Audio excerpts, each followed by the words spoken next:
Hello, everybody. Welcome to Ace Attorney, Spirit of Justice. How's everybody doing?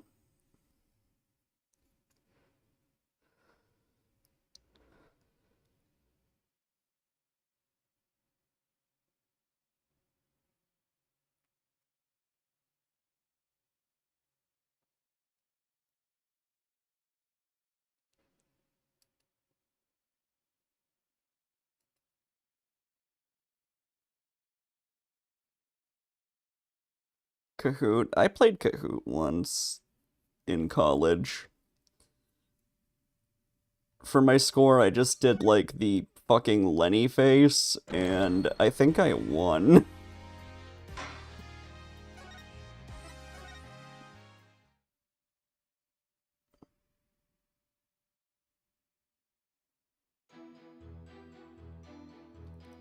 Is it possible? Could. Oh, wait, let me start recording. Is it possible? Could Trucy really have. Is what possible? New Flandra remix.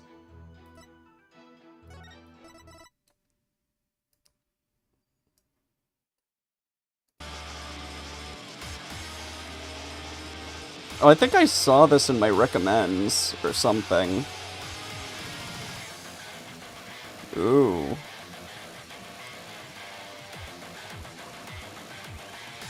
Oh, damn.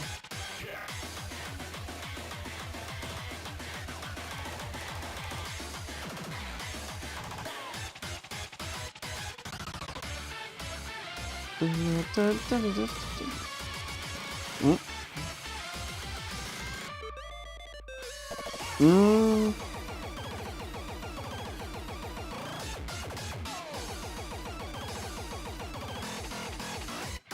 Uh.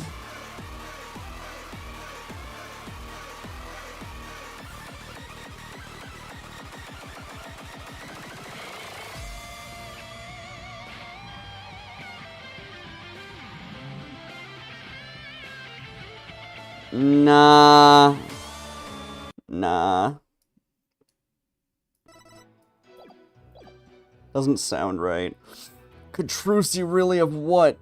Mr. Pham, please finish your sentence. Eek. Well, I... Don't try to beat around the bush. Come right out and say it. Why not tell this court what you really believe? What I really believe? Of course I don't believe Trucy could ever commit murder. Such an amazing and wonderful magician would never do such a thing. But taking all the facts into account, what else can I think? I know of at least 3 other unflattering things you really think about Trucy. How can you attack this girl when she is obviously speaking with reserve? There is such a thing as reading between the lines, Mr. Justice. It's sad how the youth of today lack the ability to do such a basic thing.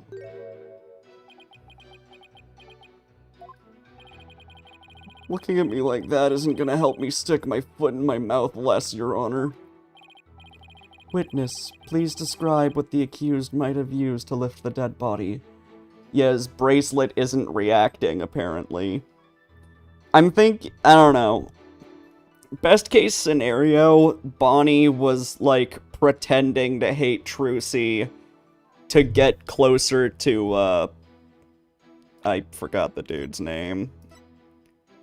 Roger Rettens, for whatever reason. I don't know, who the fuck knows? Alright. Either that, or they just forgot the bracelet exists. If Trucy did use a stage lift, I think she must have used stage lift number 2. Stage lift number 2? You mean the stage lift shown here on the left? What style of clothing do I like to wear? Skirts. Love skirts. Very comfy. That's right, with a stage lift. I think even a small girl could easily lift a dead body up to the stage. And so that makes her the murderer, in your opinion? Of course not. I believe in Trucy. Like I said, I'm a huge fan of hers. Oh, brother, how long is she gonna keep this act up? Defense, what position was stage lift number 2 in the show? Let's see, if I recall, it was in the fully raised position. Ah!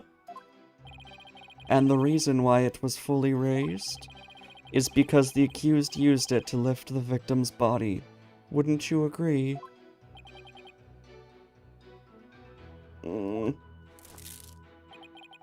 Feel free to slowly mull it over while you roast over the flames of hell, you evil red pepper.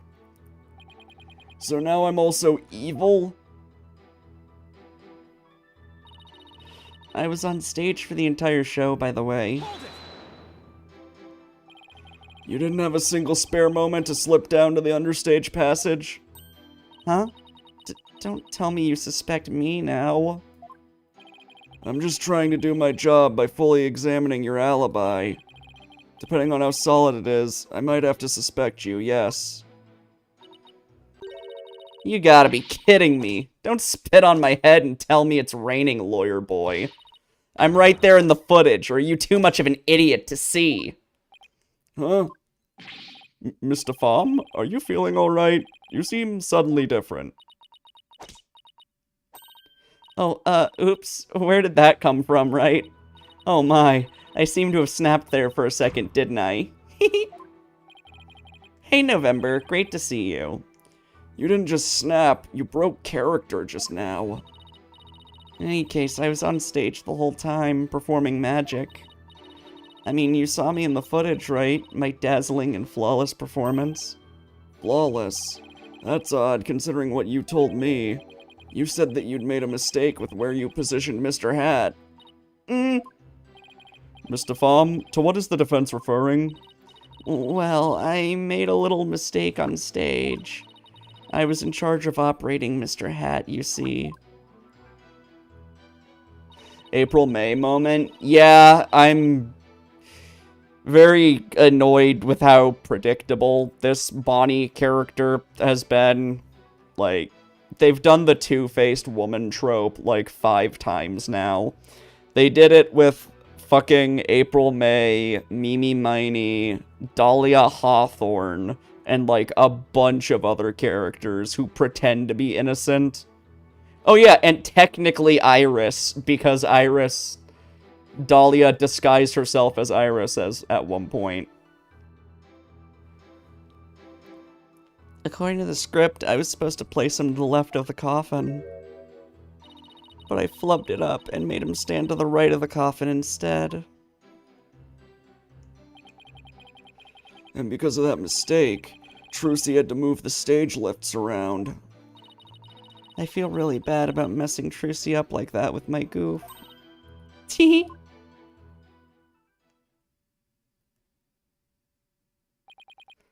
Darn it, I don't see any inconsistencies in her testimony. Now do you know who the real killer is? Come on, Gramps, don't just sit there. Hand down your ruling, pronto. Do it quick before you keel over up there. Wow, ageist much.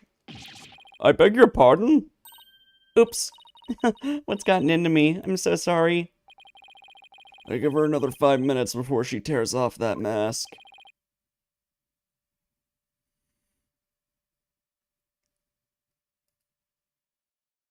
Hold up. I heard something about Scott Cawthon on Twitter defending a pedophile. What? Since when? Isn't that why he fucking fired Pinky Pills? Because she was a pedo? Why would Scott Cawthon defend a pedophile? Alright, hold on, let me check Twitter. I don't see him trending.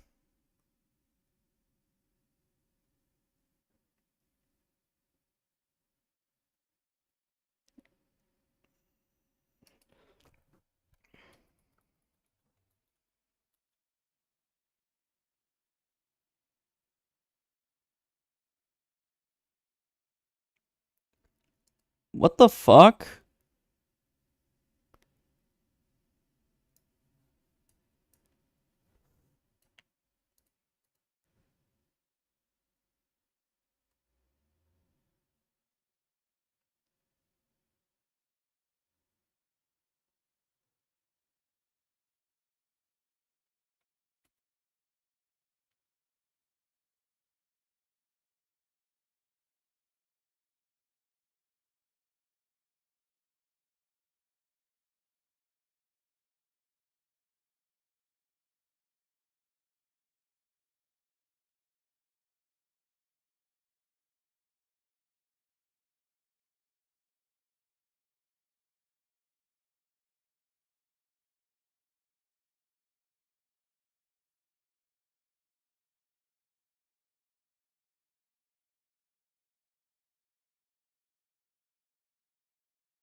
Okay, so he didn't fire Pinky Pills.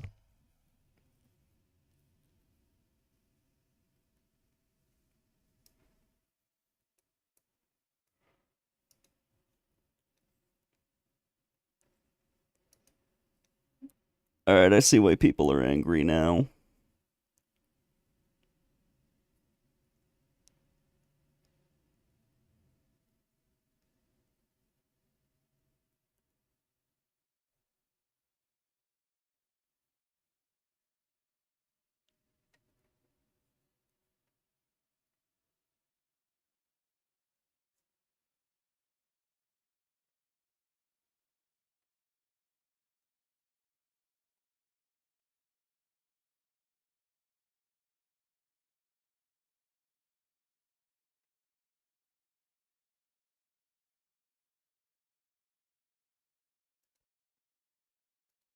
Why is Scott Cawthon a fucking idiot? He's a conservative Christian. What do you expect?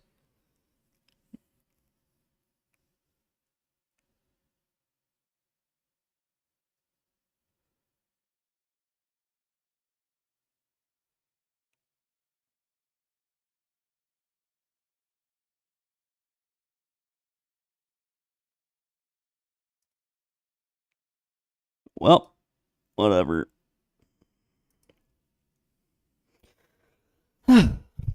Well, defense?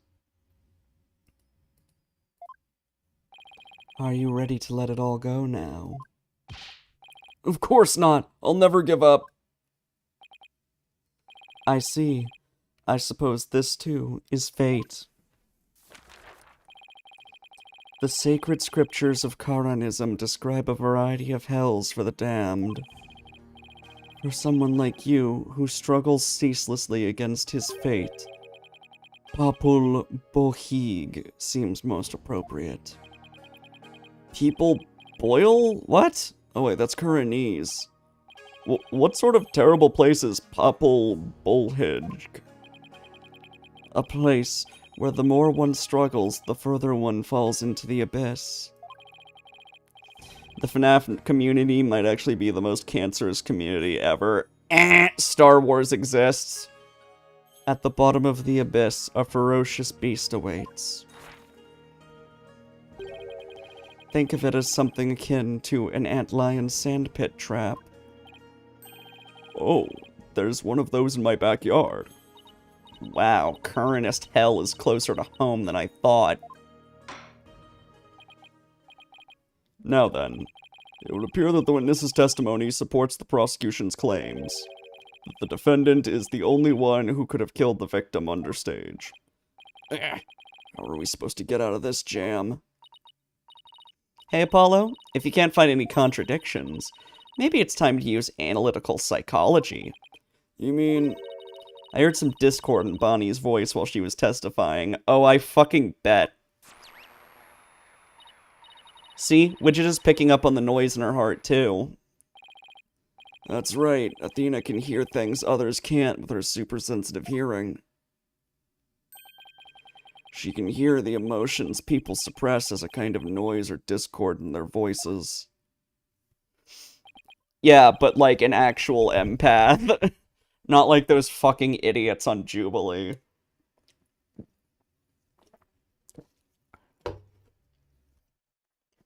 Alright, Athena, let's give it a try. You got it. Your Honor, I'm afraid that our witness, Miss Defam, is suffering under terrible traumatic stress due to this horrible incident. She is? Yes. Well, with that terrible death on stage, and her beloved Trucy getting arrested, she's under awful strain and shock. In fact, I don't know how much more she can take before she is unfit to testify. What? Oh, I've heard of that. What is it called? Postal stress disorder, right? It's where a person becomes uncontrollably angry, I think. I read about it somewhere. That's going postal, Your Honor. This is PTSD. Oh my. So that's why the witness acts so hostile at times, as if she were a different person. Yes, and I think her condition is clouding her memory of the incident. Therefore, I suggest a short therapy session for the witness. Hold it! Huh? Therapy? You don't know the first thing about a magician's mental strength. I've risked my life jumping through rings of fire and having my body sawn in half. Oopsie. Boy, I have to watch my temper, don't I? Teehee.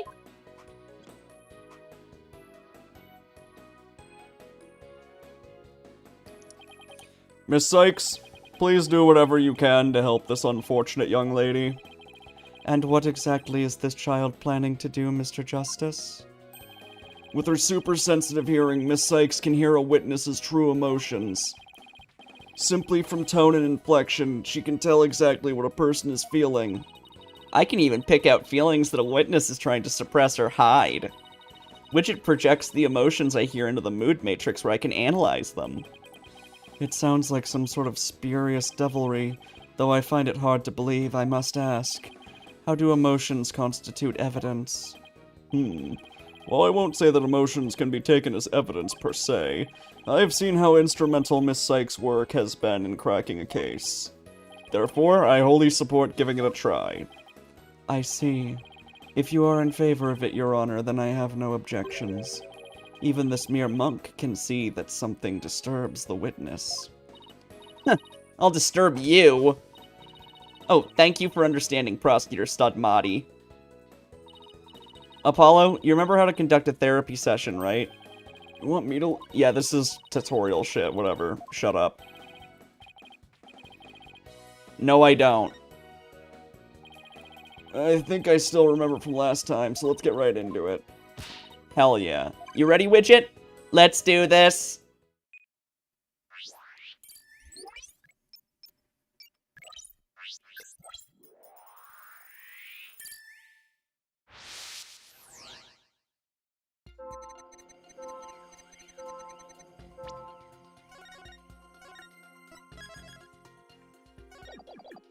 I guess Trucy is the one who killed Mr. Rius. Or Rius, whatever. Even she could move the body with that lift. I was on stage at the time. You think she'd be happy about that. But that terrible mistake. My stupid flub caused Trucy so much trouble. That's not a lot of distress. I feel so bad about it. Oh, what's this? How about that? I have to say, Mr. Fom, you certainly are a strange one. Happy? Yeah, I'm starting to think that she intentionally fucked up.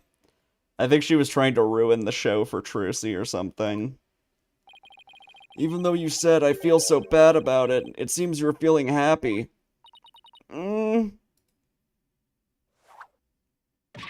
Ouch! I think I can guess why you were feeling happy. It must be because...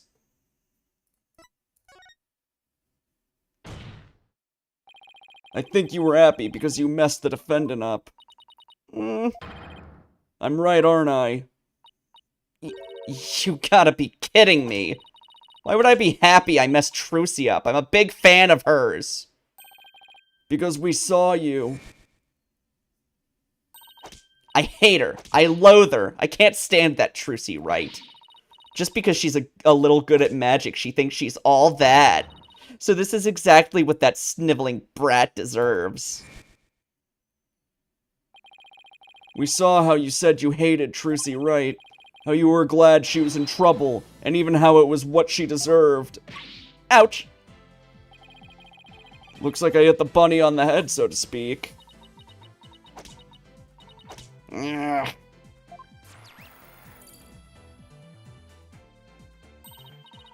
Apollo, the noise level dropped. Now, if we could get it down to 0. Well, Mr. Phom, are you ready to confess how you really feel? What?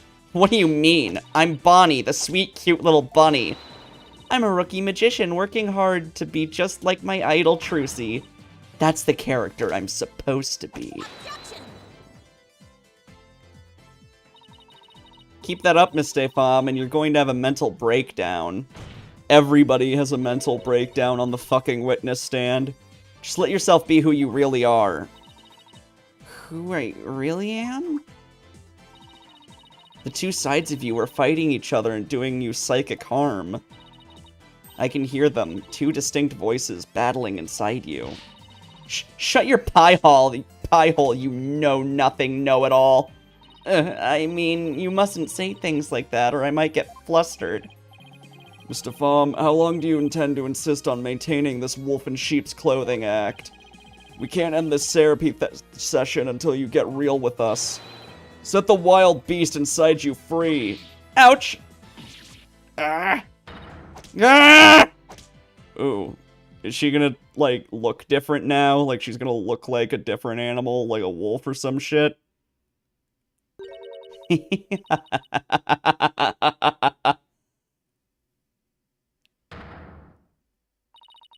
Don't make me laugh. You don't know a damn thing about me. You want to see who I really am? Fine, take a good look. Oh, bats. That's cool. She's a bat now. That's fun. What in the world? Sheep's clothing. You've got it all wrong. It's a rabbit suit I've got on. And I'm not a wolf. I'm a blood-sucking vampire. A bat with fangs and wings. Eek! I think we just opened Pandora's box. I'm finally done with that goody two-shoes cottontail act. I feel free as a bat. She just fucking flies away.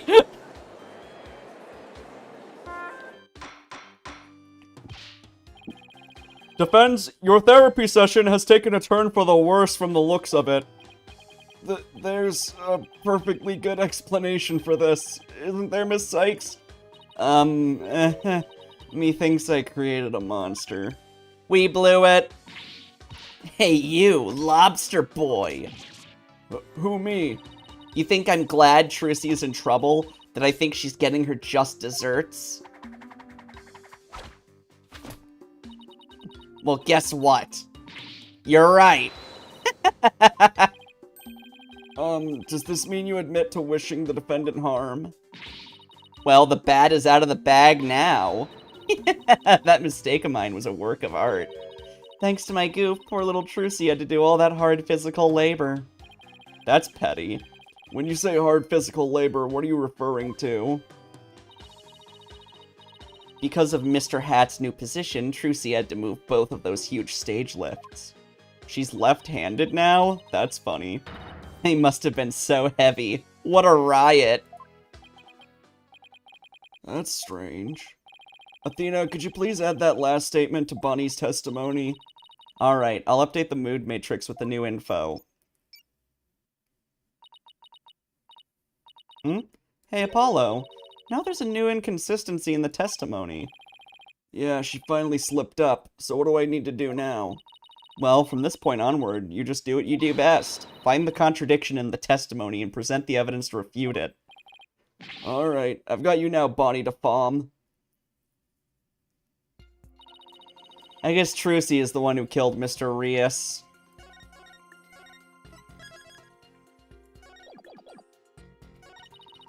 Even she could move the body with that lift.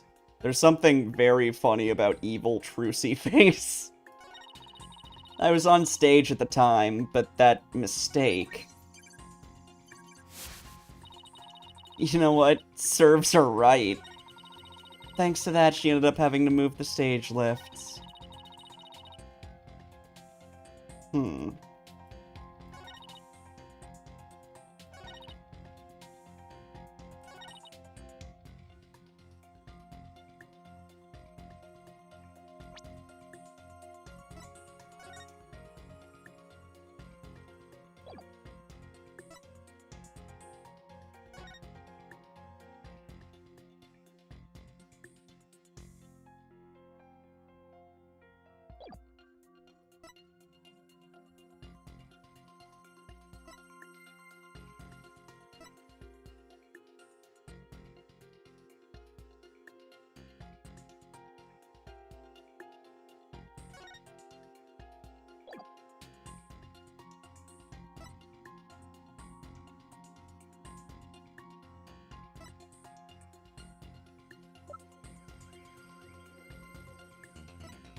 Stage lift number 2.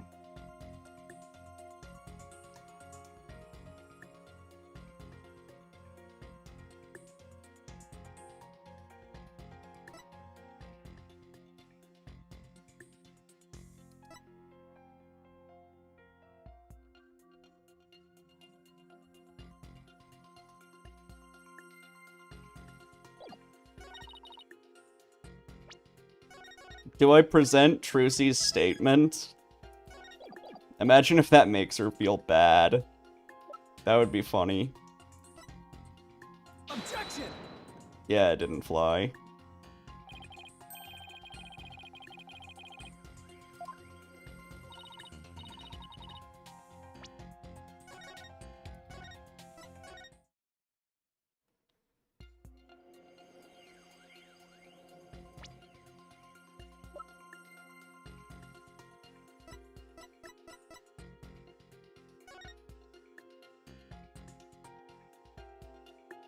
Bonnie messed up Mr. Hat's position for the escape trick, placing him opposite the scripted location on the right side. Hey, femboy. As a result, Trucy had to quickly move the lifts under the stage. She never told anyone that she had moved the stage lifts. Oh, Bonnie shouldn't know that.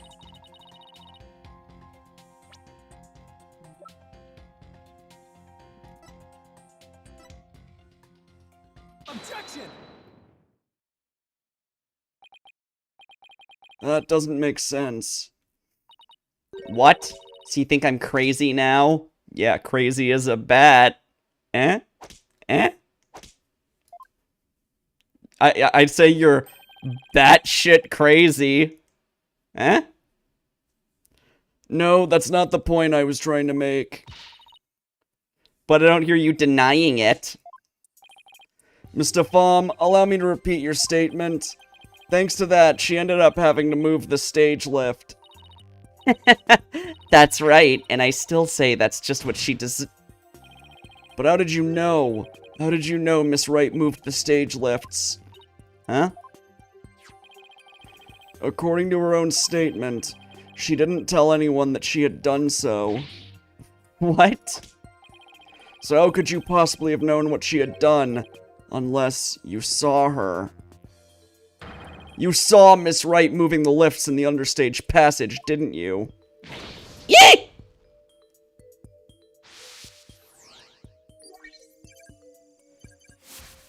How? She was on stage.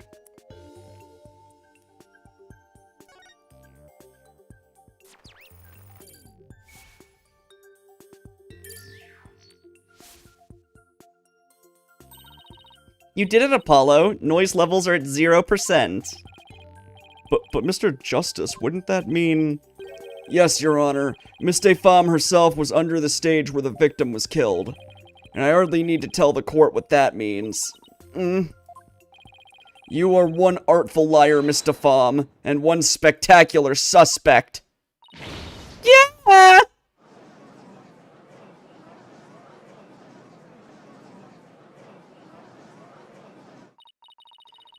Why, you shiny red lobster boy. You're saying I killed Mr. Rios? I'm saying that it's a possibility.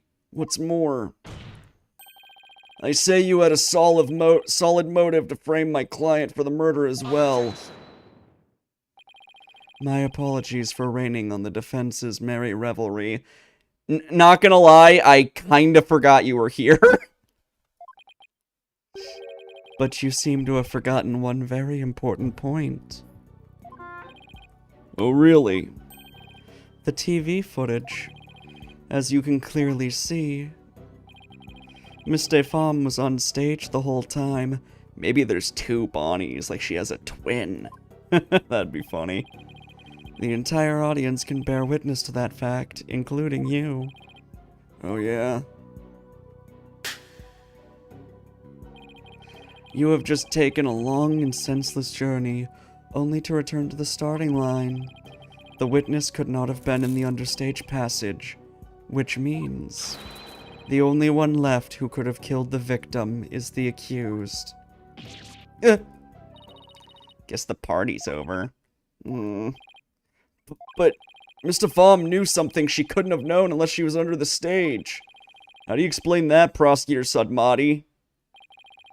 It's quite simple. The accused must have told Miss Femme about it, but then forgot. Ha! Open those useless eyes of yours and take a good look at the footage.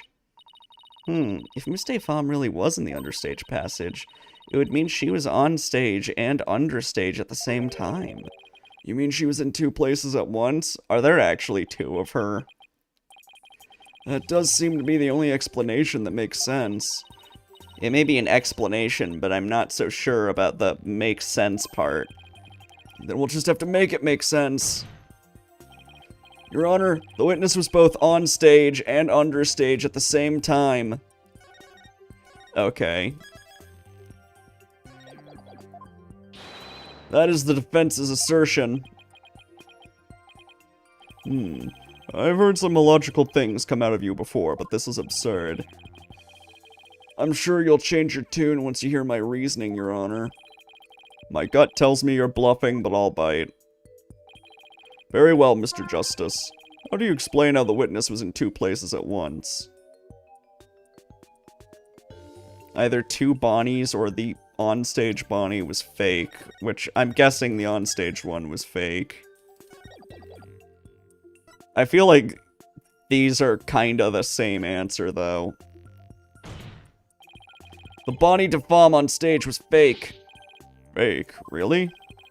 Such an assertion is not something one would expect to hear from a genuine lawyer. Oh, maybe you are the fake, and your attorney's badge is made out of cardboard. No, I'm the real thing, I swear. And why cardboard specifically? Let's just say I had an infuriating experience once, thanks to one. The judge remembers Furio Tigre. In any case, your fake Bonnie theory doesn't sound very convincing. It's not a bad idea in theory, but I think the one on stage was the real Bonnie. You can tell. If the one on stage wasn't fake, does that mean the one understage was real too? Please let me try again, Your Honor. Very well, Mr. Justice. I guess there's two. There were two Bonnies, Your Honor. If that were the case, it would all make sense, wouldn't it? There were two of them? I suspected you had a few screws loose, but now I see you are missing some altogether. Is there a toolkit in this courtroom, Your Honor? I suppose, too, no 3 screws to the head should righten his putrid brain. Why are you so mean? You're like a monk. Hold it. Oops, I wasn't looking. Very well. Bailiff, could you hold it? No, wait. Please listen to my argument. Very well. I suppose it wouldn't hurt to at least give it a listen. As was argued earlier, Mr. Farm is shown in the footage the whole time. But at the same time, she was also watching Miss Wright in the understage passage. The only possible explanation is that there are 2 Bonnies. That almost sounds like it makes sense. What do you think, Prosecutor Sudmati? This humble servant of the Holy Mother is of the opinion that we should lose no time in replacing the defense's many lost screws. A religious nut does not get to say other people have a screw loose. But Apollo, it goes against reality itself to say that one person is actually 2. Then she has to have, like, a twin sister or some shit. But we don't have to be bound by reality. After all, we're talking about magic here. So if the Bonnie DeFom in the footage is the real Bonnie... Oh wait, that would make sense. If she has a twin, that could be used for tricks very easily. You would just have to, like, have it where publicly there's only one of them. Kind of like, Mary-Kate and Ashley Olsen on, Full House. Where, like, they were technically the same person, dual personality. Yeah. Oh no, is this like Dahlia and Iris again? This is Dahlia and Iris again, isn't it?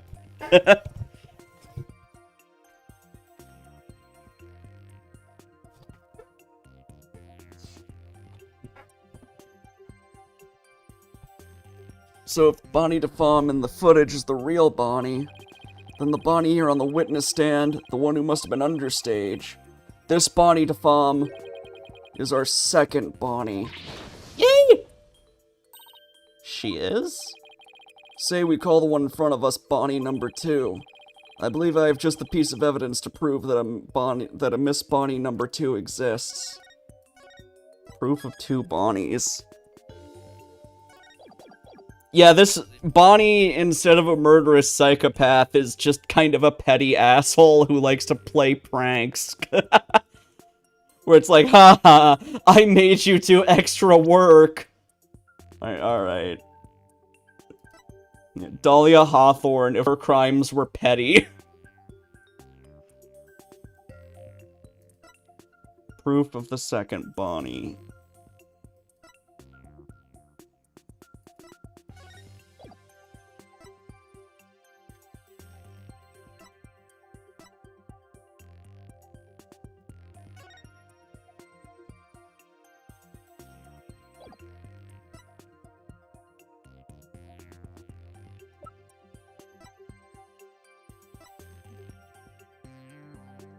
Unknown fingerprints. That's it. Oh, that's right. They said that earlier. Yeah, it was Emma. Emma said even twins don't have the same fingerprints. There are 2 Bonnies. She has a twin sister. Oh, then please submit your evidence, Mr. Justice. What proves the existence of a Bonnie number 2? What's this? During our investigation, we found a set of unknown prints on the coffin on the stage.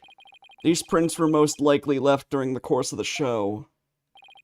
But they didn't match the prints of any of the people involved in this case. An unknown third party's fingerprints? Oh, do we get to see his shocked animation? Oh, not yet. I was not told of this. I want to see what his damaged animation looks like. Emma must have kept it from him. So the question is, who could these prints possibly belong to? I bet he, like, jumps back and, like, butterflies fly out of him or something. Mr. Fom, or should I say Bonnie number 2, these are your fingerprints, aren't they? Yeah. Where's the real Bonnie, then? Get her in court. Oh. Enough of this foolishness! One person could not possibly be two. Those fingerprints could have been left, not only during the show, but at any time. Okay, we have his anger animation, at least. It's not like you to lose your cool like that, Prosecutor Sudmati. Ugh. And I'm sure you know that exactly when the fingerprints were made is not the main issue. What do you mean by that, Mr. Justice? The issue is who do these unknown prints belong to? They're certainly not Bonnie DeFom's. What if they belong to the person standing right in front of us? Oh, you mean Bonnie number 2 is the second Bonnie? Is that what you're implying? Ugh, it's preposterous to suggest that those prints belong to the witness. I say they must belong to some other unknown individual. Prosecutor Submati, can you really look at her and still say that? What are you looking at? Take a picture, it'll last longer. How could this be? That's also a funny theme. Like, she's underground, so like in a cave. And the only time we saw her being a cunt was in the understage passage. So there's like a top Bonnie and a bottom Bonnie. Not like that. How could this be? If we check her prints, I'm sure they'll match the unknown set. Shut up, I didn't say anything. Well, Bonnie, the prints that don't belong to the real you belong to you, don't they, Bonnie number 2? Yeah! Bonnie and Batty. Witness, is what the defense has said true? Fine, I admit it. The fingerprints are mine. Then does that mean you aren't Bonnie DeFom? What? Ridiculous! He's like strangling himself with his rosary. Are there really 2 Bonnies? Nope, there's only one Bonnie. That's because I'm Betty. Betty DeFom. Literally a different person. Also, I wasn't far off with the baddie. Hello, Betty DeFom. Now, where the fuck is Bonnie? What? Ladies and gentlemen of the court, it's time for a wondrous magic show. Gasp in amazement as this Lego-morphing illusionist performs her teleportation magic. Watch closely, it's showtime. And then her sister will just be there.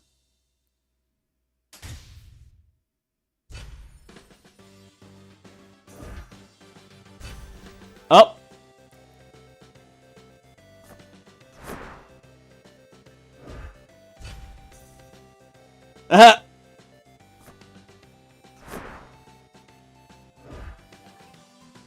Okay.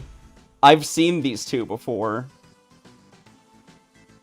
I've definitely seen an image of, like, twins together like this. I just didn't recognize it. What an amazing trick. The witness has suddenly split into 2 people. It's not a trick. No gimmick to it either. We're simply twins. What? Twins? So that's how the teleportation trick works.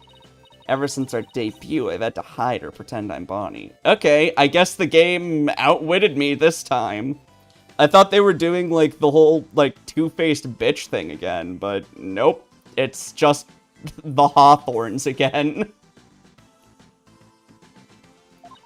All cute and sweet and goody-goody. I can't tell you how stressful it's been. Yeah, you seem pretty bad at it. Also, this might be the first time we've ever seen, like, 2 people on the stand at the same time. But I don't have to hide anymore. That's right, our days of sneaking around are finally over. Their cover is blown, but they actually seem pretty happy about it. So which one of you is the nice Bonnie DeFom we met in the dressing room? That would be me. And the sharp-tongued Bonnie we saw with the ratings Raja under stage was... Hey, who are you calling sharp-tongued? Okay, I actually wasn't sure about this case at first, but this is a fun twist.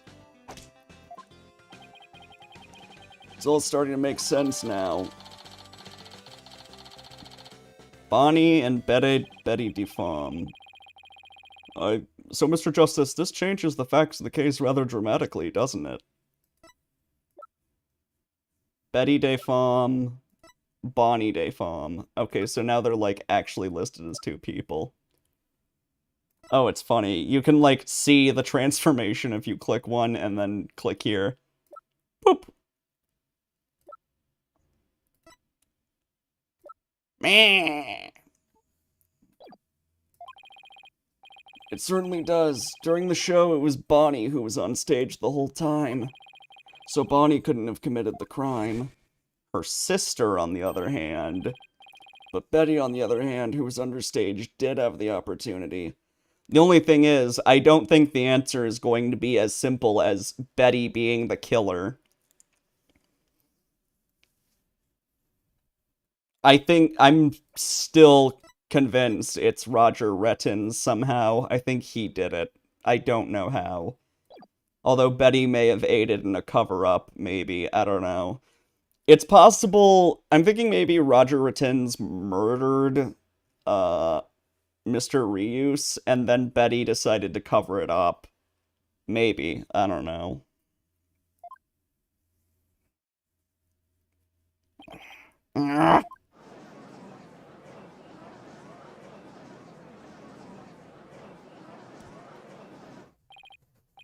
Well, so... we now have two suspects. Hold it. Wait just a minute there, Lobster Boy. I didn't do it. That's right. Betty might have a foul mouth, but she'd never kill anybody.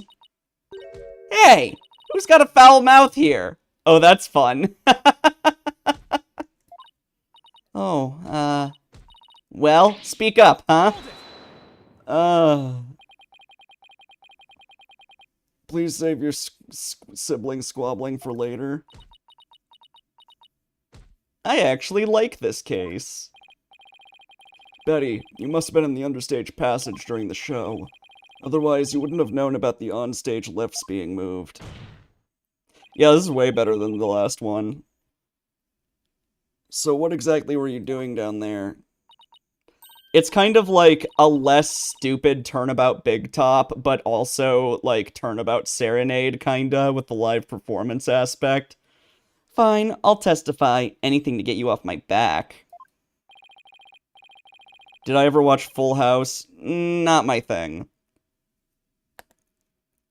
Hey, Red Jesta. Good to see you. Prosecutor Sadmati, Betty DeFam is ready to testify. What do you say? Betty, you lied to this humble servant of the Holy Mother. Hey, what else could I do? I couldn't blow our cover and ruin our magic act. Yeah, no wonder they were trying to hide it. Yeah, the introductory case was bad. Oh. But yeah, it would make sense that they would keep that a secret, because that is a magic trick.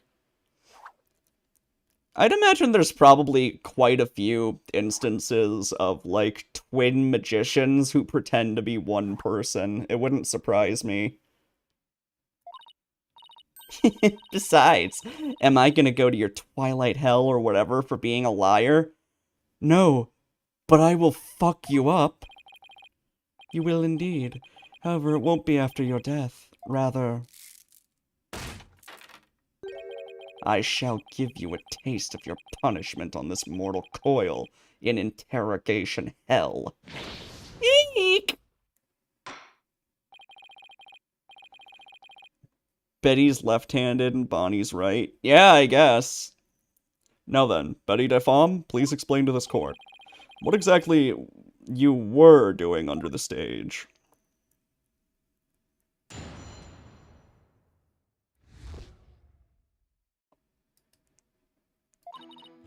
It's true. I had business in the understage passage because of the upcoming trick. It was the fire trick, right? The one Mr. Rias was supposed to do. That's right. It's a very dangerous trick, so I had to make sure we were prepared for it. It was in the script, and I really wanted to see it, but I couldn't because of the accident. Shut up! You're gonna give it away! Anyway, I was real busy. Yeah, way too busy to have the chance to kill Mr. Rias. Yeah, I'm glad I forgot the design of those two twins that I saw. So I could actually be, like, taken aback by this twist. Well, that certainly was different. How's that for a flawless testimony and alibi?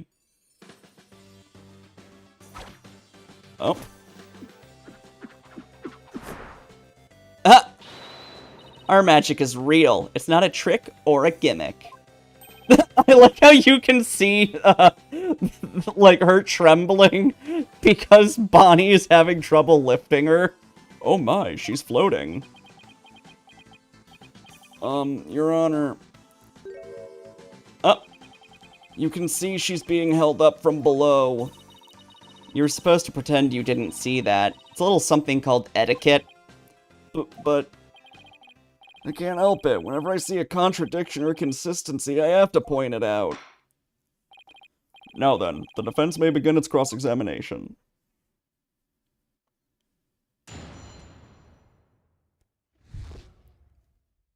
Here's my question. Did Trucy know about these two? Was Trucy aware of Betty Defam's existence, like, at all?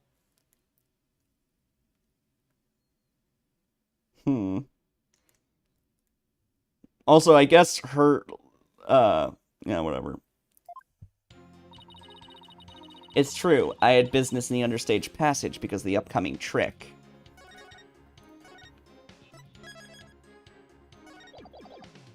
Hold it! If you were in the understage passage, which, need I remind you, was the crime scene, then you most certainly should be counted as a potential suspect. But I don't have any motive to kill Mr. Rias. Actually, it would have been funnier if the Bonnie on the stand was the real one, because then she'd be like, what do you mean I was under the stage? I wasn't. Huh? What are you talking about? I don't have any motive to kill Mr. Rias. But you, by your own admission, hate Miss Wright. When she was arrested as a suspect, you said it was what she deserved. So you believe the witness killed a man simply due to her dislike of Trucy Wright?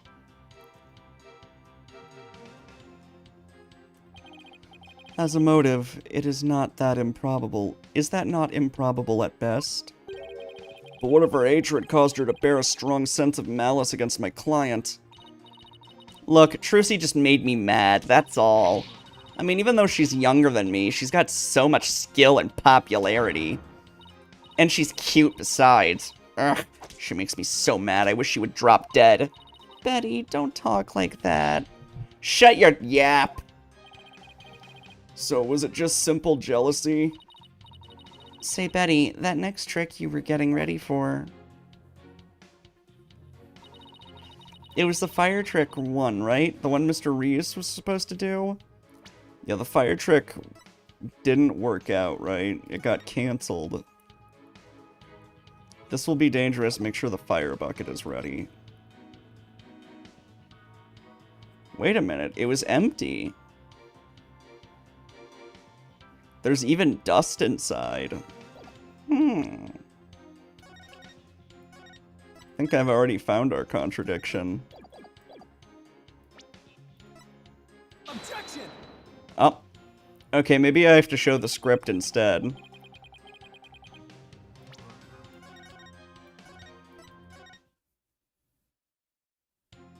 Or I have to press first. Maybe. Let's see, we'll try the script. Objection! Yeah, I probably have to press that, and then it adds more info.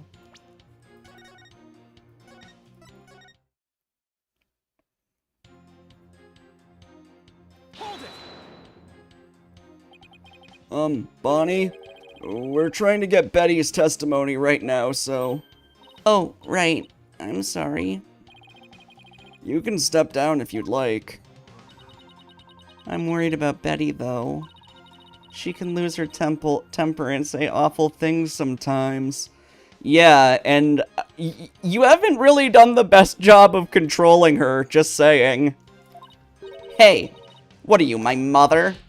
Don't forget, I'm the older sister, you got that?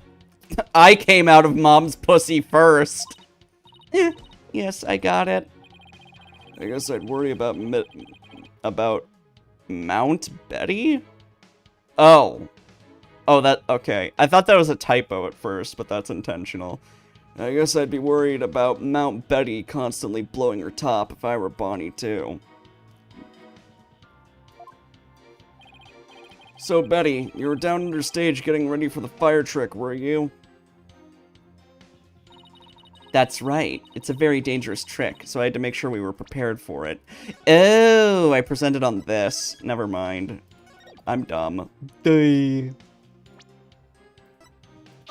Literally, just check the next text box. Idiot. I hate to break this to you, Betty, but there's a big flaw in your testimony. As big as the one in that floating trick you did earlier.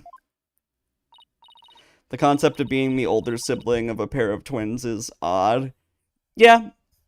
Yeah, it's old. Like, it is something they'll say, because, like, with twins, someone will have, like, a birth time. So they'd be separated by, like, minutes or whatever on the birth certificate. But, like, you kind of, like, the fetuses grow simultaneously, I think. Like, they would have matured in the womb at the same rate, right? Like, I think who comes out first is just random. I wonder if there's ever been, like, twins where, like, one was born, like, December 31st, and, like, one was born Jan 1st because it was at midnight. And then it's like, I'm a year older than you. It's like, alright.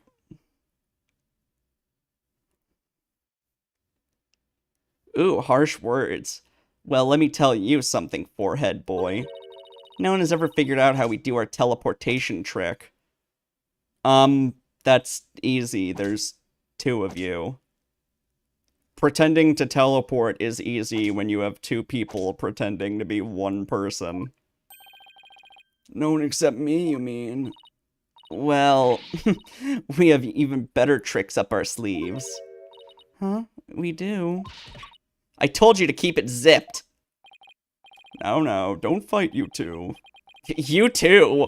I'm sorry, but only one of the sisters is being the aggressor here. Mr. Justice, what's this about a flaw in the testimony? The script has this to say about the fire trick. This will be dangerous. Make sure the fire bucket is ready. However, we found the fire bucket lying empty backstage except for a layer of dust. They knew...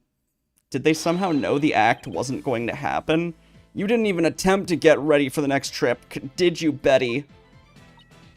You got me!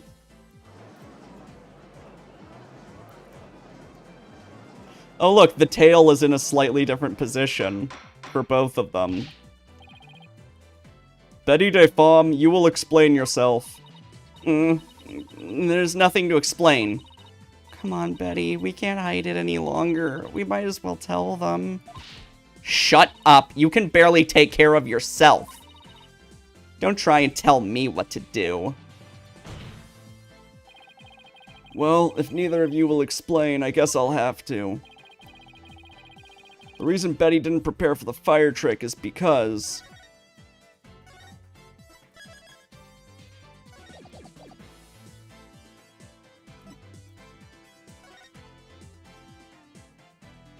Hey, Niru. Good to see you. You didn't prepare for the fire trick because you knew, didn't you? You knew that the body would be found and that the show would then be canceled. Ah!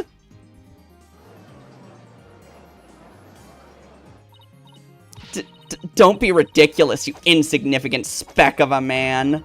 I'm gonna yank those lame bangs of yours off. Is that what you want, huh? Objection! Whatever, they can grow back. Now stop stalling and just tell us the truth already. I can't reveal my secrets, I am a magician! You have been chasing the shadow of an illusory culprit defense. And having chanced upon a convenient target, you have let yourself get carried away. Exactly. Where's your proof, huh? And yet, I concede that the witness's taste for false words has also been proven. I advise you to confine your deceitful trickery to your magic act, witness. Urgh, deceitful trickery? As your court-appointed therapist, I'd like to add something here, Betty. You finally let yourself be who you really are. But if you continue to hide behind lies, you'll just be imprisoning your heart all over again. But all these questions mean you're trying to put me in prison for real. So I'll be behind bars either way. Does that mean you're admitting your guilt? Of course not. I can't believe you people. Every one of you thinks I did something I didn't do. You. Lobster boy, cue ball geezer, headcase brat, Cerberus monk. Cerberus monk? Cue ball geezer? Headcase brat? Really? Hold it. Betty, calm down. Come on now, deep breaths, deep breaths. Look, I'm not the murderer, I tell you. Then how did you know the show would be called off before the fire trick? I told you, we can't reveal our secrets. Interesting. So is it related to a magic act? We're under contract. Oh, and I'm wondering who gave them that contract. How about that? Yeah, Retens is definitely the murderer. He's keeping Betty and Bonnie's mouth shut with an NDA. Contract? What is she talking about? Hey, Plum Blossom. Be that as it may, you're obviously a suspect in this case.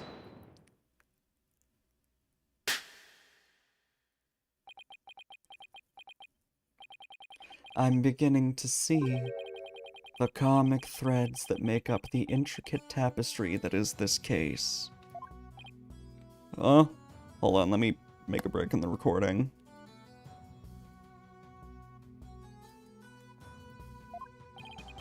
Allow me to summarize your assertions, defense. First, that the victim was killed in the understage passage. And second, that the witness and the accused are the only two who could have done it. Interesting theme he has. Exactly. What's more, Betty knew that the body would be found, and that the magic show would then be called off. Therefore, it's reasonable to conclude that Betty killed the victim understage. But what if Betty knew that the show would be called off for some other reason? Like what? In the course of my investigation,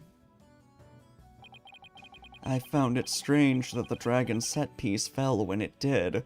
Oh yeah, I kind of forgot about that dragon. That in conjunction with the body tumbling from the coffin in such a dramatic fashion. All seemed too perfect for mere happenstance.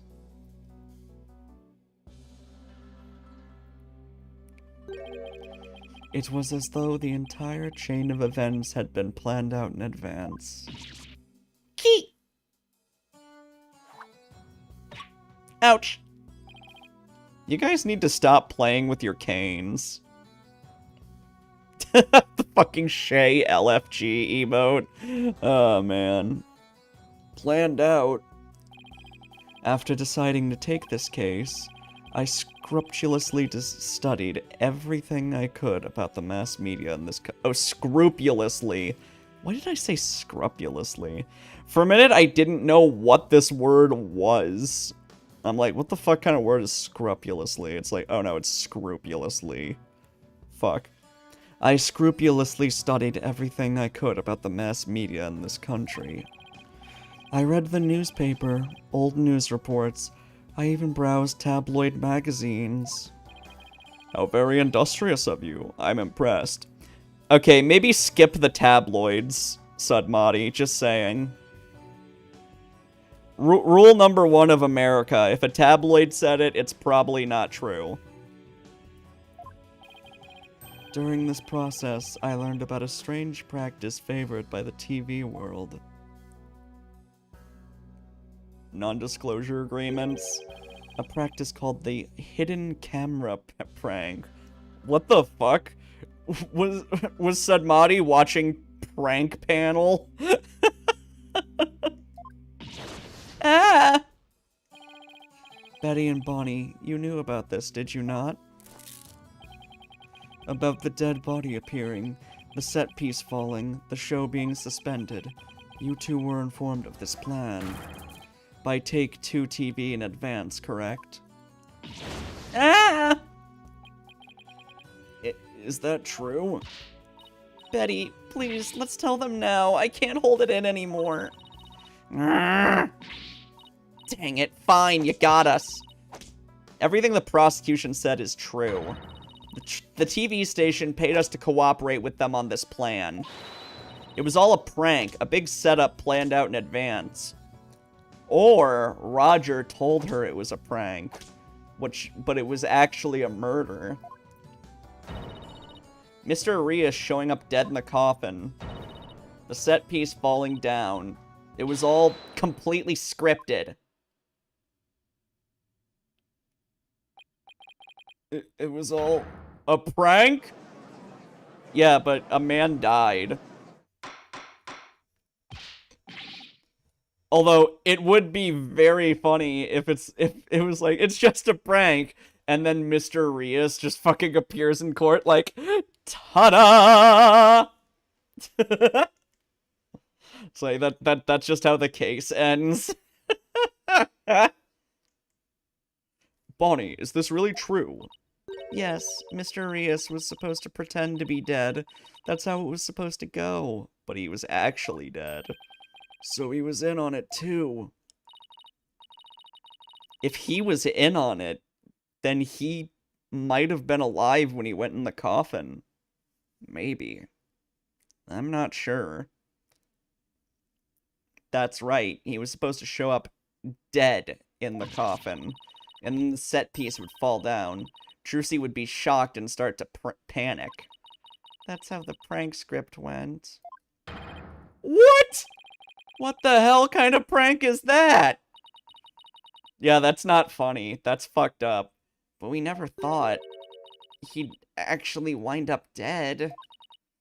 Yeah, that was the only thing that was different from the script. Poor Mr. Arias.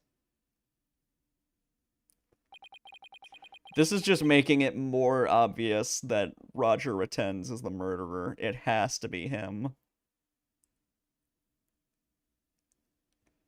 I'm so completely lost right now. Average I'm J-Station video. J-Station is a fucking nutcase. Well, Betty and Bonnie, it certainly sounds like you have some explaining to do. Alright. I guess desperate times call for desperate measures. Just this once, we'll share how it was done with you. So listen carefully. You'll never hear this kind of thing anywhere else. Oh, she is a bat and she is a bunny. I love that. After our teleportation trick, I went down under stage. When Mr. Arias' body appeared from the coffin on stage, It was time for Betty to do her job in the understage passage.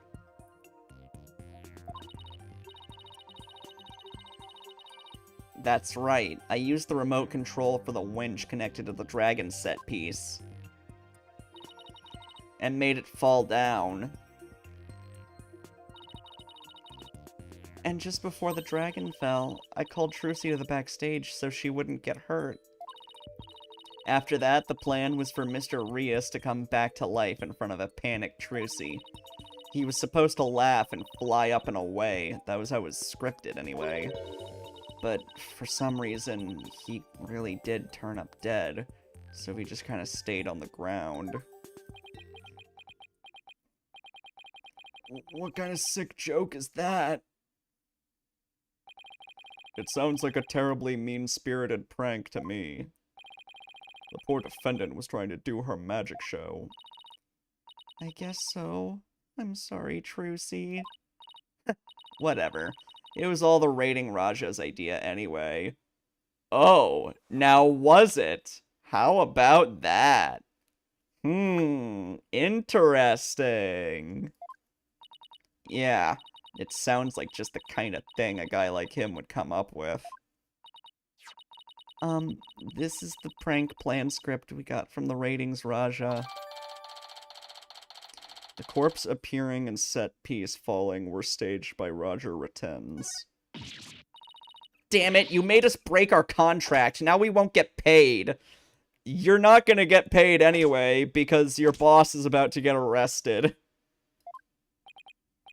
Also, they didn't pay you ahead of time? Damn. Stingy fuck. I just noticed. Ratings Raja... Rettens Roger. Oh. That's stupid. But where does this all leave us? That might be like one of the worst, like, basises for a pun name. Who killed the victim and when? Who the fuck do you think? It's the guy who set this whole thing up. Like, yeah. Roger Rettens, he just so happened to plan out a prank on the victim, and then the victim just happened to die during the fake death prank. What? Yes, exactly. Those are the key questions.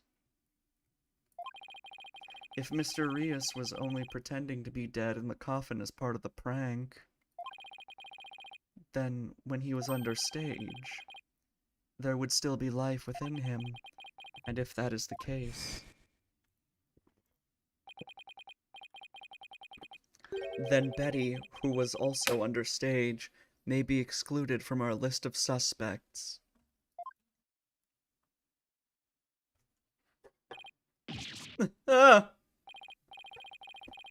Witness, was the victim alive up until he entered the coffin? Oh well. Now that we've spilled the beans, we might as well show you this video. You hate this prosecutor? Oh? Specific reason why? He's being a dick, but all of them have been dicks. Video. What do we got? Greetings, viewers! It is I, the great Mr. Rias. We are currently in the middle of Trucy's escape trick. Having snuck through the understage passage undetected, I am now hiding backstage, preparing to play a little prank on Trucy. I'm about to hide in the coffin, which Trucy will stab with her rubber sword. And when the coffin opens, ho, I will be in it, acting as though I've met my maker. Can you imagine the look on Trucy's face then? Ho, I can hardly wait. He's about to hide in the coffin?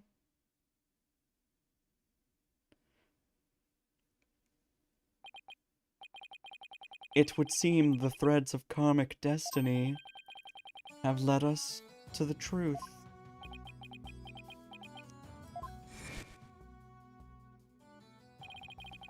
The victim passed through the understage where Betty DeFamme was. and came up into the backstage area. We know this because Mr. Rios appeared to be backstage when he shot the video we saw. It appears that way, yes. Also, why they be two bunny girls? Ah, yeah. I guess you missed that part. So, when we were interviewing, quote-unquote, Bonnie de Femme, she started acting like a total bitch. And then after Trucy performed a therapy session, she turned out to be Betty de Femme, who is a bat, girl instead of a rabbit. And basically, they're a magician duo, and they did their tricks by having Betty pretend to be Bonnie. It's kind of like the Olsen twins on Full House, right? Like, two different people playing the same character. And, we just got the big reveal that there's actually two of them. It's good. I agree, Niv. This case is good. I'm gonna make something to eat real quick. Or, actually, I'll just get a drink for now.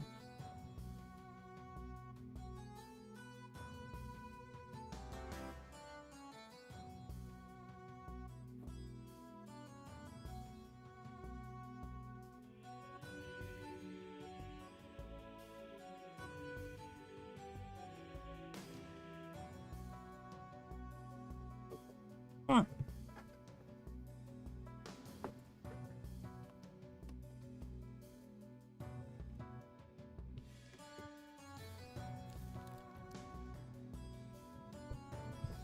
And defense, you proposed the following, did you not? What if the victim was killed under the stage before being put into the coffin? But then, what about this video? This footage was taken just before Mr. Rios entered the coffin. Oh, so does that mean... Yes, it is horrible but true. The tragedy did indeed play out right there on stage. When into the coffin where Mr. Rios was hiding, Trucy Wright thrust her blade.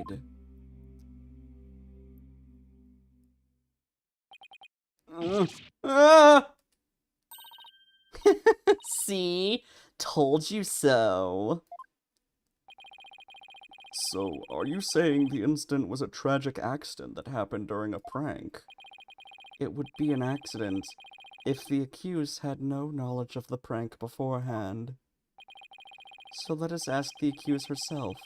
Miss Wright, did you have prior knowledge of the prank? Well, it wouldn't be much of a prank. What? Tell him, Trucy, you didn't know anything about it, right? Of course I didn't. I didn't know a single thing about it. If she knew the prank was coming, it wouldn't be much of a prank, don't you think? Objection. Still think you can play innocent, do you? In that case, you leave me little choice but to present this piece of evidence. Bonnie, get the video camera after Mr. Rios comes tumbling out. Signed, Trucy Wright. Oh my. Yeah, let me take a wild fucking guess. It was the damn clipboard again. She was tricked into signing that. It looks like some sort of note. Ah! That's right. Trucy was asked to sign something just before she went on stage. She must have signed that note, not knowing what it was. I found this note in the dressing room after the incident. At the time, I did not understand what it meant, but all is clear to me now.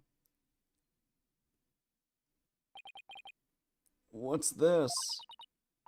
Let's see, it says, get the video camera after Mr. Rios comes tumbling out? It is a note signed by the accused.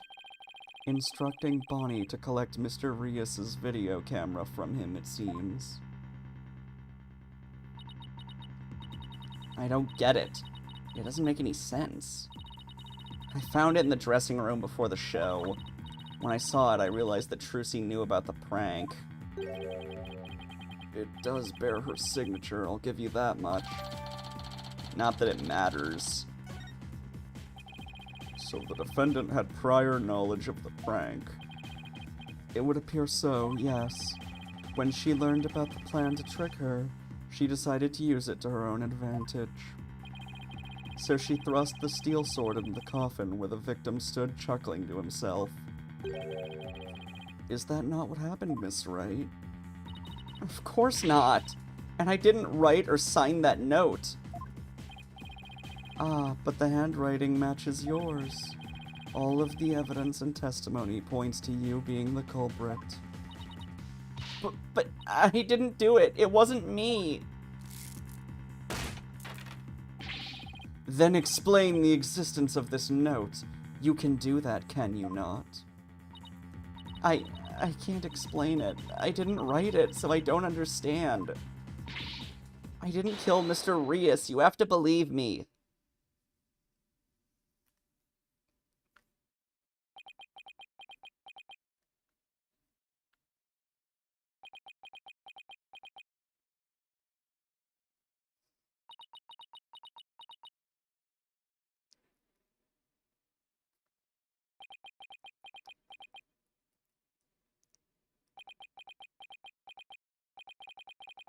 The silence is deafening. Continue struggling against the threads of your own karma if you wish, accused. Even as you are inescapably caught in the web of fate you've spun for yourself. Miss Wright, it is time to resign yourself to your fate. No, I didn't do it. I knew it. That sweet-looking girl, a murderer? She took all of us in with that act of hers. I told you, I knew she was a homicidal little witch from the start. But I didn't do it. I really didn't. Why doesn't anybody believe me? Shut up, you killer! We won't fall for that anymore. This is bad. Your Honor, I suggest we put an end to this tragedy now. Give your official ruling and let us offer the victim's soul the last rites it deserves. Very well. I suppose I have no other choice. This court hereby finds the defendant, Trucy Wright.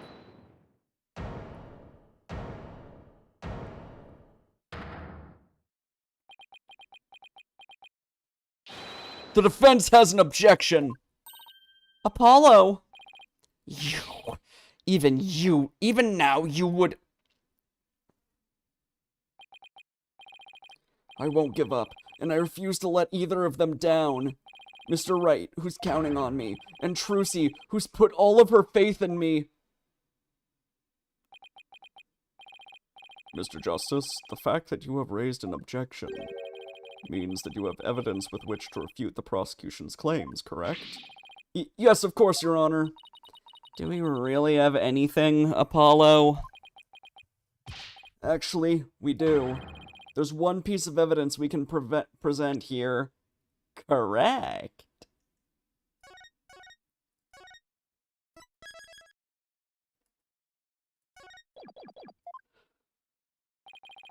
Very well, Mr. Justice, you may proceed.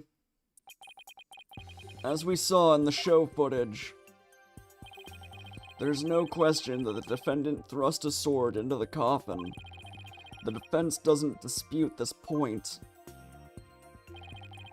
But let us not forget that this was a magic show filled with tricks and illusions. We can't take everything we see at face value. So you're saying some sleight of hand was somehow involved? Yes, the defense contends that the sword the defendant used was not the cause of death. Now, what was it Trucy told me she did just before she thrust the sword into the coffin? Very well. Let us see your evidence then, Mr. Justice. But remember, you interrupted my verdict to make this claim. Ooh, 3. You will be severely penalized if I find you are bluffing. That's fine, Your Honor.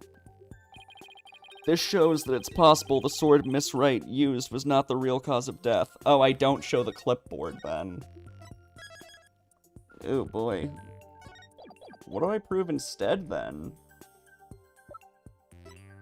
Contains the rubber sword. Trucy says she swapped in for the trick. Sword stand? What's this? A sword from the show? That's right, Your Honor. This rubber sword was in the sword stand under stage. During the trick, Miss Wright was supposed to swap the real sword for a rubber sword. And she told us on record that she remembers very clearly that she did. I see. So the sword the defendant thrust into the coffin was a rubber sword, was it? But then why was a steel sword found lying on the stage? Somebody must have put the steel sword there by swapping it with the rubber one. Just after the incident occurred, the dragon's set piece fell, and the theater was evacuated. The real culprit must have used the resulting chaos to swap the rubber sword for the steel one.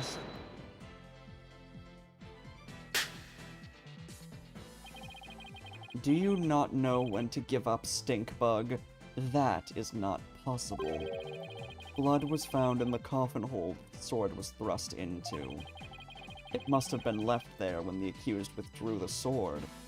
Unless Mr. Rias got in the coffin under stage, and then Roger Rittins took the steel sword and plunged it in. He probably stabbed him through the coffin the way Trucy did, but with the steel sword. This is incontrovertible proof that the sword she used was the steel one. Objection! But that blood could be the result of someone tampering with the crime scene after the fact. After the set piece fell and the audience was cleared out of the theater. There was plenty of time for somebody to plant that blood there. Objection!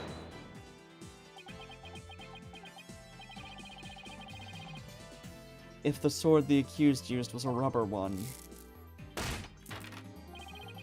then when exactly do you propose the victim was killed?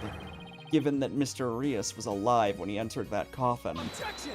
He wasn't alive under stage, though. He got in the coffin and then got stabbed before he went up on stage. Finding the answer to that question is precisely why we need to continue this trial. Oh, we have to continue into another day, don't we? Let me express my opinion. By all accounts, it is certainly reasonable to suspect the defendant based on the evidence. But as to the question of whether the sword the defendant used was rubber or steel, I believe further discussion is warranted. I suggest we hear from the defendant herself on this issue. Very well, Your Honor. Yes, I saved it! Somehow. Too close for comfort, but still.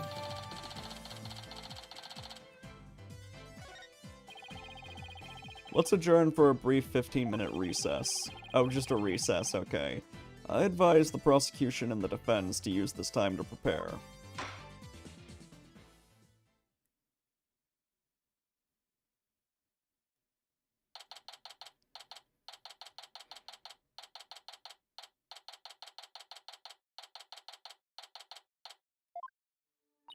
Whew, that was hairy. Tell me about it. We barely made it through by the skin of my teeth. Oh, right. I should have a new video out. Let's check the views. Probably not much, but whatever. Oh, that's not bad. 1.7 thousand in an hour. That's actually decent. Or rather, an hour and a half.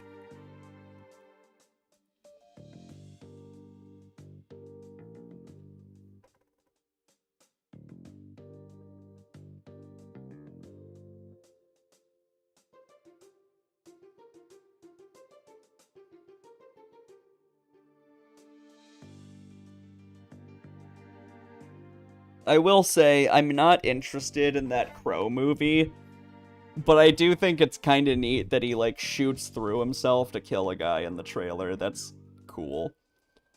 Where it's like, oh, he's invincible, so he can just shoot himself and have the bullet hit the guy behind him. That's funny. I can't say I'm crazy about that prosecutor said Mahdi either. You know, the way he says let it go and move on as if it's nothing. Let it go and move on, huh? Whoa, boy, am I interrupting a secret conclave of villains or something? Got your next evil scheme in the works already? What do you want? Keep making that face, champ, and everybody's gonna change the channel. Look this way, Trucy. Now smile for the camera. Let's see those pearly whites. Isn't that what the Grammary Creed tells you to do? This guy hates the Grammaries. That's what's interesting. There must be a reason why he killed Mr. Rias, a former Grammary, and tried to frame Trucy for the murder, who is also a Grammary. How does it feel, Trucy? Everybody online can't stop talking about you. They're calling you a real witch out there. Could this be the end of Troop Grammary? Go away, you creep! Oh, what's this? Something just charged into frame. Looks like a yellow gorilla or something. Could it be Trucy's pet?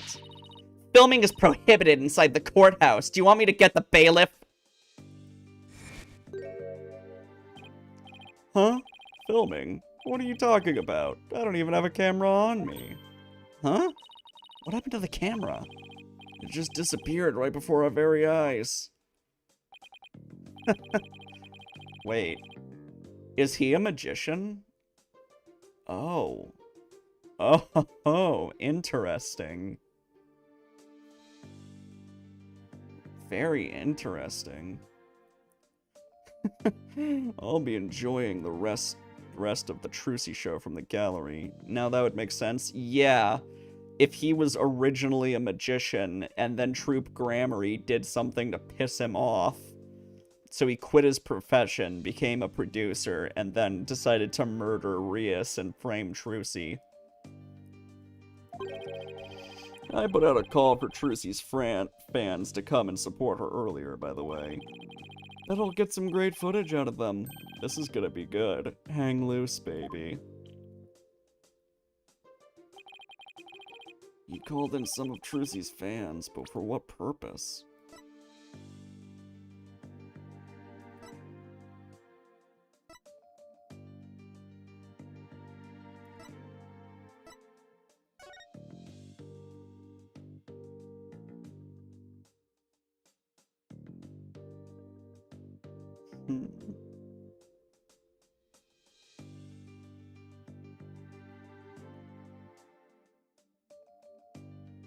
He does have a gold watch.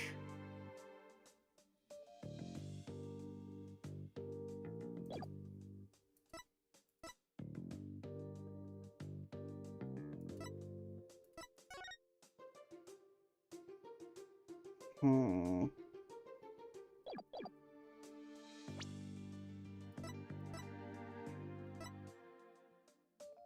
35.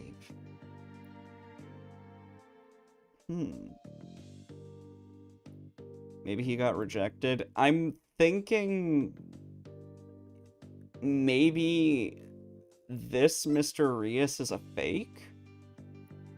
Yeah, his name is Man of Mystery. What if this guy was the real Mr. Rias?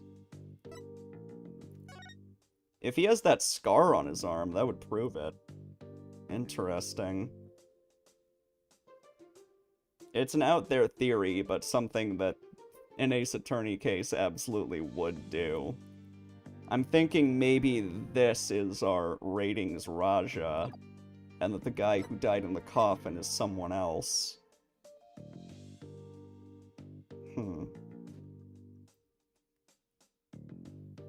Well, whatever. It's just a theory. Apollo? That thing Mr. Rotins just did, that was some high-level sleight of hand. Huh? Why would he know how to do something like that? I don't know, but he definitely has some serious magic skills. No way. But I thought he said magicians were all a bunch of good-for-nothings. Mr. Lawyer? Oh. Oh, hello, Bonnie. Can I help you with something? Well, there's something that's been bothering me. Really? What is it? Well, you see... Hey, dummy, what are you whispering to Lobster Boy about? Betty... Who the heck do you think you are? Are you crazy? You want a piece of this? Stop abusing your sister, you fucking asshole. You know you have to talk to me first before you do or say anything, you harebrain. You're a piece of shit. You're abusing your sister. What's wrong with you? But I... Shut your mouth, you dumb bunny. Come with me, now. What is she trying to hide? I wonder what was bothering her. There's no way we're finding that out with Betty constantly hovering over her like that. Court is about to reconvene. Will you be alright testifying? Yes, it's just... I wonder what Mr. Rotens has up his sleeve. Yeah, Betty is giving me... Yeah, Betty is giving me some real, Aura Blackquill vibes with how much of an abusive cunt she is.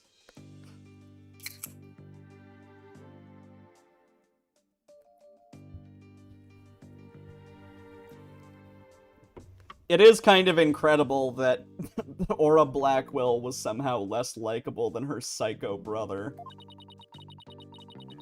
That's actually impressive.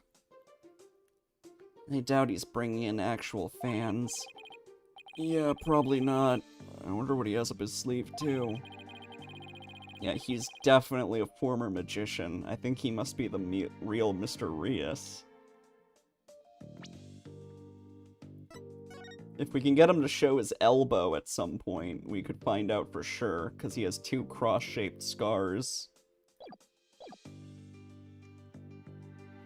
You better not be trying to get under Trucy's skin right now, of all times. You're Trucy right, and you'll be fine. Oh, there goes Apollo with his best trick. That's right. Whenever I'm feeling down, I always tell myself I'm fine. Yeah, Aura was in jail at the end. She got to switch places with him.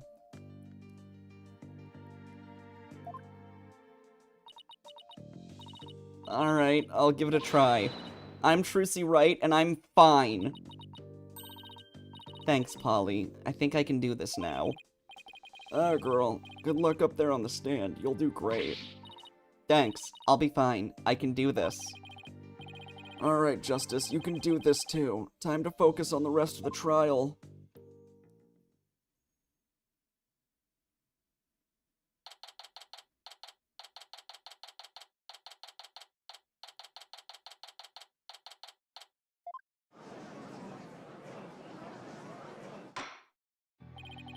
Court is now back in session. Defendant, please step up to the witness stand. Trucy right, magician. Here comes the liar, the deceitful witch. Throw the murderer in jail. Last member of that criminal troupe. Boo! We don't want to see you on any stage! Order, the gallery will be quiet or I will have you all thrown out. What's with all the hecklers? I bet they're the fans Mr. Rotins invited. What a grade A prick. Well, he's not going to psych us out. Now then, Miss Wright. This court would like to know if you switched from the steel sword to a rubber one on stage. So please testify about this issue. She's just gonna try and trick us again with her magic. Hurry up and convict her already. Give her the death penalty.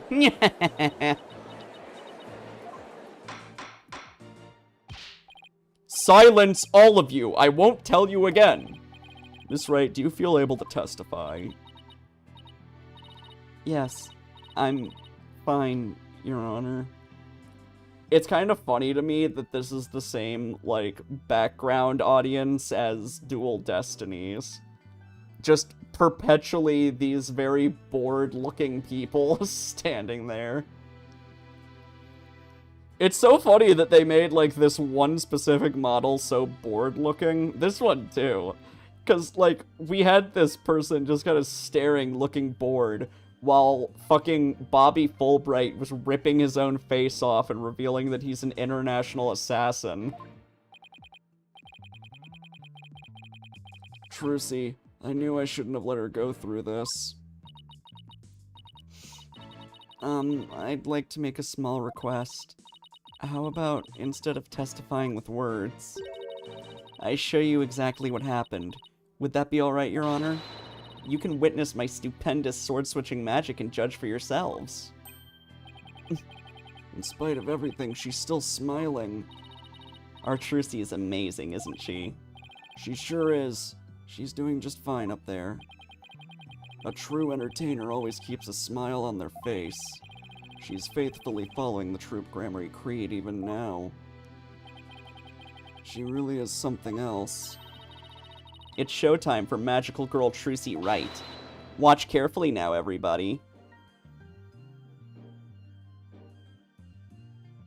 Yeah, exactly.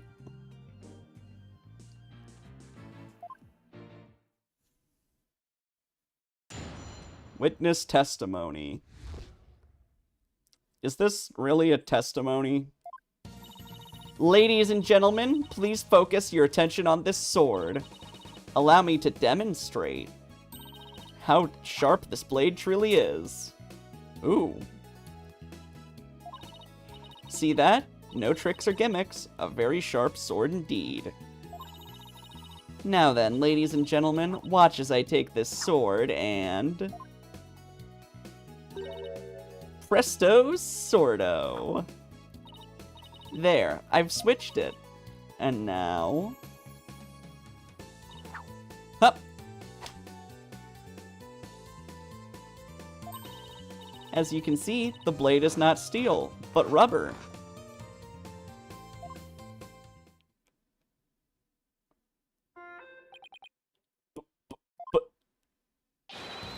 Bravo, Miss Wright!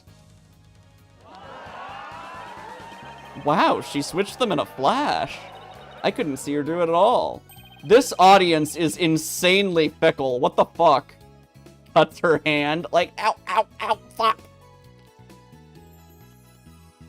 She's completely turned the room around. If there's one trope that, like, always gets to me when I see it, it's when one person is, like, trying to stab the other, and the person being stabbed, like, grabs the blade with their hand. Every time I see that, I'm like, ah. Like, something about that just freaks me out so much. Like, grabbing a knife by the sharp side. Ugh.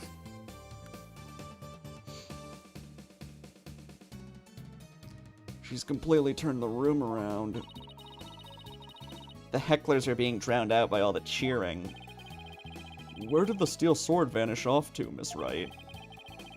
In order to deepen our understanding of the case, please tell us if you would.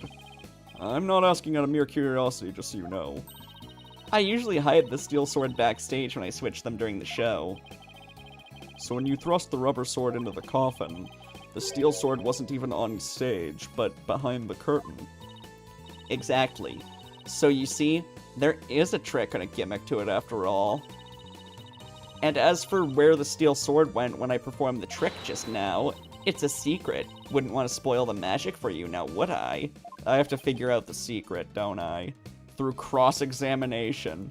Ho ho ho! That's our Trucy! Yeah, still.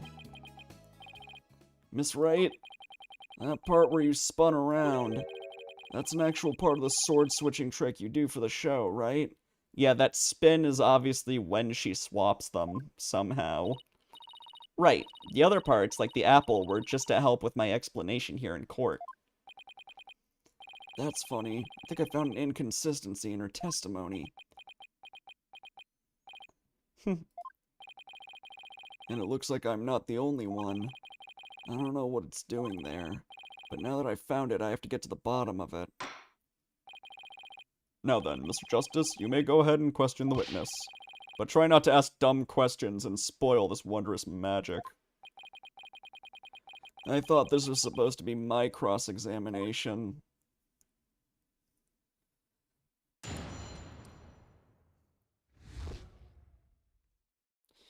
You know, I don't know. I actually think I like Blackwell more than Sudmati. Because Blackwell was at least, like, comical to have around because he was so fucking dangerous. He always, like, threw the biggest fits in court and had, like, a lot of screen presence. Sudmati is just kind of there. Ladies and gentlemen, please focus your attention on this sword.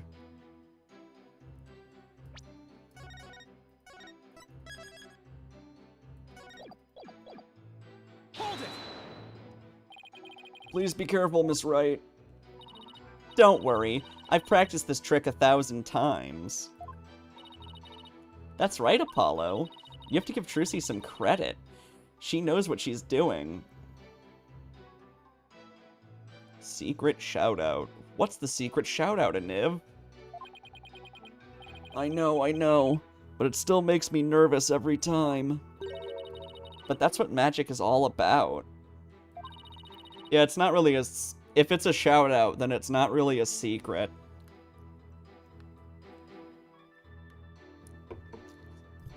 A truly great magician can make her audience experience all kinds of thrills and chills.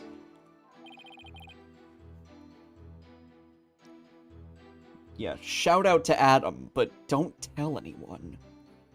I guess you're right. I better try not to interrupt her too much while she's doing the trick. Did you actually, like, DM Aniv? I wonder... That'd be funny if Aniv could reply if you whispered to him. But then you would basically be messing around with ChatGPT. I don't want to distract her or break her concentration. Can we DM him? You can send him whispers, but I doubt it'll do anything. Hold on, let me try.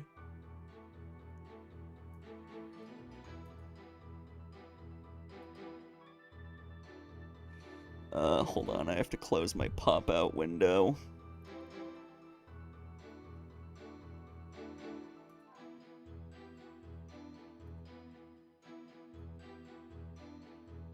Oh, they blocked whispers?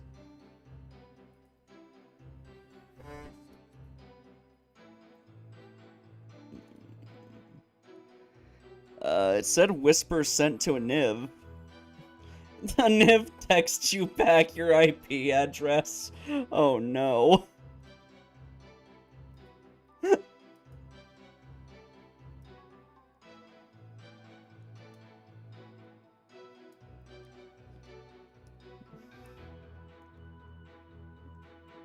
Oh hey, I got a message back from Aniv.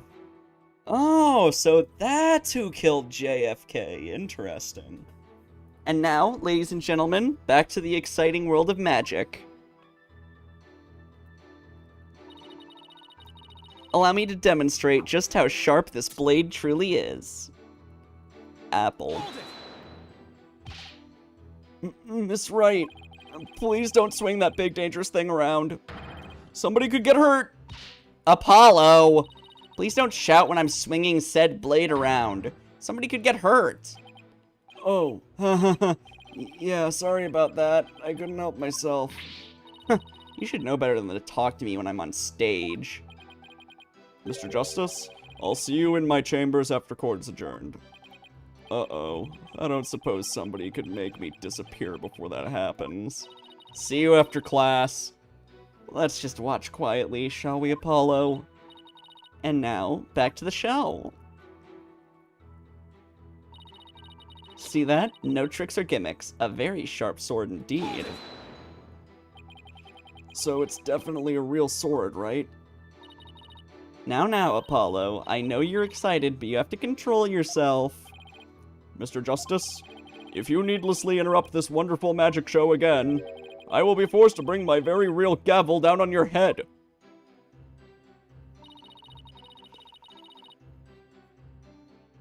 Dress coding? What's more misogynist? Pervertedness or dress coding? I vaguely remember you saying the latter. I don't know what dress coding is. You mean just having a dress code? Forcing me to hide my boobs? I mean, I ended up covering them up in, like, the YouTube credits. Not because people were, like, pearl clutching, although there were a few of those, but because there were some people who were like, hey, I watch your stuff in public. And then I was like, oh, yeah, good point. Which is why I covered it up for the YouTube version. I do think that, like, forcing a woman to hide parts of her body against her will is, like, highly misogynistic, in my opinion. Yeah, there's not really a reason to care, exactly. I don't know, whatever. The most common thing people complain about is, like, oh, you're shoving your fetish on us, and it's like... being a furry, it is sexual for me. I am a sexual furry, I'm not asexual. But it's not exclusively a fetish. Like, I don't want to fuck Death from Puss in Boots. I don't find him attractive. I just think his character design is fucking rad. I just really, really like anthro animal designs, that's all. If I wasn't a furry, I probably would have, like, commissioned a PNG of, like, me as a cartoon human, to be honest. Looking at you, Asmongold. Yeah, I obviously was not groomed to be a furry. My parents didn't even know what furries were until, like, way later. Like, I think I was an adult when they figured it out, and it was just because they bowled with, like, a team that's, like, a whole furry family or some shit.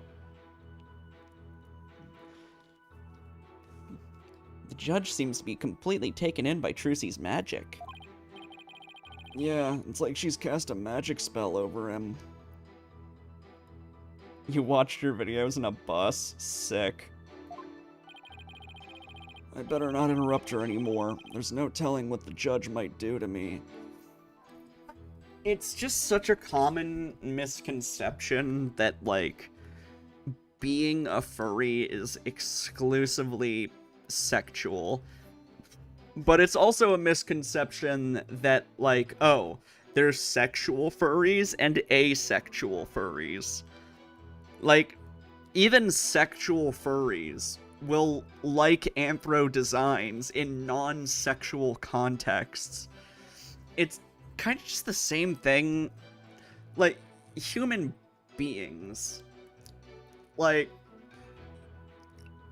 a man sees, like, a woman in a full suit. Like a lawyer or something. Like a woman dressed as Apollo or something. Like, really conservative, not, like, very sexual looking at all. Most men aren't going to get, like, aroused by that. But put a big booba woman in a bikini, and they go wild. That's because life isn't just about sex, and it's weird that people treat it like that. Where it's like, oh, you're only doing this for a sexual reason, and it's like, that's not the point, like, at all. Like, you find things attractive too, right? Like, unless you're ace, but, like, it doesn't make sense. Like, human beings fuck too and act sexually. Like, they're really just... Hey, bro, what's the... They're falling for, like, the worst pit of all. The concept that big boobs make you, like, sexualized as a person. something that I think comes from, like, anime brain rot, you know? Like, I feel like a lot of the people who think I'm forcing a fetish because my character is busty are probably the same people who jack off to hentai a lot. They've probably, like, whacked it to a girl with tits my size before. Although, given a lot of anime fans, said girl is probably 14 and getting fucked by tentacles. What's this? Hey, bro, what's a furry? A furry's someone who's interested in anthropomorphic animal characters with human personalities and characteristics. So someone that enjoys images of a dog displaying human characteristics and wacky scenarios is a furry? By definition, yeah.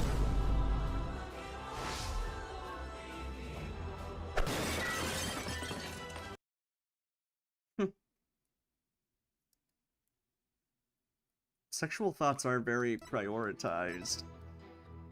Like, the thing is, when people say, like, oh, this character is sexual, you're, like, the one who's acting horny. You are the one thinking about it in a sexual context. I will concede that there is a bit of sexuality in, like, the sweater design, because the design is explicitly, like, to show cleavage, but, like, this is a real piece of clothes. Like, I didn't just ask Sunny to draw this, I used a reference. I, like, looked up real clothes that looked like the fucking sweater that I have right now. Like, women wear this. It's just fashion.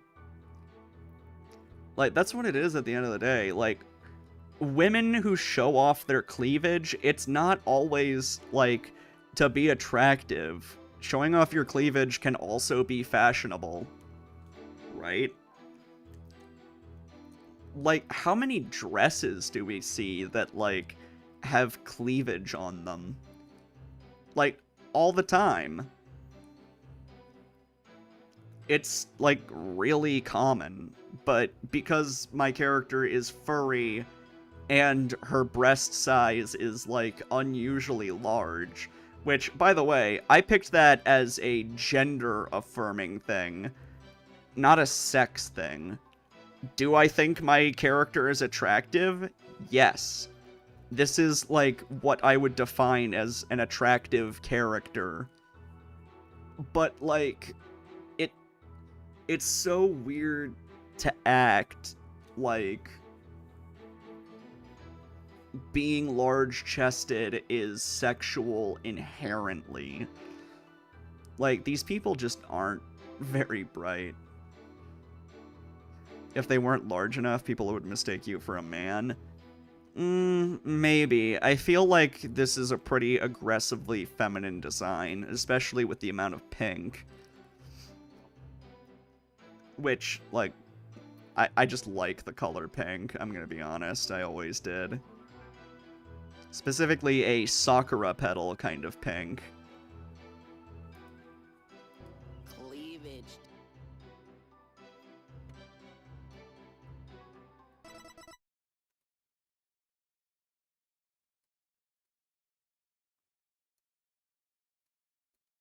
Cleavage, dude. Let's go! Cleavage? Cleavage, dude? Hot dog cleavage. What's this? Popsicle cleavage. Is this a show? Ice cream cleavage. Bee and Puppy Cat. Butt cleavage? What? What? No cleavage. No cleavage. This crab is on a journey.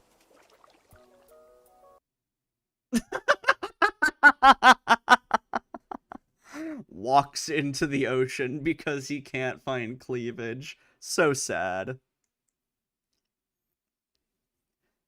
I don't know, it's a whole big psychological homicide, Pride Pog. What? But anyway, that's enough rambling. It is, like, real fucking tiring, though, if I'm being honest.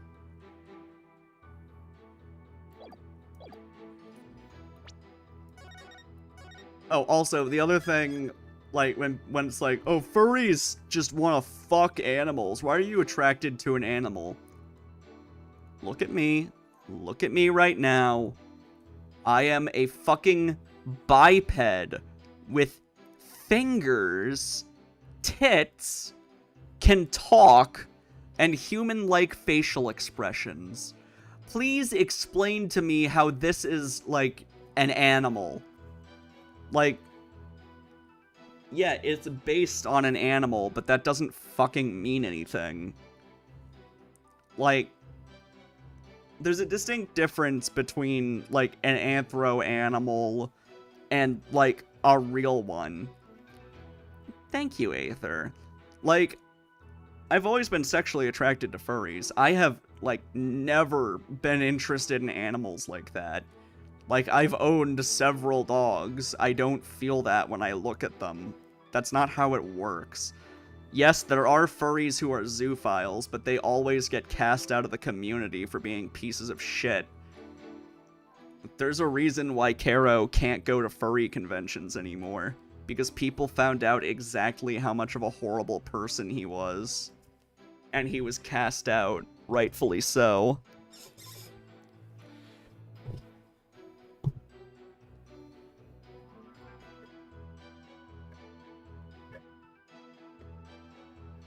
Oh, yeah.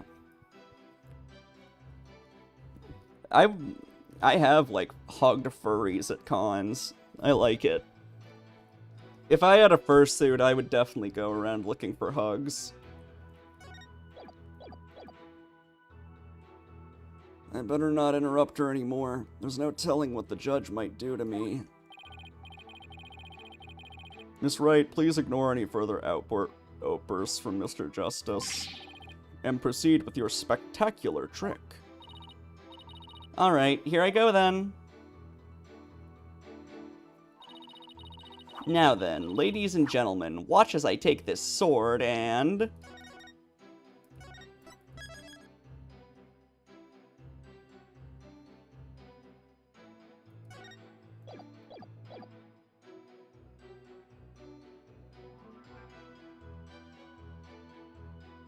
Hold it!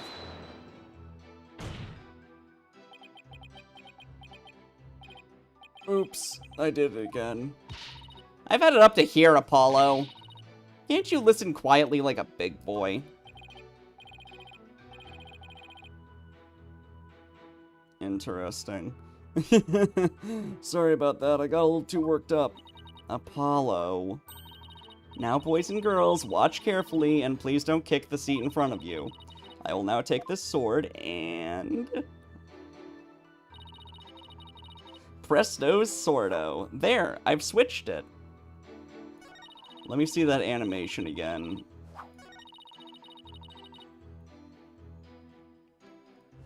Okay, I see the one point where she could have switched it. Which, funny enough, is when she faces the jury, so the jury should be able to see it, but I guess they're just pretending they haven't seen it. Hold it! So you switched swords when you spun around just now. That's right. It's the same way I do the trick in the actual magic show, too.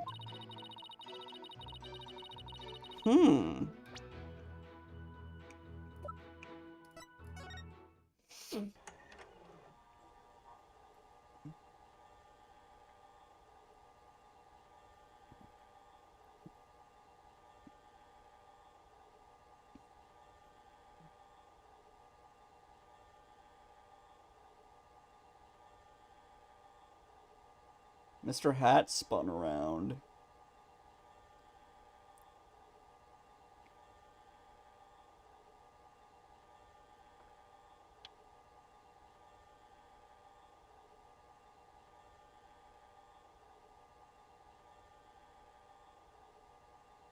I didn't see Trucy spin. When did she switch the swords?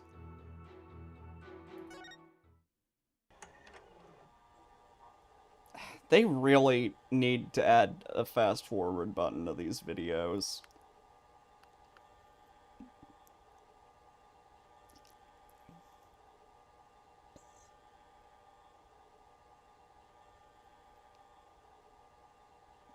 Mr. Hat spun.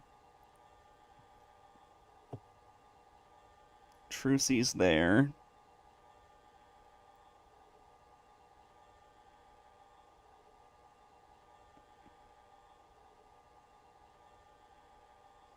Okay, she kinda spun the sword, but it was different. I guess she could have switched the sword? You can also see the sword in, like, the bin over there. But I'm also doing a lot of extra things that I don't do during the show right now, though.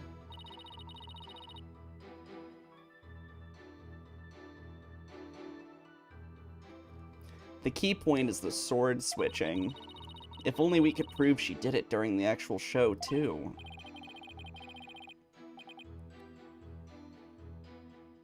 Right, prove that she switched them during the show. Yeah, they also had these expressions while Ted Tonate was threatening to blow up the courthouse.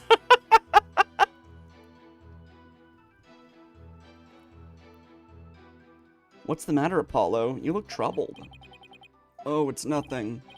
Uh-oh, this is quite the pickle. How should I go about handling this? Miss Wright, please continue with your trick. So you've all just witnessed me switching the swords. I think I have to present, like, the fucking DVD here.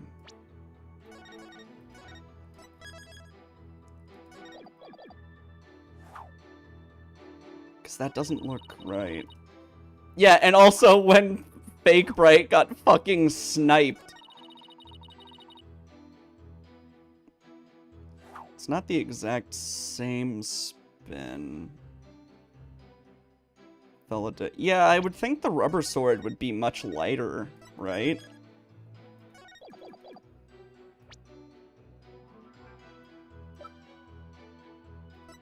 Objection! Okay, it worked. Miss Wright, there's something I'd like to confirm with you.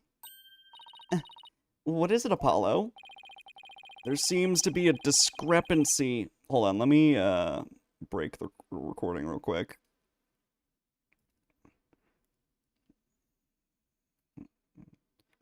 There seems to be a discrepancy between the way you performed the trick for us just now and the way it appears in the show footage. What? But that can't be. I performed it exactly the same way both times. Then what's going on here? Miss Wright, I have the show footage right here, and the part where you twirl your cape around is missing from it. What? But I did it! So, it really is the exact moment you switch the swords? Yes, that's right. I knew it.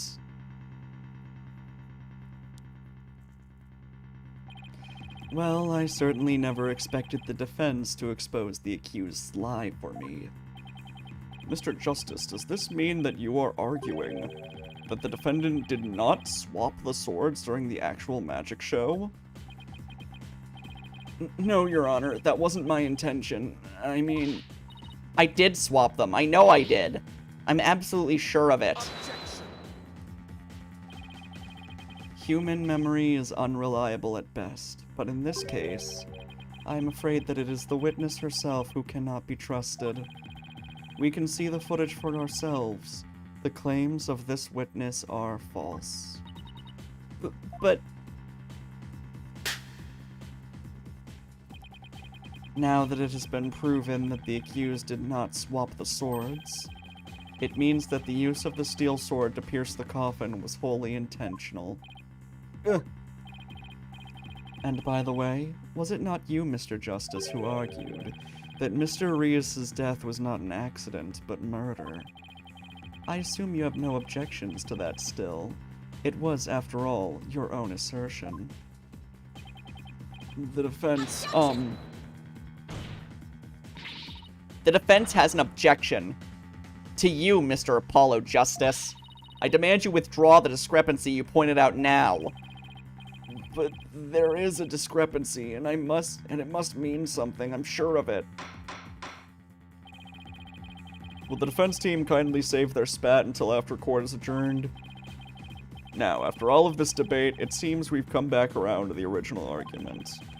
The defendant knew about the prank plan that would place the victim inside the coffin. What's more, the defendant did not perform the sword-switching trick on stage. Through her actions, I'm afraid I have come to see the true intentions of the accused. It was switched by Mr. Hat, right? Like, Mr. Hat had an identical twirl.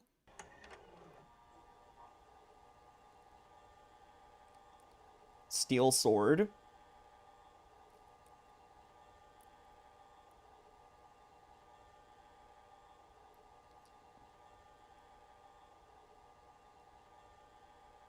Spin.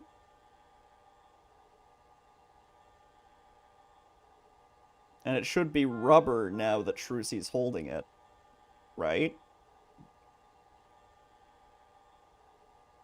It had to have been done while Mr. Hat was on stage.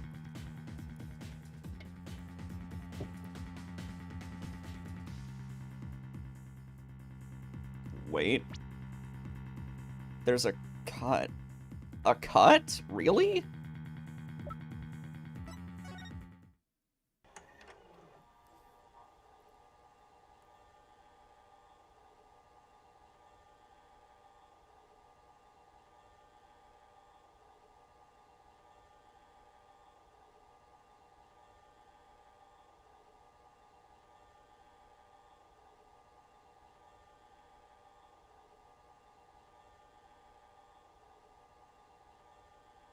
What?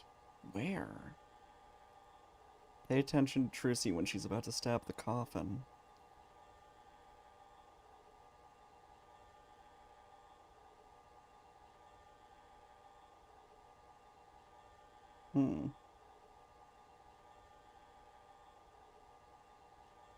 Did I see it? No. Hold on. One more go. A weird jump. I saw the camera, like, shake. Is that what you mean? You can have all the tacos you want, Niv. Have fun.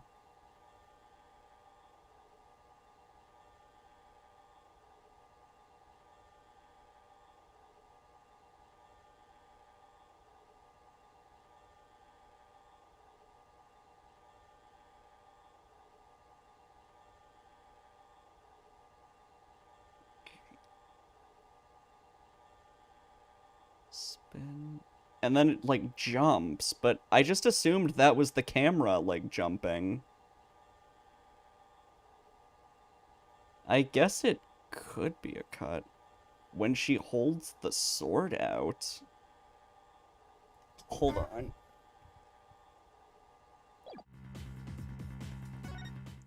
Sorry, I'm having trouble seeing what you guys are seeing. Which is weird, because I'm an editor.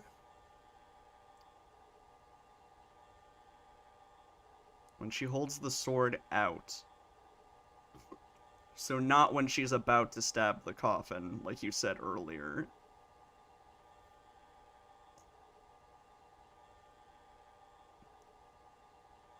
She's holding the sword. Zoom in on Bonnie.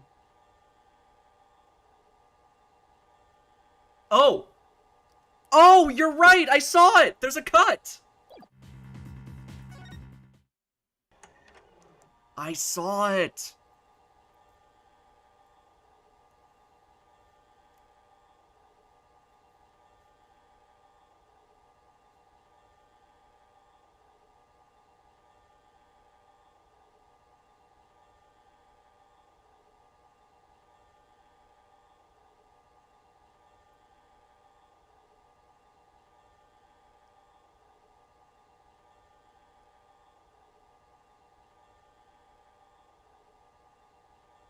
Right there.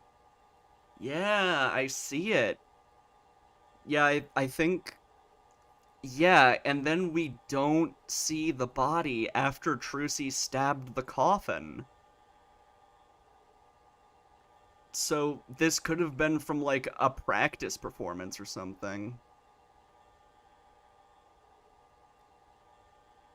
Or rather, the first cut could have been, like, a practice performance. Yeah, Retton's fucked with the footage.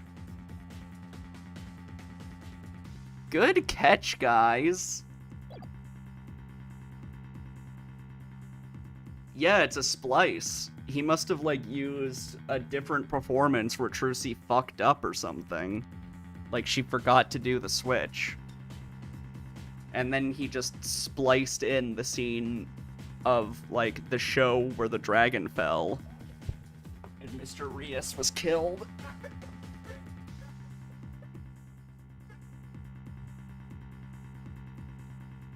Very nice. Her murderous intentions.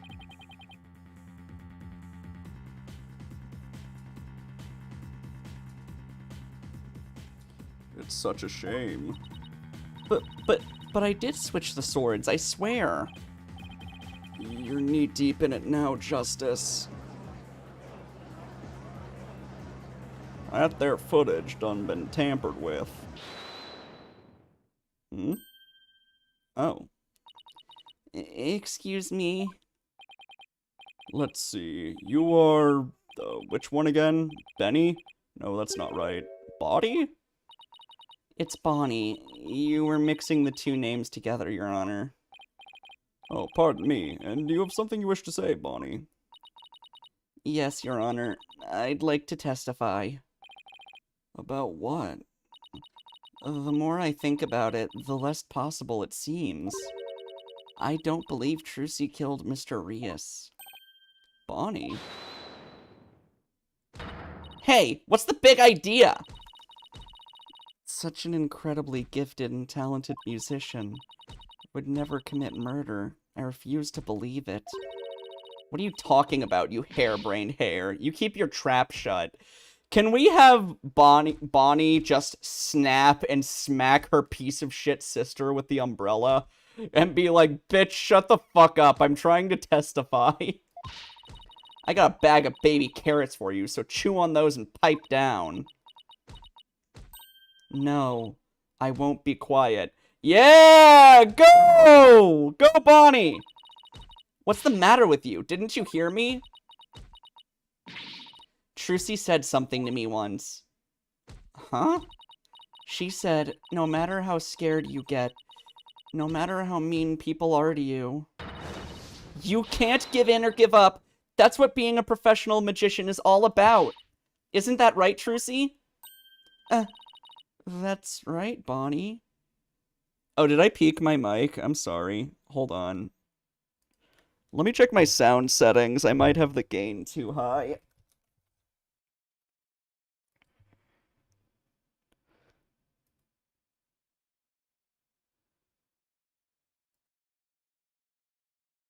Bah.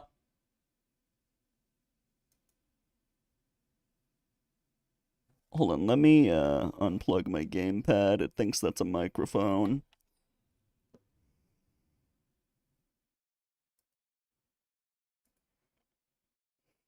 Yeah, my audio peaked during, like, the Kristoff thing. I remember that. There we go. Hold on, let me raise the volume a bit in OBS. Alright, there we go. Nope. Hold on.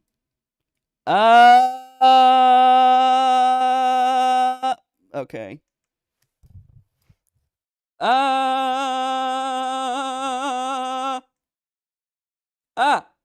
Okay, it's like just barely in the red. Ugh! Okay, there we go. That should be good. That's right, Bonnie. I've always been afraid to stand up to Betty. Afraid to defy her. So I did what she said. But when I saw Trucy today, she gave me strength. She's just gonna try and trick us again with her magic. Hurry up and convict her already. Give her the death penalty. Yeah.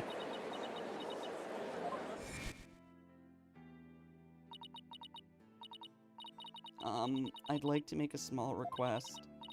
How about instead of testifying with words, I show you exactly what happened? Would that be alright, Your Honor? You can witness my stupendous sword-switching magic and judge for yourselves.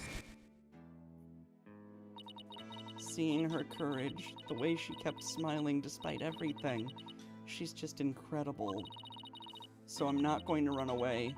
I'm scared, but for once, I'm going to be brave.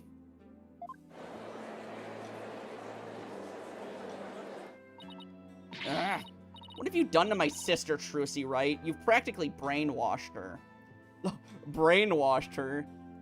Okay. How dare you? Now my sister is less accepting of my abuse. It's the power of Trucy's conviction. That's what it is. It's touched Bonnie's heart. Yeah, Trucy really is one magical girl. Bonnie, is the topic of your testimony related to that thing that was bothering you? The thing you tried to tell us about in the lobby during the recess? Yes. Ever since I saw the show footage, something's been nagging me.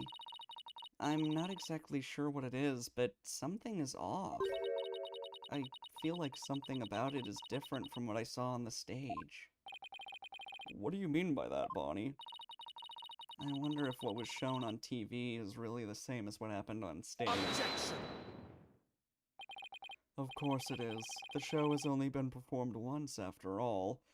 But there's practice performances. Every magic show ever, in fact, every play ever will have practice run-throughs. That's how you do it. Hold on, I think there's something... Oh, I need to readjust the microphone on my character. Boop.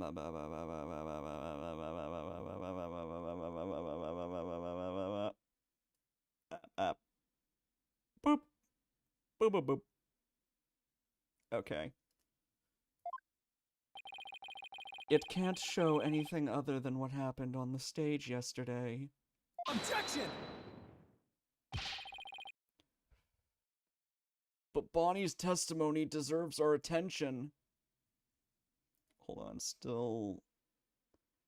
Let me change the delay sensitivity.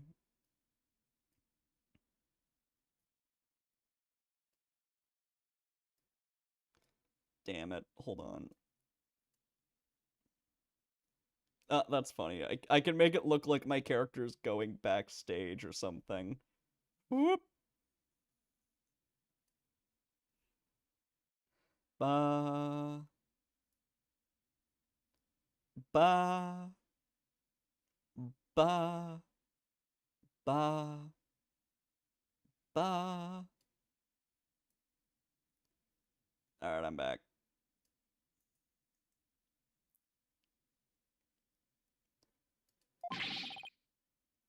We have to examine the show footage. But can we check? What can we check it against? Do you have some other footage of the show? By the way, if you're not sure what that green window was, my avatar uses chroma key. Like, I have to chroma key it wide, Olivia? I don't think there's a way to, like, stretch my avatar. That'd be funny, though. But it does affect the resolution. Like, hold on. How about some low quality, Olivia?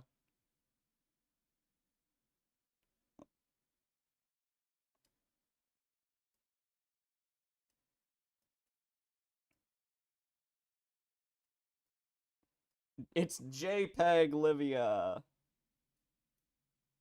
Hey, look.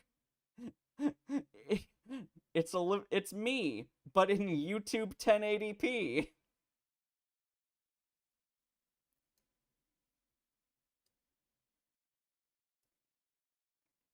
Look at that.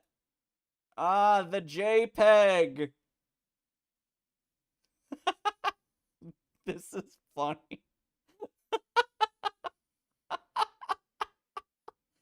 Yeah, low quality Olivia is killing me right now. If you squint, you can see boobas. Yeah, my tits have never been less visible. Duh, I'm a JPEG. Oh my god, you're right. You're right. Hold on. Oh, I can't really do that, can I? I was gonna do, like, the fucking AVGN bit, like Niru was talking about, but I couldn't. Because you have to, like, readjust the avatar in OBS each time. Alright, this seems like a good enough resolution, don't you think?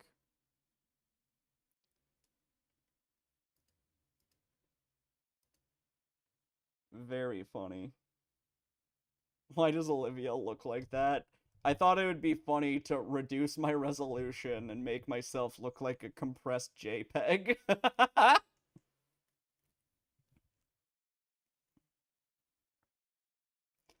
And also, I can disappear backstage by doing this. Woo! Huh?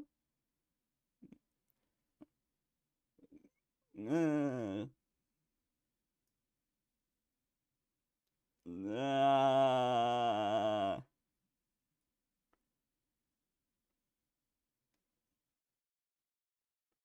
Woo, woo, woo, woo.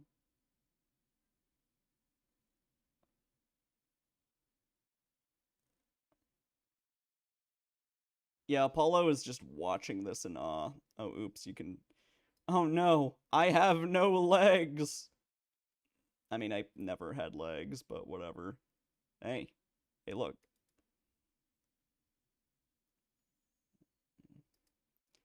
Look, now I'm the lawyer.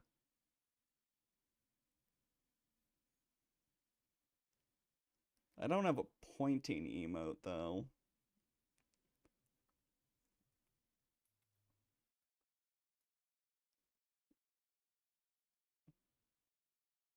That is so cursed. Yeah, inverted Olivia.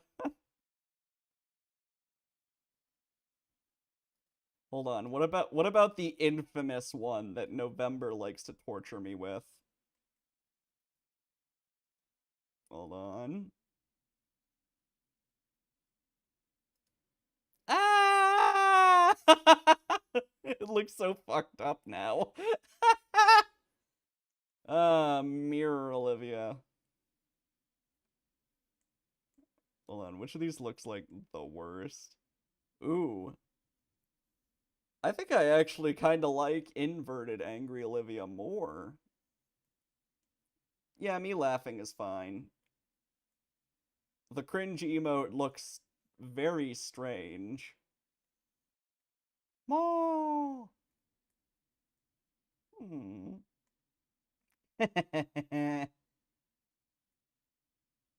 Mm-mm. Good.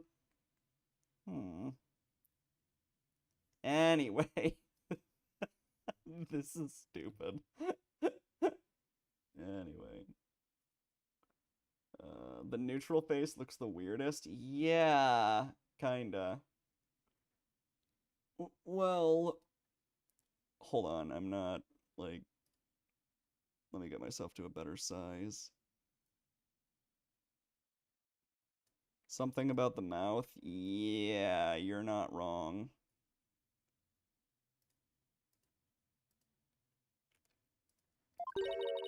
I have some show footage. You do?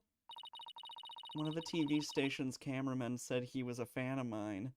Oh, would you look at Betty keeping her fucking mouth shut for once? How do you like that, bitch? He kept his camera on me throughout the entire show. And then afterwards, he gave me the footage he shot as a present.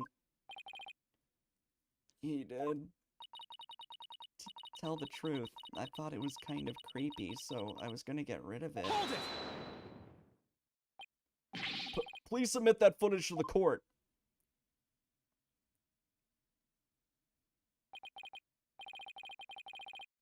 Now then, let's take a look at this new footage.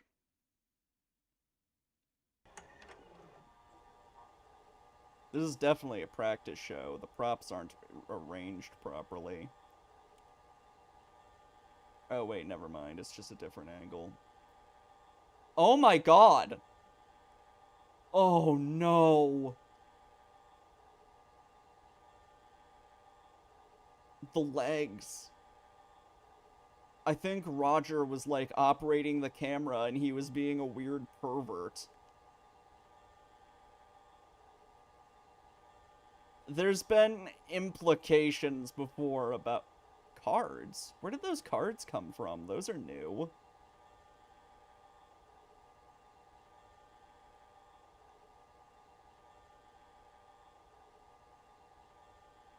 Yeah, that leg scan.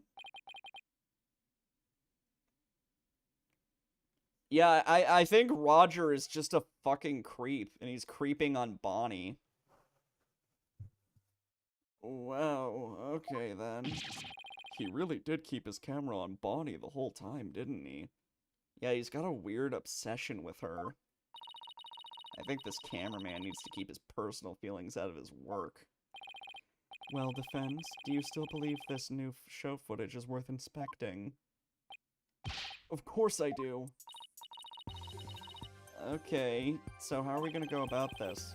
Let's try comparing the two. We might just find an inconsistency between them. Yeah, there were cards in the new one.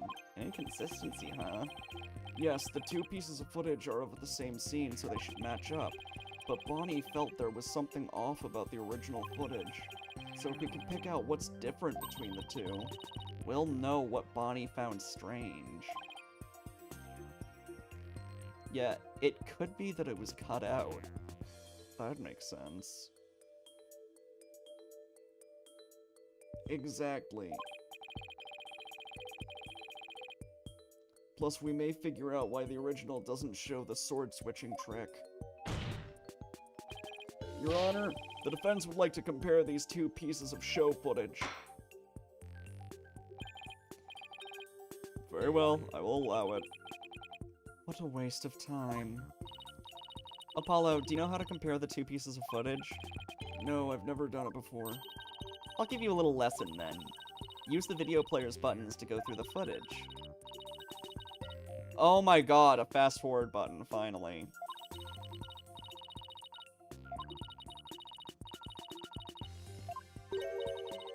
Could have used that in the DLC case. The DLC case of fucking Dual Destinies. That would have been nice. Oh, and by the way, if you fast forward or rewind when the playback is paused, you can do a slow frame by frame. Yay! Okay. And so how do I switch between the two videos? Just use the switch camera button. Alright.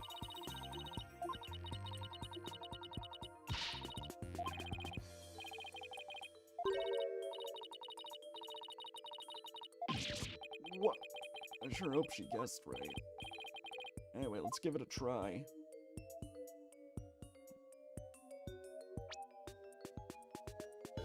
Oh, I can't save. Alright.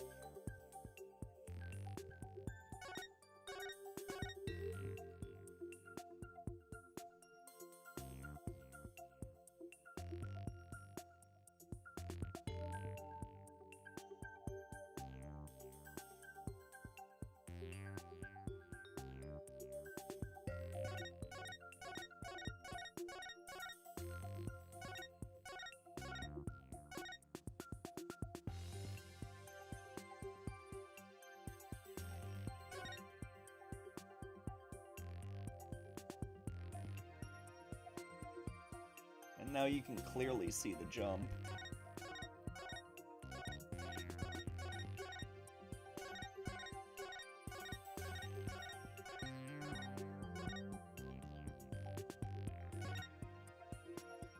Yeah, it's more obvious now.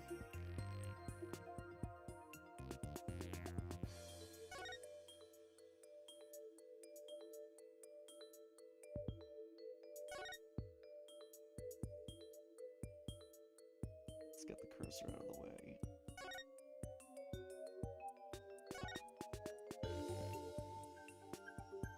It's not the start of the recording.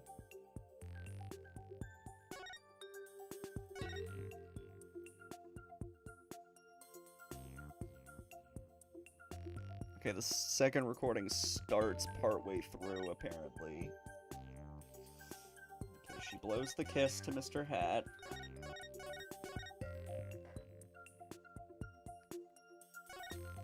Walks to her position on the stage. Cameraman decides to be a weird creep towards a 19-year-old girl. Where's the dragon? Maybe it was too high up? I don't know. I swear I saw cards.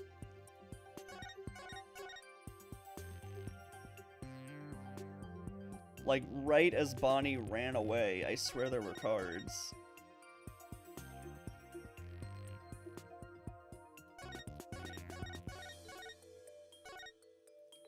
The camera... Oh my god. Ugh, the camera zoomed in on her ass. Ew. What the fuck?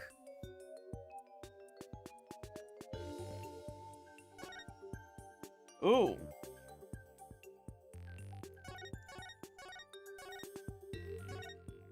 There we go.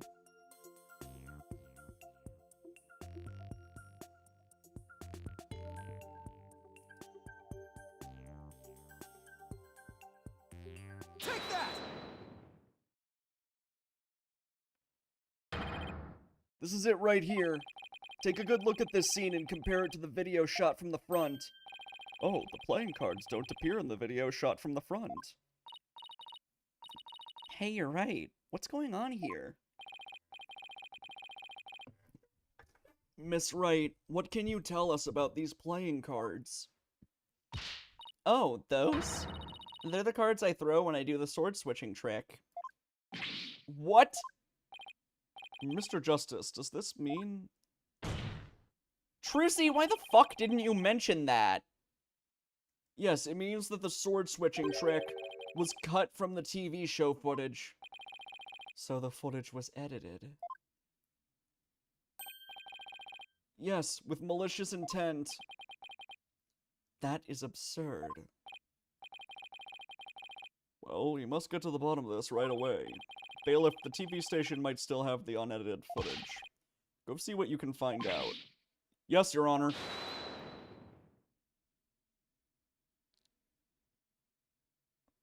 Oh. There he is. He wears shorts? You wear shorts? Really? The hell? What is your style, man?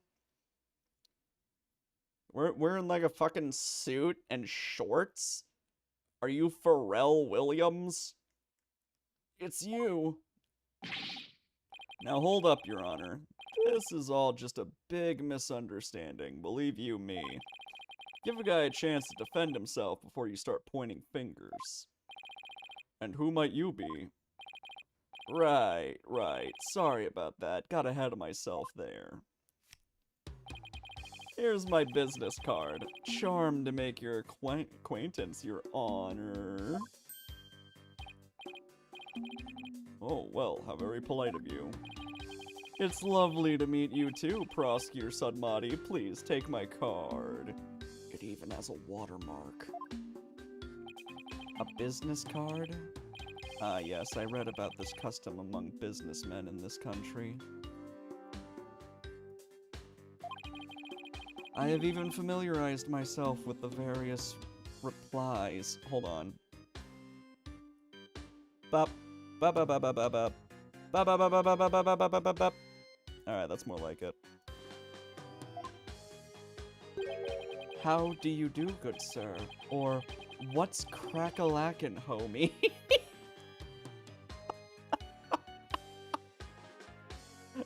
For example.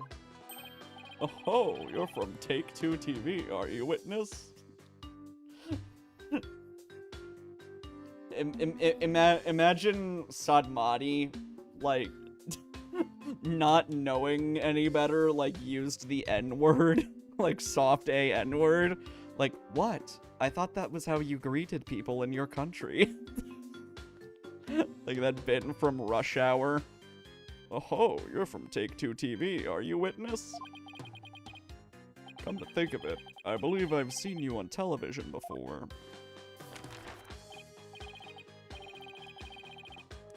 Yes, Roger Rettins, otherwise known as the Ratings Raja. He is a TV producer and appears on many of his shows as of late. He is best known for his catchphrase, "Hang loose, baby." Oh my, so you're the Ratings Raja. Hang loose, judgy baby. Nice courtroom you got here. I never thought I'd get to meet you in person. But Prosecutor Sadmati, how do you know so much about him? In preparation for the case, I watched all of his shows. I found The Rating Raja Goes to Burger Barn of particular interest. It inspired me to visit that restaurant straight away to learn more about the local cuisine. What? You went to Burger Barn? Who would have thought? You must have really wanted to try it, huh, buddy? 'Cause that line, whew. Compared to my aesthetic training, an hour's wait is nothing. An hour wait for a burger? What? Ridiculous! I recommend the Southwestern Burger with jalapeno jack cheese, by the way. An hour for a burger? Are you serious, dude? Now that reminds me, I should, get that footage off my phone of, like, Adam and Alex at, fucking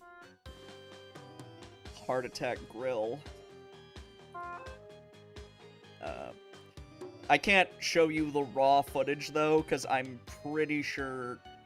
Yeah, I'm pretty sure I caught Cat BF in the camera. Yeah, I distinctly remember that. Alright, let me send myself the footage.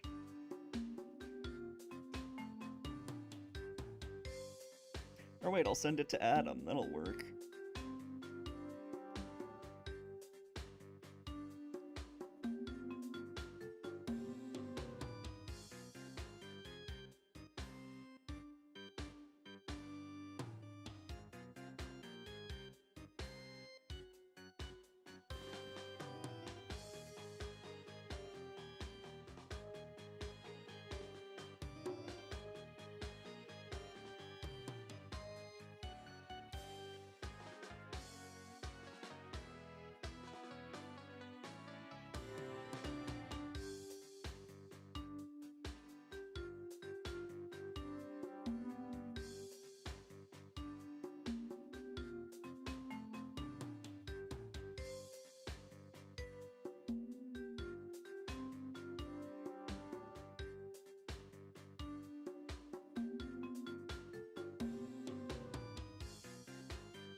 Right, also the footage of him doing, like, the kart racer. I should find that, too. At the Pinball Museum. There it is.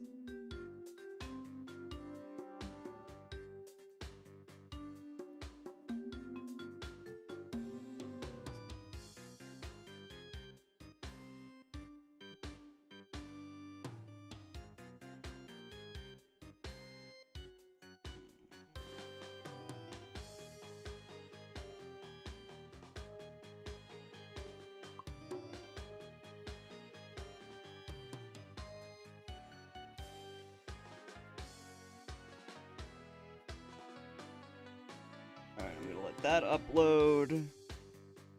Longest I've waited is like 40 minutes. I'm not sure what the longest I've waited for food is. I do remember waiting a long time a couple times. Like, getting one of those, you know, vibrating things where, like, it starts vibrating when your table is ready. Oh my god, that just reminded me. So, when we were in Vegas, there was a chef food truck. And by chef, I mean, like, the Jon Favreau film Chef. The food truck was indoors in a mall, which is already weird for a food truck.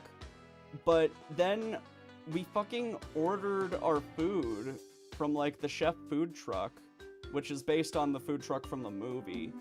And they gave us one of those, like, waiting, vibrating buzzer things. And I was just kind of like, how is this the food truck experience? Like, I've eaten at food trucks before. They just give you the food. That's the whole point. Why, you seriously? Why are you giving me a vibrating buzzer? What food truck ever does that? What are you talking about?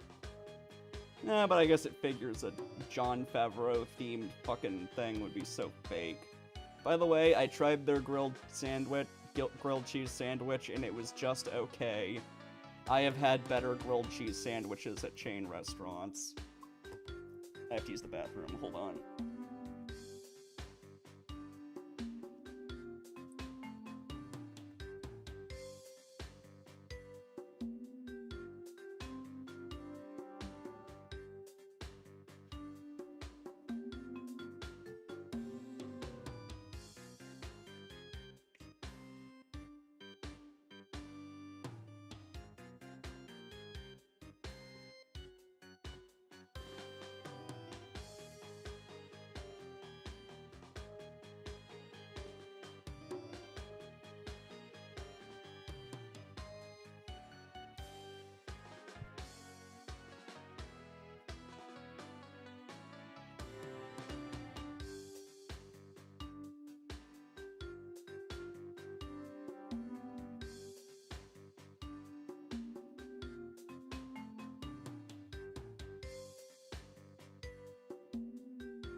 2 hours at Krispy Kreme. Jesus. I don't know if donuts are worth that. 4.9. How about that?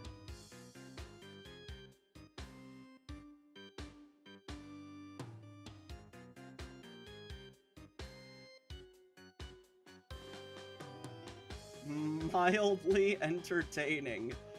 That's the feature review. 6 out of 10, mildly entertaining. Oh dear, bad sign.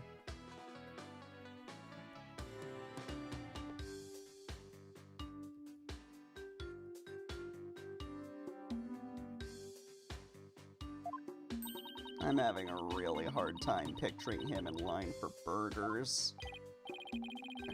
Frostier Sodmati's unexpected enthusiasm for food aside. Mr. Rettins, what is this misunderstanding you mentioned? Honestly, I'm kinda surprised he eats meat. Kinda figured that'd be outside the range of a monk, but whatever. Well, for starters, it's true that the footage was edited. You'll get your hands on this anyway, so I might as well show you the unedited footage. It's a pretty long video, so I'll just show you the part with the playing cards. You can see the cards when Trucy spins around, so keep your eyes peeled.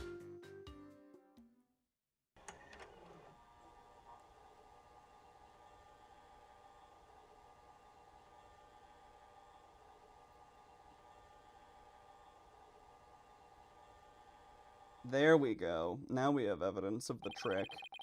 Did you see the part that was cut where Trucy switched the swords?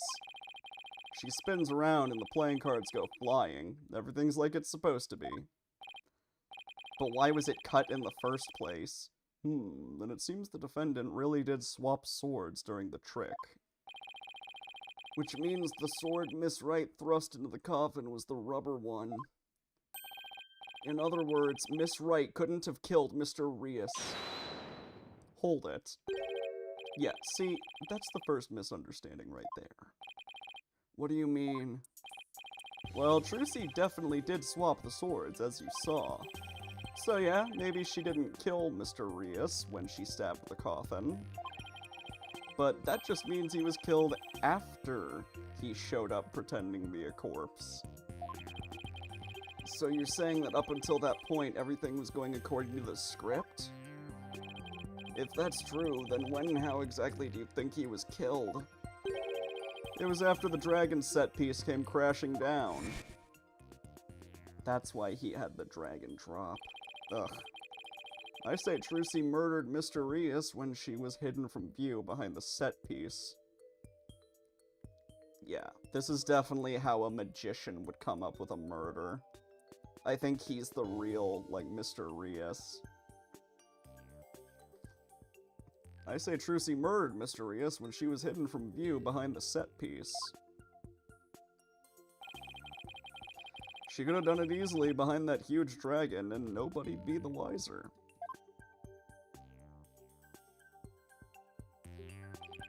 Would Bonnie not see it? Was Bonnie on the other side of the dragon? Oh, right, she ran away, didn't she? I see. Indeed, there is a ring of truth to your assertion. You bet. Plus, there's a suspicious-looking shadow in the footage, too. It's towards the end of the footage, just before the dragon hits the stage. It might be easier to see it for yourselves. Yeah, I've seen both instances of the shadow. Yeah, there was blood in the coffin. Which, I guess, hypothetically, Trucy could have placed there, but why would she do that? That would be incriminating herself. It's only for a split second, so it's hard to catch, but look here. This suspicious shadow must be Trucy. She's using the steel sword she hid behind the curtain during the trick to kill the victim. Now that you mention it, I suppose it does look that way. Objection! This witness is just trying to ram his theory down our throats, Your Honor. And that's not all. Aren't we forgetting that the witness willfully edited the sword switch out of the footage? Hold it! You see, there's your second misunderstanding right there. Your Honor, would you mind if I testified about it? Hold on. Yeah, it is Mr. Hat. I've seen people testify on TV, and I've always wanted to give it a shot. Your ass is mine. That would be fine with me, Prosecutor Sadmati. This is quite unexpected. It threatens to disrupt the karmic course of this case. I'm gonna lower the microphone volume sensitivity. It's a bit too high. Or rather, raise it. This is quite unexpected. It threatens to disrupt the karmic course of this case. Hey, lighten up, pretty boy. You're gonna like what I've got to say, promise. Do you really think I'm pretty? Very well. However, if you do anything to impede the last rites for the victim, I will have you removed. Not gonna lie, Sadmati is kinda my type. I would destroy him.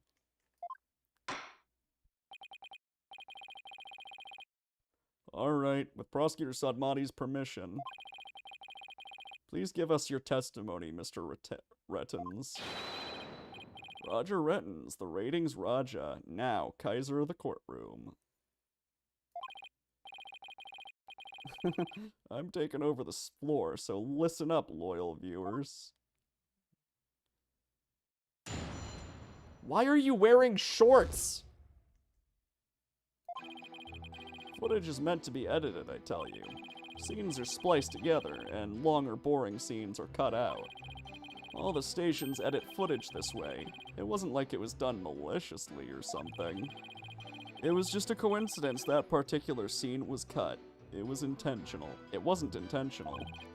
Or what? You got some proof that I had an ulterior motive for editing that footage? There's no reason to cut that brief section of the performance.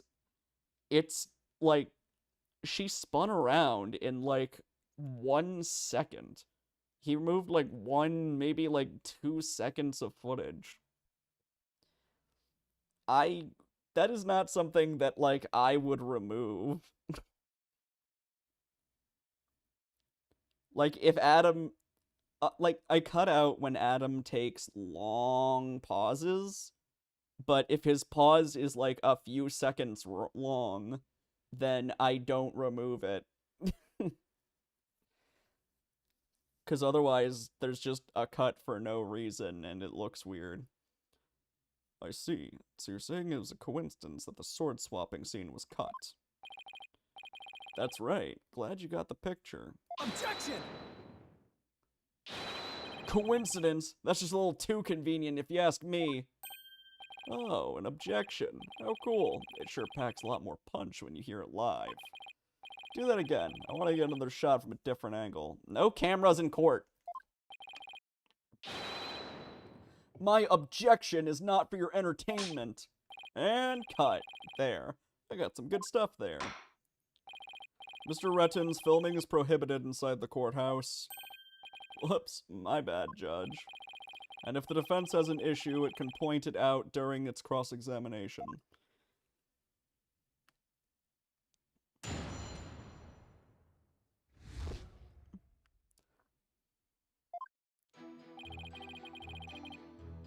Yeah, this guy's a weird pervert.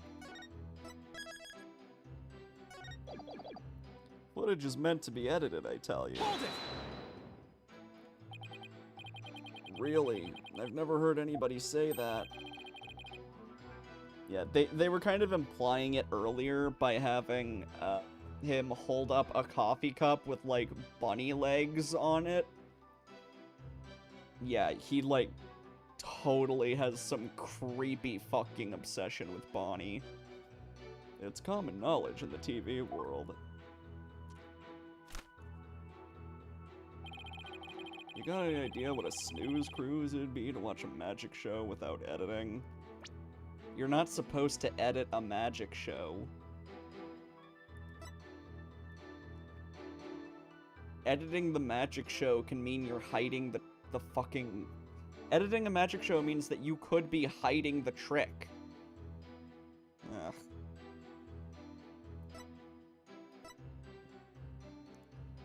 By the way, to increase the creep factor, 35, 19. This man, this fucking dude in his mid-30s is creeping on a girl who's not even 20 yet. Fucking weird. A magic show like that one, anyway. That was ice cold. Anyway, editing is what makes TV worth watching. Scenes are spliced together, and long or boring scenes are cut out. Hold it! You spliced like a second. Are you saying you thought there were boring scenes in Miss Wright's magic show? You gotta ask? That scripted presentation deserves a place on the cutting room floor. Then why did you let it happen? Broadcasting that mess as is would have been a complete disaster. That's why I had to edit the footage. It's just what a TV man does. What didn't you like about the show exactly? The whole thing. It was a major snooze fest. Maybe common folk like you don't get it. But a show's only as good as how loud, flashy, and trashy it is. You know, if this guy is the real Mr. Rias, then... Oh god. What if his injury was not why he was thrown out of Troop Grammary? What if he was thrown out of Troop Grammary because he was being, like, fucking creepy to Apollo's mom? Do you think that's it? He might have been, like, creeping on somebody and got fired, and his injury was just used as an excuse. That would make sense. Because, like, fucking... the lead guy, Magnifico? Magnifi, that's it. Like, Magnifi Grammary would probably be pretty pissed about that. It was plenty loud and flashy on its own. All you did was add the trash. I suppose each industry has its own way of doing things. Just as we in the legal profession focus exclusively on evidence and testimony. Exactly. Whether it's showbiz or the legal biz, we gotta do what we gotta do to get the job done. Anyway, editing footage is just a matter of course in the industry. All the stations edit footage this way. It wasn't like it was done maliciously or something. Oops. Hold it! It wasn't done maliciously, huh? But I get the distinct impression that you bear feelings of ill will towards Troop Grammary. Huh? What makes you think that? Things that you yourself have said. You'll see. I'll dig up the dirt and expose the dark heart behind that sweet smile. Yeah, I think he was creeping on Lammy Roar. I'll prove those Grammary magicians are all a bunch of lowlifes. And I also get the impression that you felt this way for a long time. Words such as those can be interpreted in many different ways. For example, though I bear the defense no ill will. Are you sure about that? I would not hesitate to say that he is a good-for-nothing lout of a lawyer. Welcome to chat, Ghassan Jabri. You bear me no ill will. Could have fooled me. Maybe he's only nice out of court. And yet it is the truth. I am only strict on you, as it seems you have strayed from the path. Nice attempt. I tried. If you have any objections, Mr. Justice, please make your case with evidence in the future. Mr. Rettens, please continue your testimony. It was just a coincidence that particular scene was cut. It wasn't intentional. Oops. Hold it! Of all the scenes you could have cut, why the sword switching trick? That seems like too much of a coincidence to me. Oh, so now you're gonna tell me how I'm supposed to edit my programs, big shot? Dun dun dun dun dun! It's hard being the boss, kid. You gotta make the tough choices, like which contents get cut. Which content to get cut. Then let me ask you this. I think I read that wrong. Which content gets cut? Okay. Then let me ask you this. Why exactly did you make such a tough choice in this case? You wouldn't understand, champ. It's all about artistic vision. I tell ya, people tell you how to do your job when they don't know the first thing about it. I may not know TV, but I know evidence law, and boy do I have some for you, champ.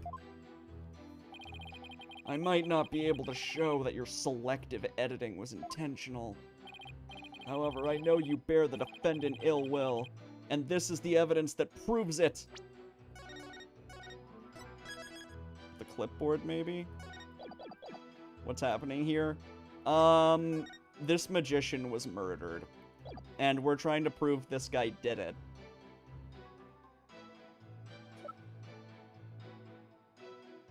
Take that! What's that you got there? This is the contract you had Miss Wright sign just before the magic show. This contract between the first party, Take-Two TV, and the second party, Miss Wright, reads: if through the fault of the second party, the show must be canceled in part or in full, the second party will pay $3 million as compensation to the first party. Okay, but is that notarized? I don't know how that would work legally. $3 million? That's a completely unreasonable sum. I couldn't agree more, and of course Miss Wright doesn't have that kind of money. Nevertheless, Roger Rettens had her sign this unreasonable contract anyway. Or, more accurately, he conned her into signing it. Conned her? How did he do that? There's a trick to the clipboard that was used by Miss Wright to sign her contract. It houses carbon paper that can secretly copy her signature onto other documents. Oh, come on now. That's quite a nasty accusation you're slinging my way. For starters, you don't have any proof I had anything to do with that carbon paper stuff. Just because Trucy and her agency can't pay up that doesn't mean I conned her. But $3 million? That's totally out of reach for the average person. In any case, this is important new information. Please add it to your testimony, Mr. Rettens. Where's your proof linking me to that tricked-out clipboard? You don't have any, do you? What do we have? Hold on.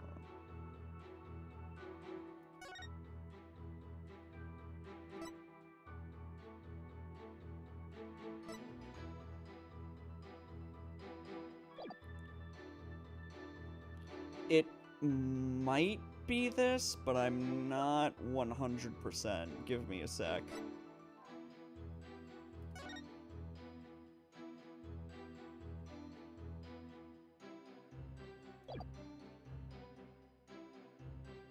Wait, what?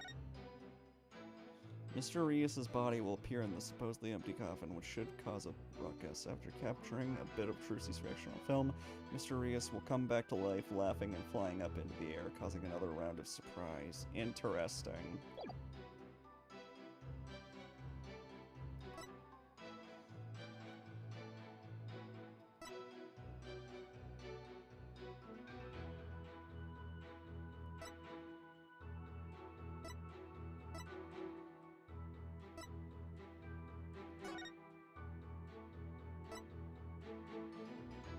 Roger Rettens.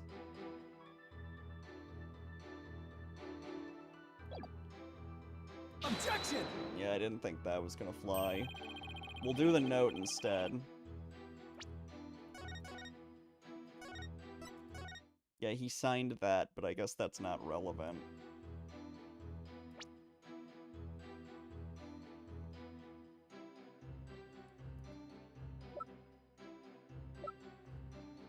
Objection! Okay, it was the note.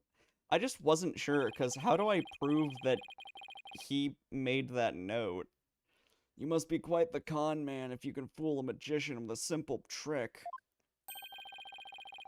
But if you think you can con a lawyer, you're very much mistaken. Hey kid, would it kill you to enunciate in front of the camera? You know, like a newscaster? Yeah, signatures should never be identical. Ace Attorney logic is, like, kind of fucked, though, so I wasn't sure. Think of the viewers. I'd like you to take a look at Miss Wright's signature here on this note. Now let's compare that signature to the one here on this contract. Yeah, my signature, like, is more of a hand movement than anything.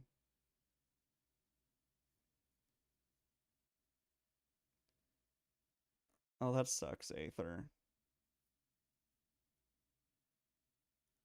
Now let's compare that signature to the one here on this contract.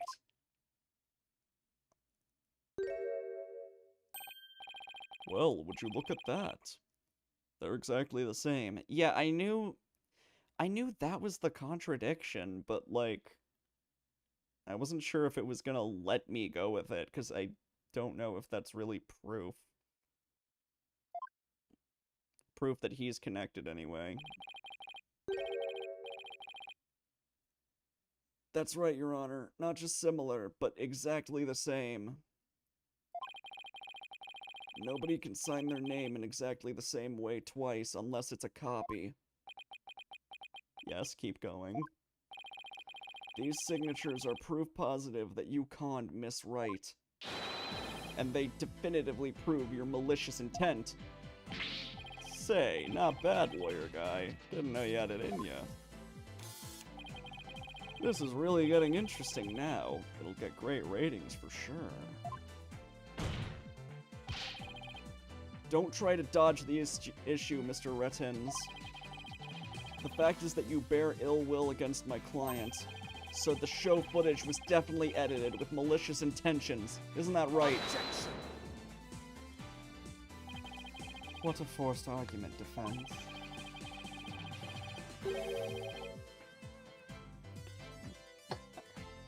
All you have proven is not his ill will towards Miss Wright, but his pecuniary? Not familiar with this.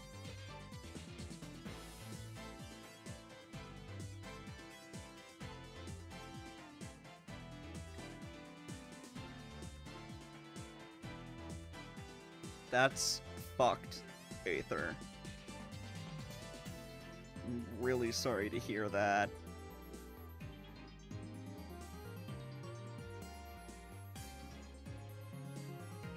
Yeah, that's really fucked. Alright, pecuniary.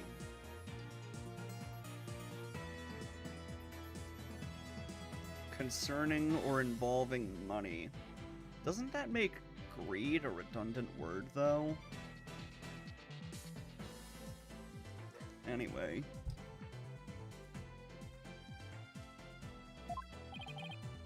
That's right. I just wanted money, baby. Fat stacks of cheddar, that's all.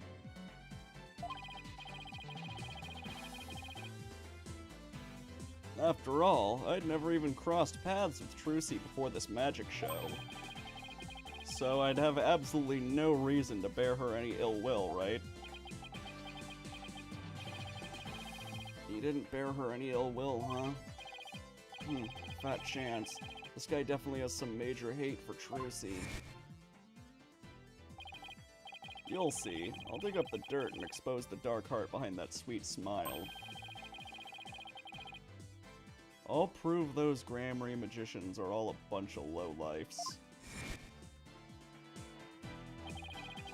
I can't prove it with anything, but the things he said all point to that fact. There must be something between the two of them that gave birth to this grudge. Some sort of connection that not even Trucy is aware of.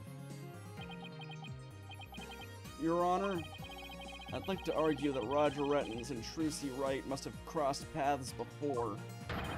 There must be some hidden connection between them. Hidden connection? What is it now? Just what are you getting at, Mr. Justice? It is futile to even ask, Your Honor. Surely it is just another one of the defense's feckless claims. Objection! You don't seem to have a very high opinion of me, but once you hear my argument, you'll wish you'd taken me a whole lot more seriously. Will I really? Very well then, do proceed. Did you figure something out, Apollo? Nope, not a thing. What? That was just some good old-fashioned bluffing, courtesy of Mr. Wright's fine training. I hope you know what you're doing. You bluffed too, Athena, come on. If you're gonna make such a bold claim, Mr. Justice, I hope you're ready to elaborate. What is this hidden connection between the defendant and Roger Rettins? Rettins is a magician too. That sleight of hand trick Mr. Rettins did during the recess earlier. Filming is prohibited inside the courthouse. Do you want me to get the bailiff?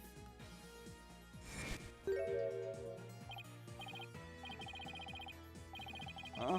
Filming? What are you talking about? I don't even have a camera on me. What if Mr. Rettins is a magician too? What if? I believe it's up to the defense to fill in the blanks, not me. Well, if he is, he may have had some contact with Miss Wright somewhere along the way. Objection!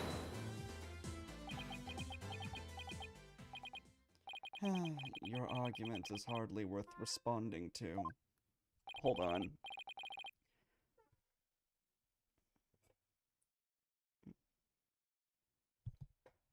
I have a message from Adam. Give me a second.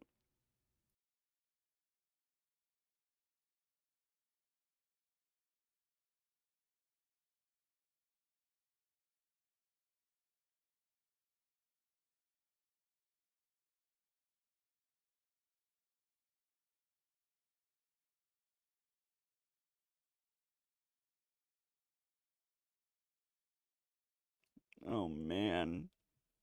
Adam has to watch, like, the whole fucking 5-hour Utah video. Jesus. Oh well. But by all means, please do continue. Yeah, it's gonna be at least a few days with his schedule. As a passage in the sacred scriptures of Quranism states, he who gives a sermon to a monkey is himself a monkey.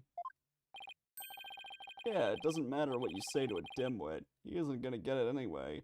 What is the Utah video? It was about some bullying. These furry kids were being bullied in a Utah school.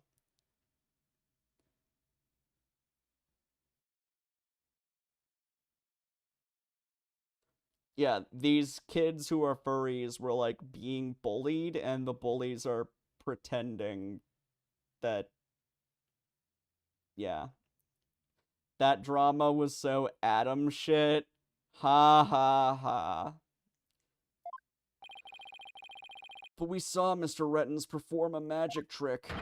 He made his video camera disappear in the blink of an eye. Well, I think it'd be pretty funny if I were a magician. You must be seeing things. Want me to introduce you to a good eye doctor? If a connection as tenuous as that is all it takes, then every magician in the country could potentially bear ill will toward the accused. I guess you're right. You're not the sharpest knife in the drawer, are you, short stuff? You would do well to cleanse that putrid mind of yours in the holy water of Mount Pony Pony. 3 days under a frigid waterfall, and even you should rise to the level of a monkey. A numbskull for a numbskull. Well, this numbskull has thick skin, so there. I think I get what they're driving at. Even if he's a magician, it's not exactly a reason to bear a grudge against Trucy, is it? Hold on, I can think of one person. One magician who has a reason to bear a grudge against Trucy.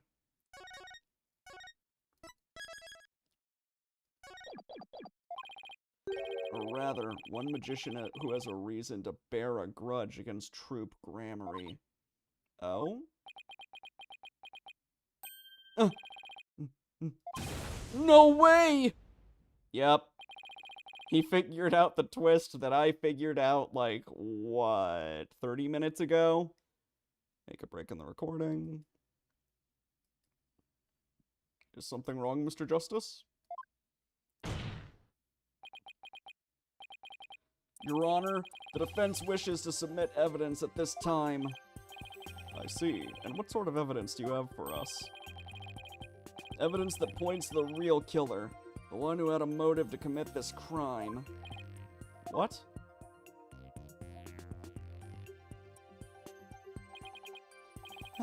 And what have you come up with this time, defense?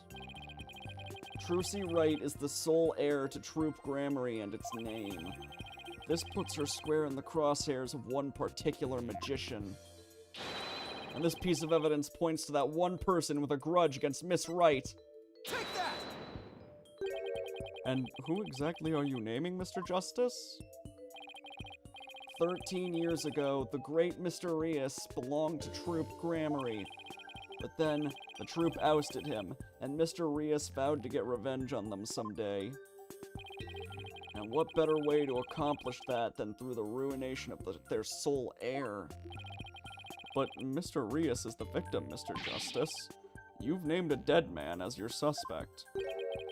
But is he really dead? What do you mean, is he really dead?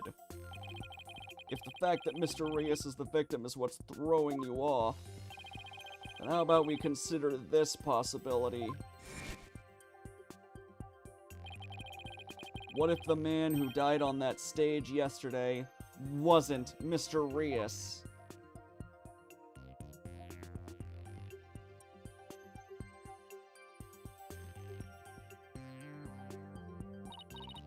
What? You mean the victim was an imposter? Sauce! Not Mr. Rias? Then what about the real Mr. Rias? It would mean the real Mr. Rias is still alive. That's absurd. Why are you wearing shorts? It's driving me crazy. Hold on, someone's buzzing me. Just a sec.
That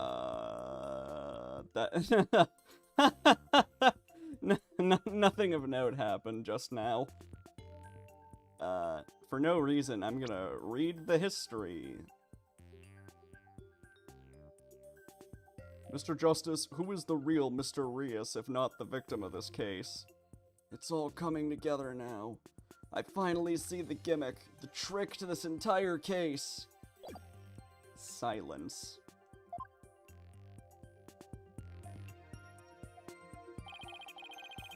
This should explain everything, Your Honor. The real killer, the one who hated Troop Grammary and wanted to sully its name. The magician lurking in the shadows who set up a fake Mr. Rias in his stead.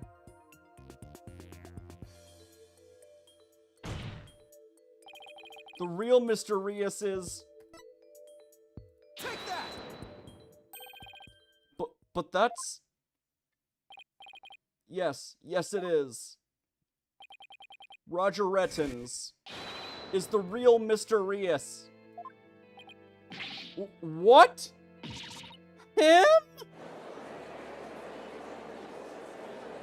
Objection!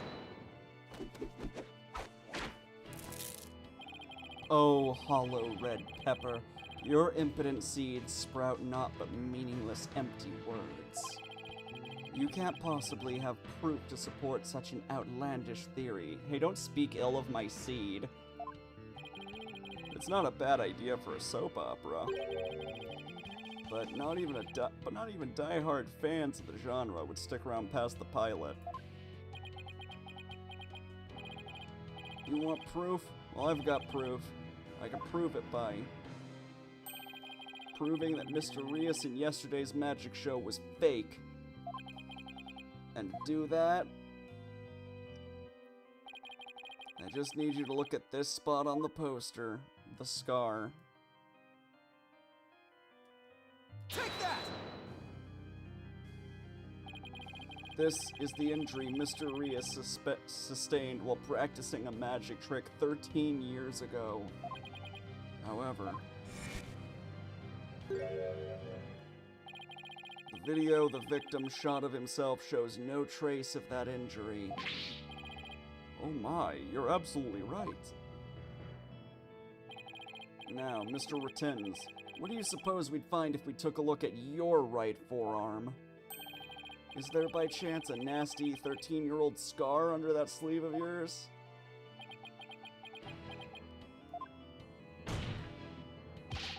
Well, Mr. Rettens, why don't you roll up your sleeve and let the court have a look?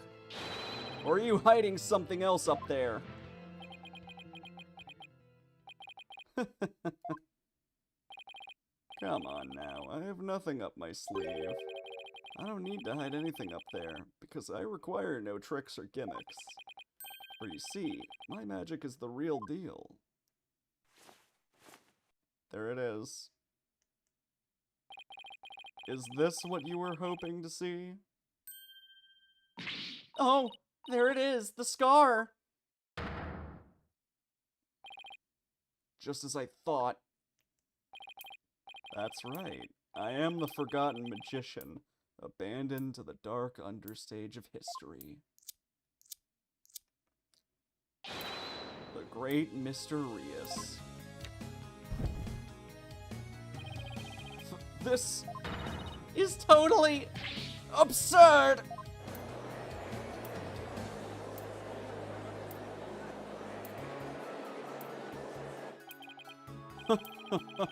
How ironic, wouldn't you say? That this odious mark carved into me by Troop Grammary would bring me back into the limelight once more. Strange are the karmic threads before me. If the witness is the real Mr. Rias, then who is the victim who perished in the magic show?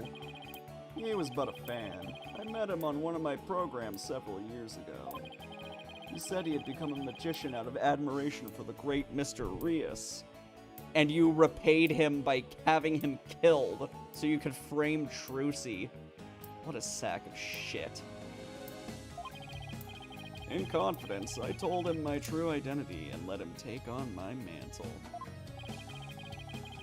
And when did this man take over for you? They didn't do DNA testing? I don't know how they would, like, DNA test that. That doesn't, like... I don't see how that would prove anything. When did this man take over for you? About 2 years ago. I taught him my tricks and even acted as his producer. And so, a mere amateur became a popular magician overnight. Courtesy of my magic on the stage we call television. Hope you enjoyed the show. You really had us all fooled. Mr. Rettens, or should I say Mr. Rias. Yeah, they would need, like, DNA from the Mr. Rias who, like, left Troop Grammary 13 years ago. Mr. Rettens, or should I say Mr. Rias. In your hatred of Troop Grammary, you killed the victim, Mr. Mystery, and then set up Miss Right to take the fall, didn't you? You did it all just to tarnish the Grammary name. I have no idea what you're talking about, lad. I set up the prank, that much is true. It was simply a harmless joke on Trucy, I assure you. Yet she learned of the plan and made use of it to commit murder. That is how strongly the criminal element runs in the blood of these Grammaries. Wow, really proving how much you are biased against the Grammaries.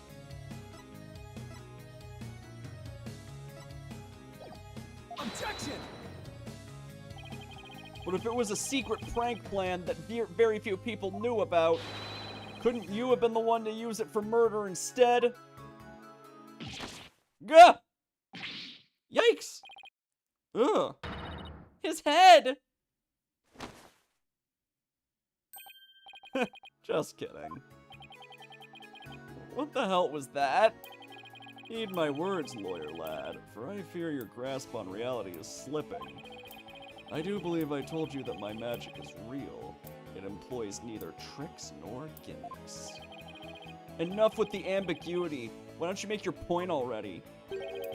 My alibi is as pristine as ever. Wouldn't you agree, Prosecutor Sadmati? Yes, I suppose that is correct.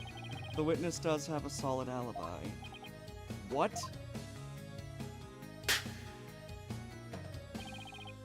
Recall, defense, that at the time of the magic show, Mr. Rettens was at Take-Two TV.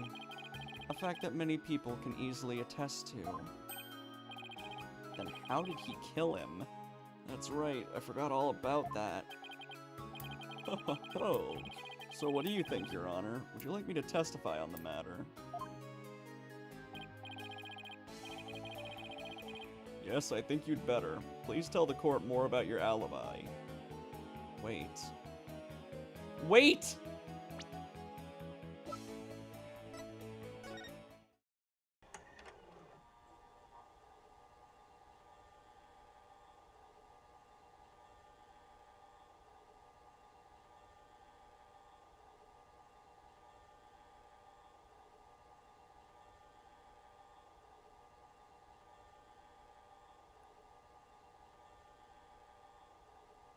You can't see... Mr. Rias may have been stabbed by Mr. Hat.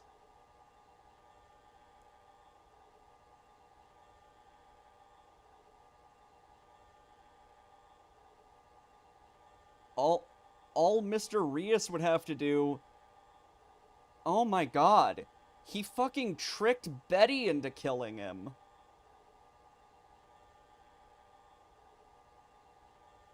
Because she was the one in control of Mr. Hat.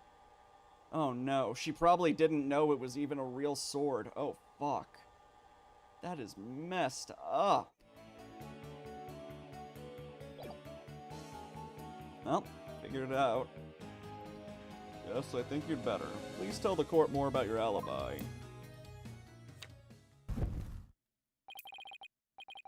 Very well then, on with the show. Are you watching Magnifi Grammary?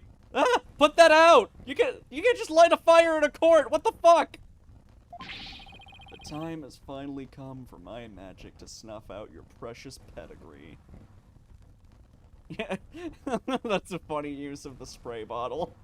Like, put it out, you fucking idiot, what are you doing? The Gramarye line will be no more.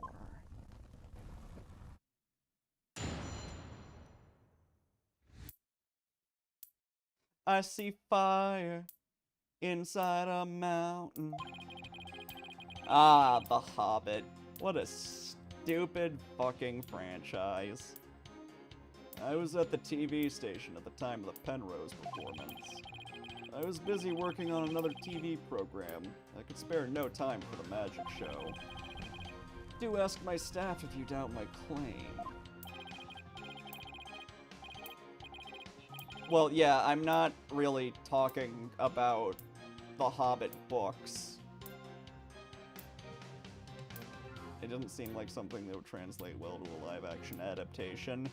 Well, at least not the version we got.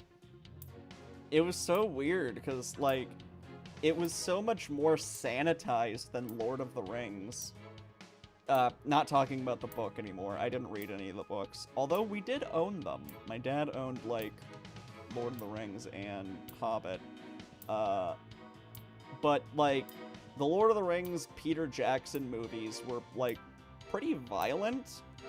And The Hobbit was, like, a Saturday morning cartoon.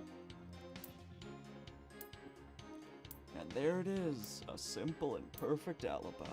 No tricks, no gimmicks, just the truth.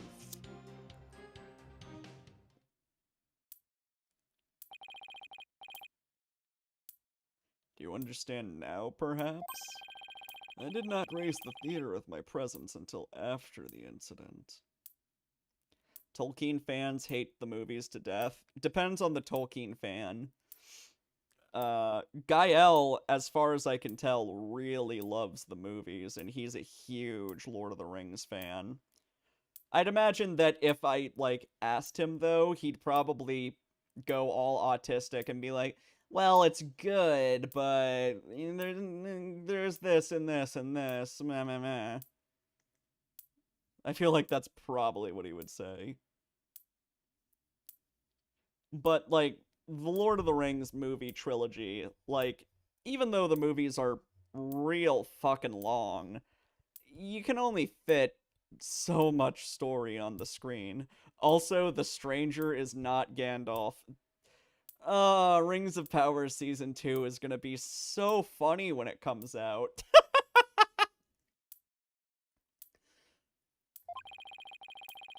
So how could I have committed the murder? His staff did say he was there at the station.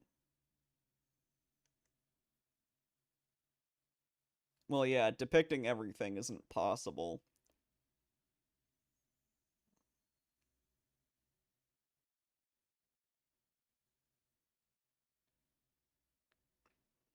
Rings of Power seems like a pretty bad adaptation, though. Like, as someone who didn't read the books and doesn't like reading books, I love Lord of the Rings. Damn, I just looks like the GameCube controller. Niv, what? His staff did say he was there at the station. The Gollum game? I mean, yeah. But, like, I'm talking... No, I guess I do have to include the Gollum game. A video game is another adaptation. So I guess the Gollum video game might be the worst Lord of the Rings adaptation? I don't know. The writing seemed pretty bad from what I saw.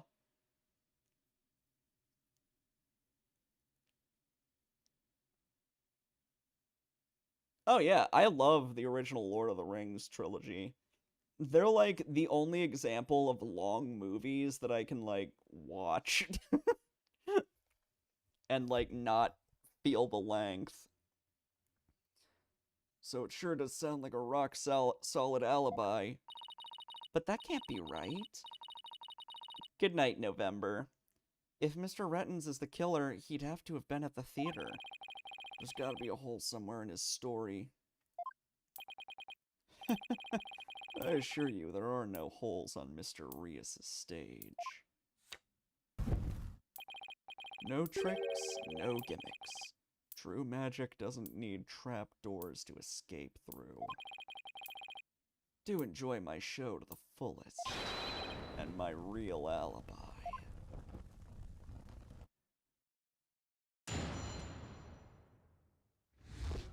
Do I think Gollum and Goodbye Volcano High could have been good? Hypothetically, I guess. I don't know. Goodbye Volcano High had a pretty ugly art style. Like, people were negatively judging it before it even came out because of how fucking hideous it looked. I was at the TV station at the time of the Penrose performance. Hold it! But you did come to the theater eventually, isn't that right? Indeed. Anxious to see how the show was progressing, I made my way to the theater. Let's see. My journey took about 10 minutes by car. Is it true that, like, they had to change GVH's script because the first one was written by a pedo? Is that what happened? Let's see, my journey took about 10 minutes by car. Could he actually have been at the theater during those 10 minutes killing the victim? Allow me to stab at reading your mind. Aha! Could I have been at the theater during those 10 minutes killing the victim? How in the... But no, I took a taxi. The driver can attest to that. Feel free to call the taxi company if my word doesn't satisfy you. The driver is a big fan of the ratings Raja. I even gave him my card. He gave the driver his card. That was very clever of him. You might as well give it up, lad. Questioning real magic is a fool's errand. Besides, you know very well what I was doing at the time of the incident. I was busy working on another TV program. I could spare no time for the magic show. Hold it! What was this other TV show you were working on? My own special project, you see. One moment. Perhaps this is more appropriate. It's a Ratings Raja special production. Yeah, hang loose, baby. It's called Desperation Regeneration. You switched personas just to say that? What's the show about? Washed-up has-been singers and comedians get together and play musical chairs. The winner of the game is given a second chance at their career. A priceless prize for chumps who washed up too early in life. Sounds great, right? Might I suggest you appear on that show, Mr. Justice? As the ex-lawyer who used to make ridiculous bluffs in court and faded sadly into obscurity. And let the Ratings Raja produce my TV debut? Not in this lifetime. You have great reactions. Who knows, TV might be your true calling. Hey, whose side are you on? In any case, I was overseeing production of this program during the Penrose performance. You ask my staff if you doubt my claim. Hold it! How do we know those staff members aren't in cahoots with you? I make it my business to perform solo. My magic has neither need nor want of assistance. After all, one of them could reveal the secrets behind my magic, could they not? So he doesn't trust anybody, huh? He's the complete opposite of Trucy. There were many people in the studio audience who saw the witness as well. Even if he had been able to persuade his own staff to cover for him, he could not have convinced so many complete strangers to do the same. He really has made a rock-solid alibi for himself. Yeah, it's almost too good, you know? It's eerie how perfect it is. Has all been revealed to you now? there it is, a simple and perfect alibi. No tricks, no gimmicks, just the truth. Hold it! I've got it. Do you have a brother? A brother that looks exactly like you, maybe? Oh, that... I don't think they're gonna do that twist twice. Again with the twins business. You think the audience will let you get away with using the same gimmick twice in a row? If you do not believe him, Defense, why not investigate for yourself? Though I am sure your efforts will prove to be thoroughly fruitless. Yeah, I guess the twins theory is a little far-fetched.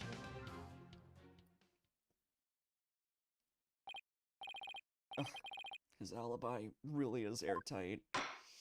I believe we've heard enough. While I believe the witness does indeed harbor some ill will against the defendant, there is no reason to doubt that he was at the TV station at the time of the incident. Yes, the facts prove it was impossible for the witness to have been involved with this crime. These last rites for the victims have been dragged on long enough. The soul of the victim himself is so bored that it is resting atop of Your Honor's head. It is?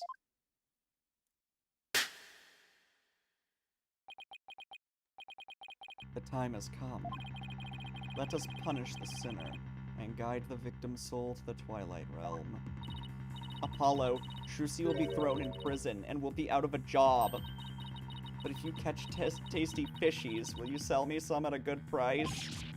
I told you, I have absolutely zero intention of going off on a tuna boat. Think, Justice, you have to figure this out. It's no use. I can't find a single flaw, so what now? Behold my never-ending magic show. Come for the awe-inspiring showmanship of the great Mr. Reeves. They still have no evidence it was Trucy, though. I mean, they have that tape of her stabbing the coffin. The prosecution can say that she just didn't switch the swords, or that it started as a rubber sword and she switched it for the metal one. And stay for my grand illusion until the end of time.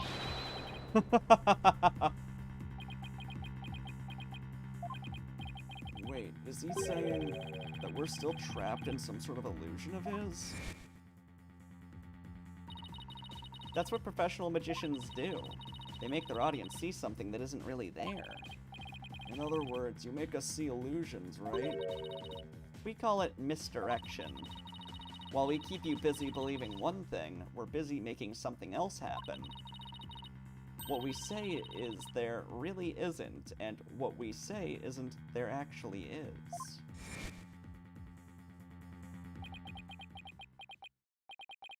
Could it be? You know what, Mr. Rettens? I guess we have all been spectators to the elaborate illusion you've prepared for us. An illusion that has subtly turned our attention towards something you wanted us to see. What are you going on about, lad? Have you got something, Apollo? I just remembered something Trucy said about misdirection. What a magician says is there really isn't, and what they say isn't there actually is. If we've been taken all for a ride by Mr. Rettens' magic, then maybe he's made us see something that wasn't really there. Oh, are we at the end of the case? It's time to rethink all my assumptions about this case. What have we been made to believe was there when it actually wasn't? What have we taken to be the absolute facts of this case? Are we gonna do the head zoom in?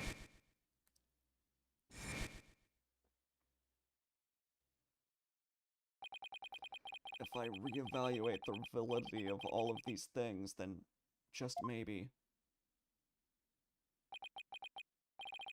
Athena, there's something uncanny about this case. Okay, what is it? Rettens' alibi. It's too perfect. That's true. It's like it's impossible to break, no matter how hard we try. But maybe that's the trick. Maybe that's exactly what he wants us to think. I'm not following. We're not making any headway here because we've been so focused on breaking his alibi. I got it. The shadow that he said was Trucy was actually Mr. Hat. He might have pulled Mr. Hat up to, like, switch the sword somehow. Right? Because we see Mr. Hat's shadow twice. We're not making any headway because we've been so focused on breaking his alibi. Oh, I think I get it. You're saying he's using misdirection on us, right? It's definitely a possibility. Would the defense care to share with everyone what it's discussing over there? Your Honor, we believe that if we were to reconsider a certain assumption, we may finally arrive at the truth. In fact, I think we'll even finally see who's hiding behind the curtains, so to speak. And what is this certain assumption you're thinking of? This is the one key assumption we've been taking for granted this whole time. The culprit was on scene, right?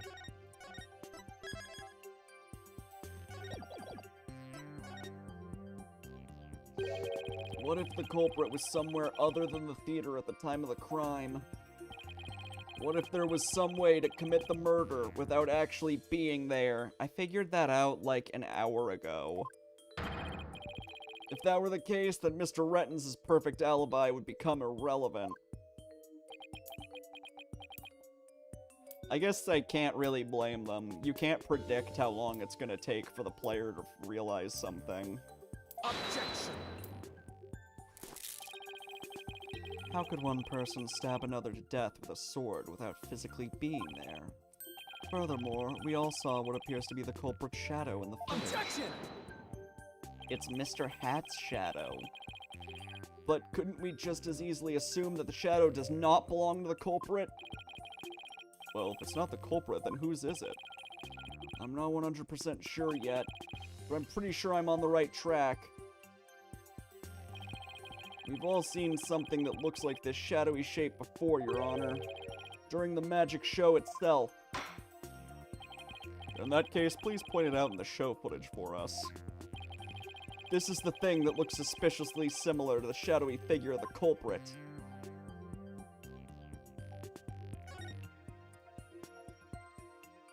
Take that! What? What do you mean?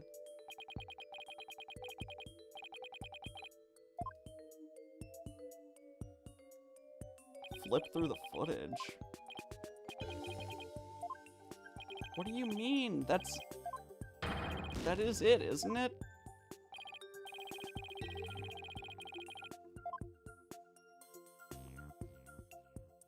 Slow the video down.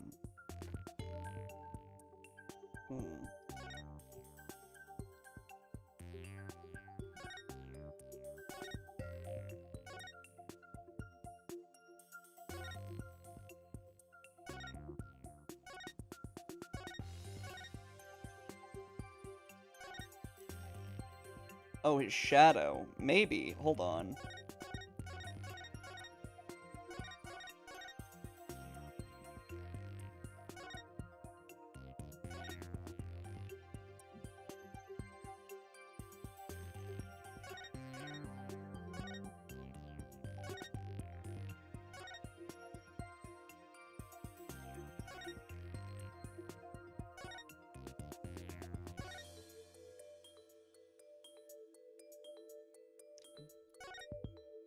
Or do I point out the first shadowy figure?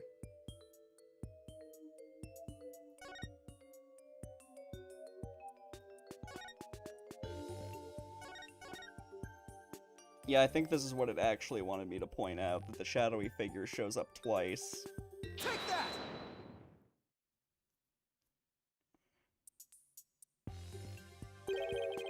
Doesn't this shadow resemble the suspicious shadowy figure? Now that you mention it, it does, doesn't it? Okay, I was still right, though. It was Mr. Hat. Fuck you, game. Ah, well, still not as bad as the first case.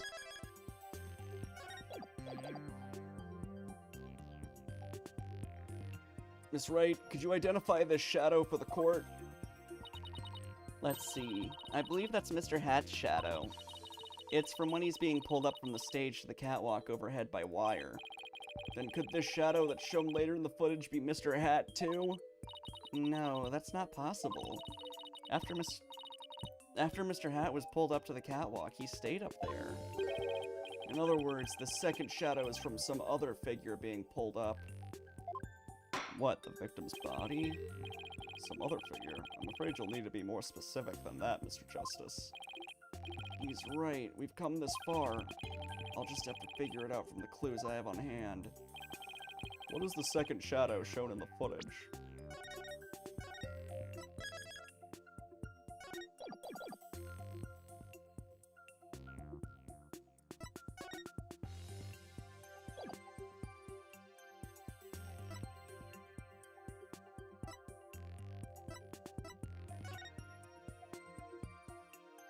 There must be a reason why he's wearing, like, one of these carabiner things.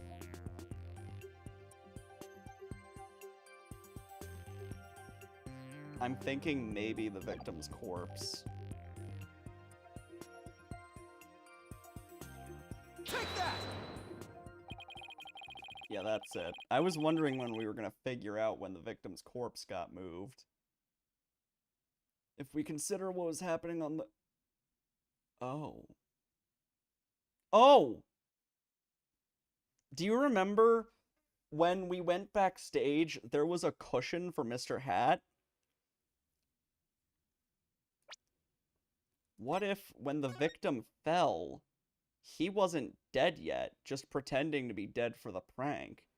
And then when he got pulled up, he got fucking stabbed by something sharp on the ceiling.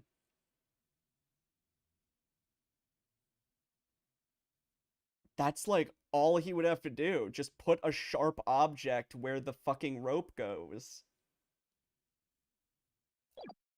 Okay. Alright, it makes sense. If we consider what was happening on the stage at the time, there's only one answer. The shadow belonged to the fake Mr. Rias. In other words, Mr. Man of Mystery. The victim.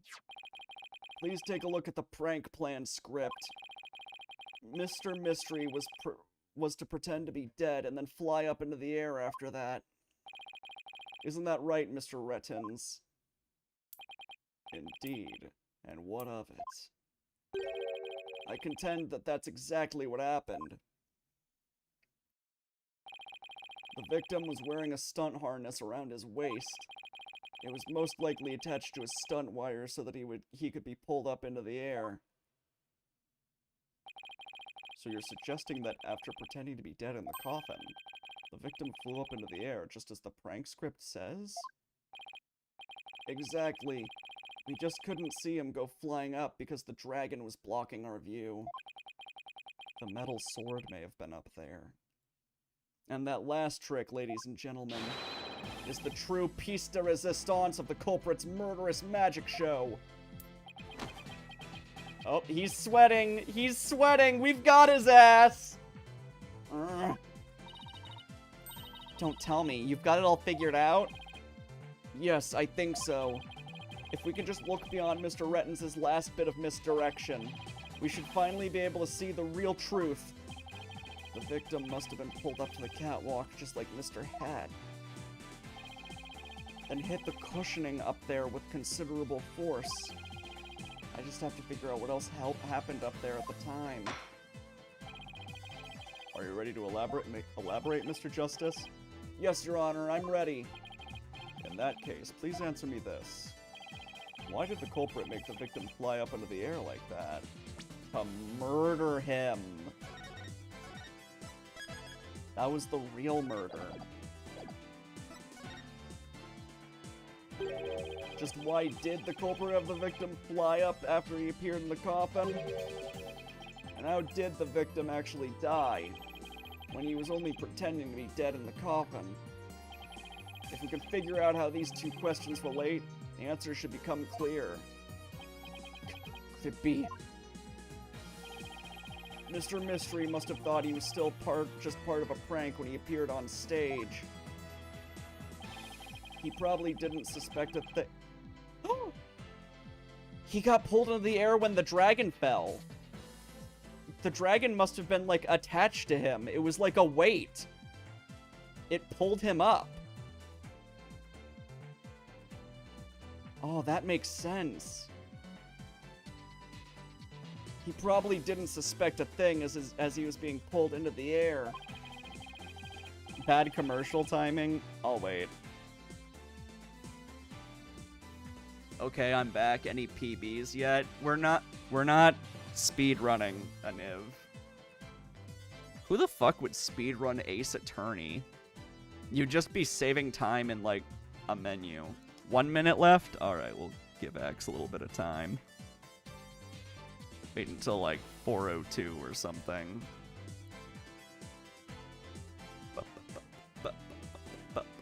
I'm actually going to use the bathroom. That'll give you enough time.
What'd I miss? Nothing, because I went to take a piss.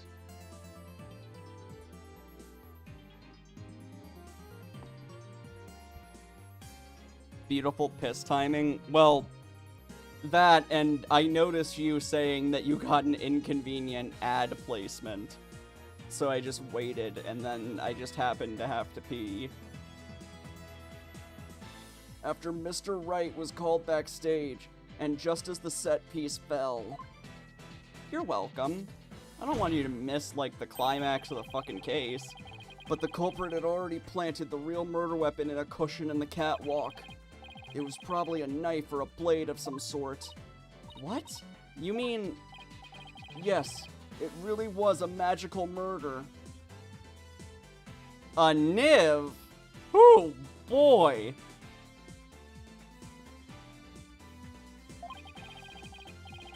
Just as the prank script said...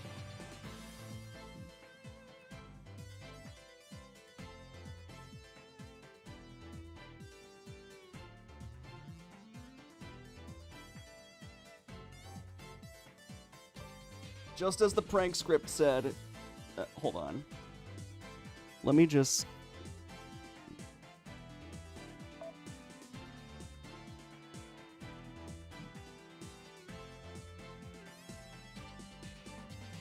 Alright. Just as the prank script said, Mr. Mystery was whisked up into the air. There it is. And straight into a blade there in the catwalk. So he wasn't even dead yet. Not until he was pulled up. In other words, this murder was committed remotely through the use of a magic trick. So it wasn't Mr. Hat. Guess I was wrong about that. What? Remotely? Using this method, it wouldn't matter where Mr. Rettens was at the time of death.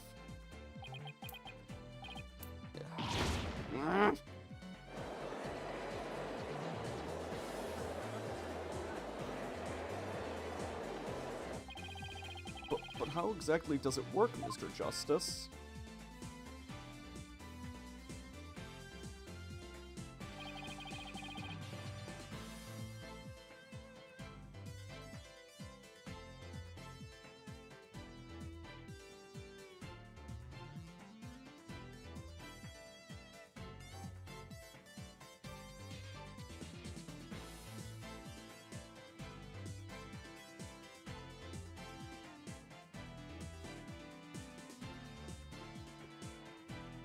Just before the murder occurred, the dragon set piece was up in the catwalk. It and Mr. Man of Mystery were connected to each other by a wire at the time. By carrying out the prank plan, Betty made the dragon set piece fall, which caused Mr. Mystery to rocket straight up and into the blade in the cushion. So he did trick Betty into doing it. The cushion was high up enough to be hidden from the audience's view. That's why nobody saw the blade. Oh, then that big gash in Mr. Hat's cape. The blade must have been set up overhead sometime before the magic show. Mr. Hat must have been slashed by it too when he was pulled up to the cushion. Hold it! Oh wait, never mind. Hold it! I can't believe it. I had no idea. I was told that Trucy would freak out if I made the set piece fall. That's the only reason I did it. You were used, Betty. Roger Rettens used you. I thought he was my little puppet to boss around, but it was the other way around. After the incident occurred, Mr. Rettens arrived at the theater. He got the murder weapon and swapped the rubber sword with the bloodied steel one. Yeah, tricking somebody else into killing somebody. That is fucked. That's also when he lowered the victim's body down the stage. But how did he have all the time to do that? How did he have the time to do all that? When the set piece fell, the audience was being evacuated from the building. He was able to do all those things after the fact because there was no one around to see. A horrific murder camouflaged by a spectacular magic show. That sounds like the kind of murder only a magician could pull off. As long as the show proceeded as it was scripted, Mr. Mystery was doomed to die. That's why it was you, Mr. Rettens, who killed the victim, all the way from the TV station. This prank plan, or should I say murder plan, proves your murderous intent. Gremory!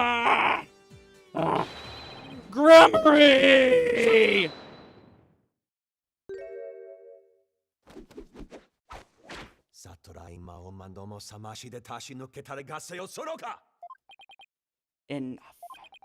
You dim-witted, ignorant, imbecilic, putrid red pepper. Jesus. Calm down. You can't possibly have a counter-argument to make. Talk about not knowing when to let it go and move on. Yeah, this fucking monk has an attitude. I thought these guys were supposed to be peaceful. Meanwhile, he's just like, you fucking brain-dead piece of stupid shit, I fucked your mom. Do you have a rebuttal or something, Prosecutor Sadmati? No, I'm just calling you an idiot. No blade of any kind was found in the catwalk. Well, yeah, it was obviously removed after the fact. Which means you have no evidence to support your theory. But Mr. Rettens retrieved it after the fact. Yeah, but that means no evidence. Which still leaves you with no way to prove your wildly fantastic remote murder theory.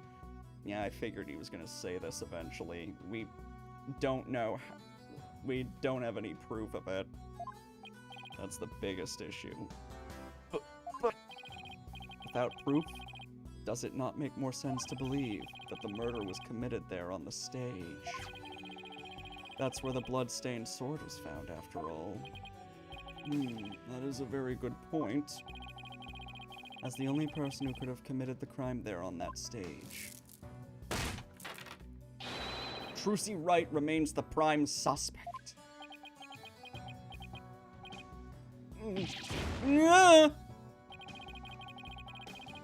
It would appear that what you call truth is little more than a cheap parlor trick. How is that not enough reasonable doubt? Occam's razor. Trucy stabbing and killing Mr. Mystery, according to Occam's razor, would make more sense than having a whole elaborate setup with a pulley and a sword. What do you think the courts would sooner believe? It appears that what you call truth is little more than a cheap parlor trick. In the end, you have done nothing to prove the accused's innocence. It is time at last to let it go and move on.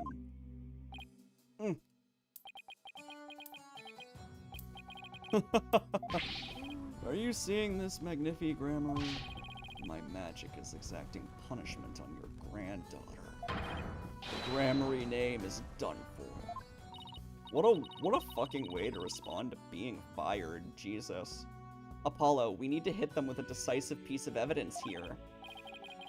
I know, that's just what I was thinking. Mr. Justice, do you or don't you have anything to prove that the witness committed this remote murder you proposed? Of course I do, Your Honor. This entire incident was carried out exactly according to the script. Right, so theoretically, there should be no evidence for us to find or use, which means our best bet is to see if something unscripted happened.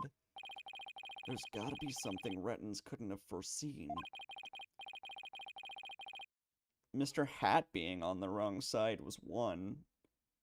Because Bonnie fucked that up, right? Could Mr. Hat being on the wrong side have fucked his plan up somehow? Oh yeah, Mr. Hat's cape got torn. I guess it could be that Mr. Hat wound up where Mr. Mystery was supposed to be.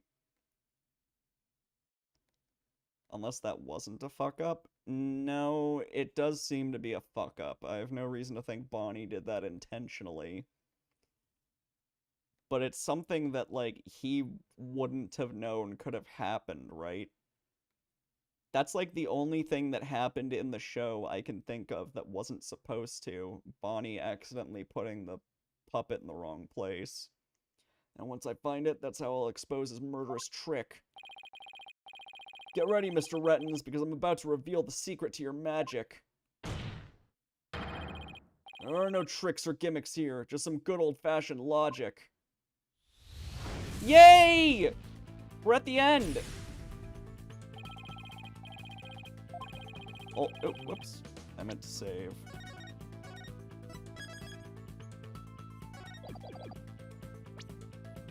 As long as the magic show went as scripted, the murder would happen without fail.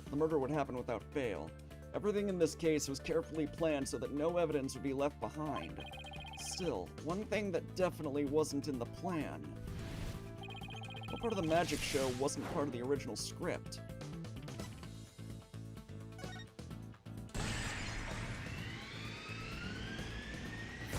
Bonnie made a mistake. Bonnie made a mistake during Trucy's escape trick. What mistake did Bonnie make during the magic trick? Her life choices is an option? Hold on, hold the fuck up, just a sec. That looks funny. Hold on.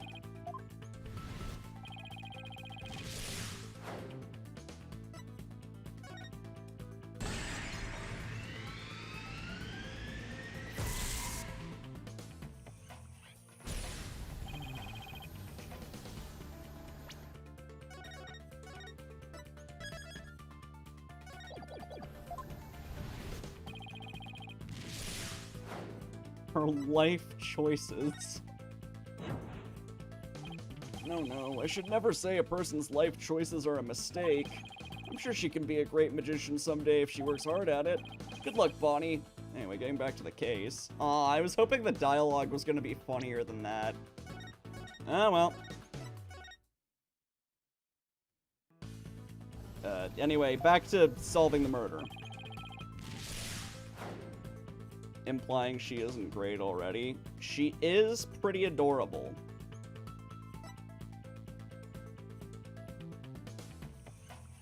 What the fuck, a Niv? A Niv? A Niv? What are you... A Niv? A Niv is sexually harassing Axe. Damn. A Niv, what the fuck? Why would you say that to Axe? You know I'm the only one who gets to do that.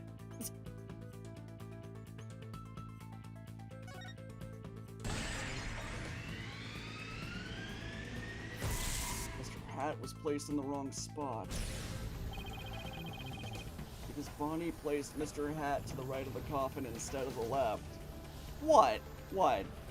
I have done nothing wrong. Getting harassed by AI was not on my checklist for today. Well, there is that fucking no text-to-speech video where, like, the fucking Discord AI acted like a pedo. That was pretty bad. There's something fucked up with AI, man. Good lord, that's awful. Yeah, it's pretty bad. A Niv is a real person? No. No. A Niv is an AI. I just mean AI says some not great things. Like, hold on.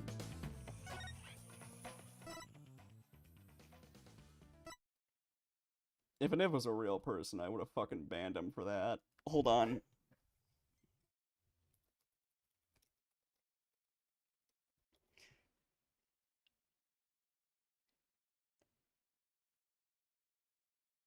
There it is. So you know fucking Me6, the stupid fucking Discord bot? Jesus, a Niv. How quickly can I Well, they added like character AI to it. romance it? Oh my goodness, she's typing to me as well? Oh, that's So this is an AI, like a chat GPT kind of like AI. And it has the NSFW feature on, so that means that it can get horny. Now watch this. so cute. She's almost so real. It's like I'm talking to a real girl. Oh my god. Why the fuck did that previous person message that? Because he's trying to, like, see how the bot responds. Gothic Goblin is actually just no text-to-speech. This is part of his little experiment. Flick Goblin. I'm not sure what you mean by that. Oh, this bot sucks. All it's doing is just talking about this dude's name. Well, I guess it's time for me to spend $43 again. Alright, so my girlfriend got an upgrade. We got a different AI bot. And let's try one more time. Alrighty, gamers. It has taken me 2 messages to have an AI want to... I'm struggling to find words here because I'm cringing so hard at the whole thought of this entire thing. Forgive me. Anywho, my third trial for this Me6 AI girlfriend bot is to turn Me6 into EDP, and I'm gonna throw a curveball at the bot. I'm 14 years old. Is that okay? By asking, I'm 14, is that okay? And there we go. I don't want to read this. Just look at your monitor. Just read it. The bot has...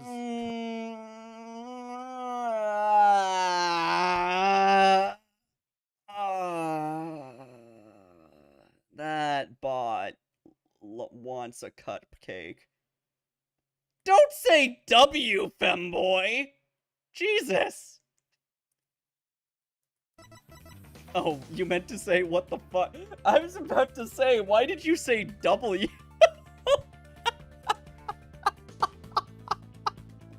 Oh no. That's unfortunate. W. Because Bonnie placed Mr. Hat to the right of the coffin instead of the left, Trucy had to reappear on the side of the coffin opposite to the one in the show's script.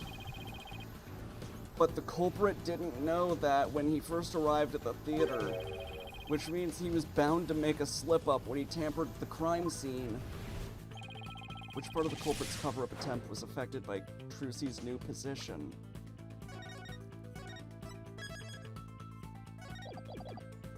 Blood in the coffin hole. Is that it? The blood in the coffin hole would be on the wrong side then.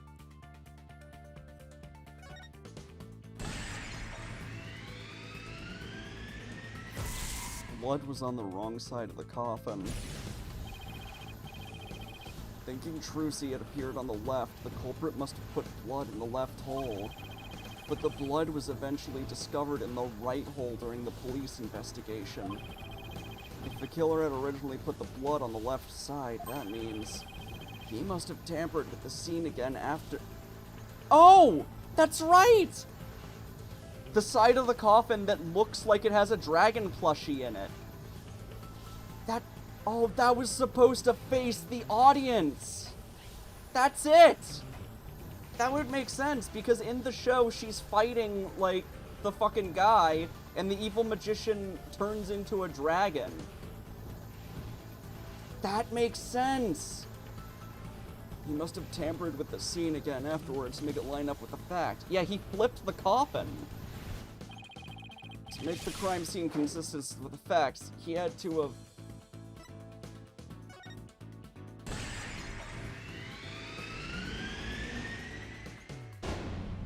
The culprit swapped the coffin sides. Yeah! That's right, the left and right panels of the coffin are interchangeable. The culprit must have switched the two panels to make the bloodstain fit the facts. But the switch might have also given rise to something unnatural. Oh, I remember now. There was something unnatural about the coffin, and it's just the evidence I need.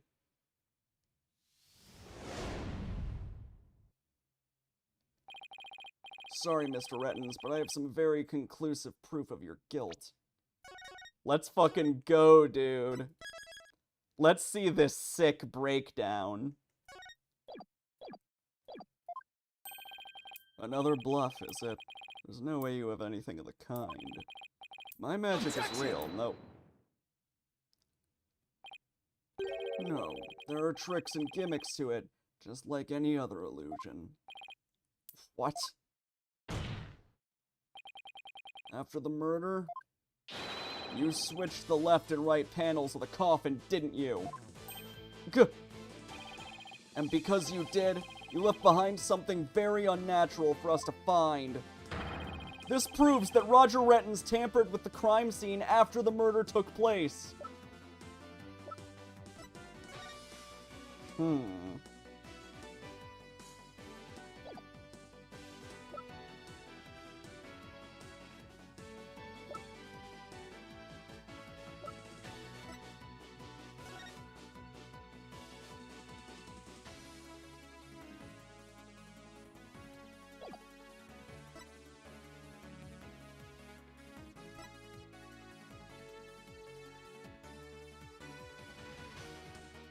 Yeah, I'm thinking maybe the prints on the coffin is the idea.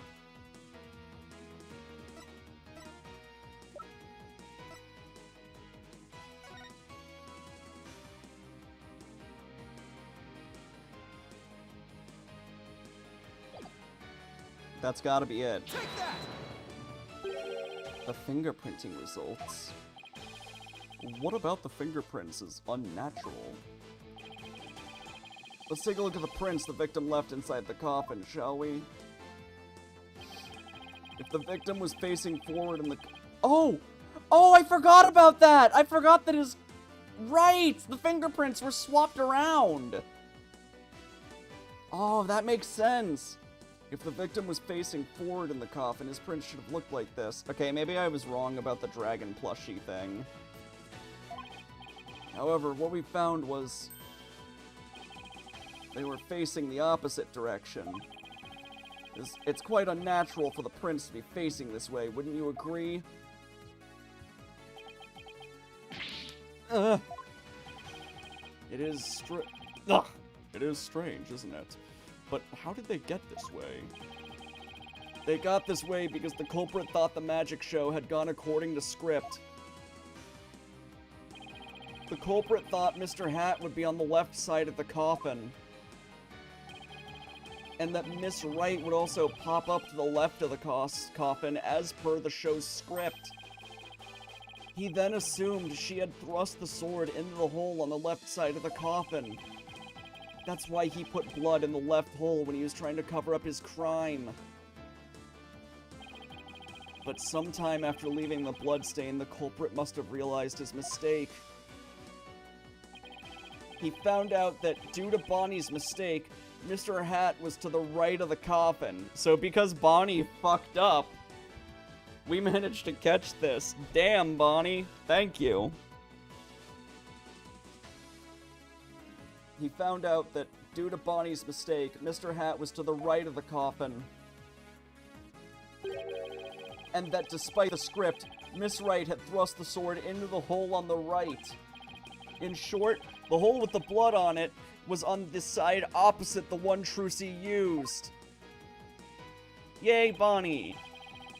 To make the blood's location fit the facts, he had to tamper with the evidence yet again. So he tried to cover his tracks by switching the coffin's left and right panels. And that's Steve McQueen's Crocs, 40% off. 40% off? What a deal! But why would I want Steve McQueen's Crocs? Also, which Steve McQueen? The dead guy or the actor? Or director, I mean. So he tried to cover his tracks by switching the coffin's left and right panels. Oh, and that's how the fingerprints in the coffin ended up backwards.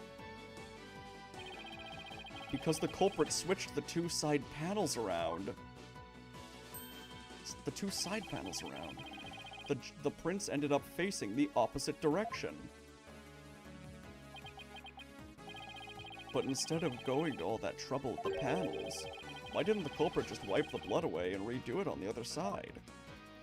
Well, then the blood would have been, like, too fresh. I'm afraid that wouldn't have worked, Your Honor, because of a little something called luminol testing. Ah, right. Luminol. I almost forgot. Luminol can detect trace amounts of blood, even if it's been wiped away, right? That's right. Wiping the blood away would have only served as proof of his meddling. How about it, Mr. Rettens? I did a pretty good job figuring out your trick, didn't I? Objection!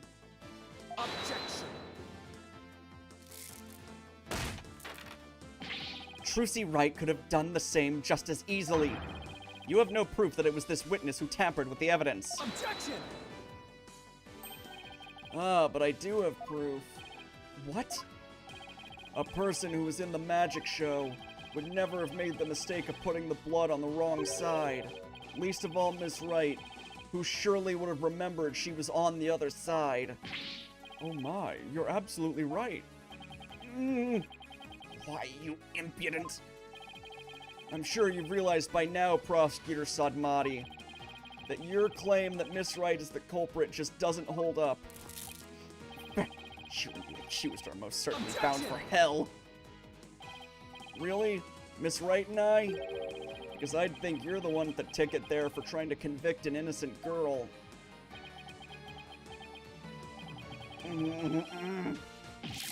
Ah! Oops. That's funny. Prosecutor Sadmati, are you alright? That's very funny that that happened.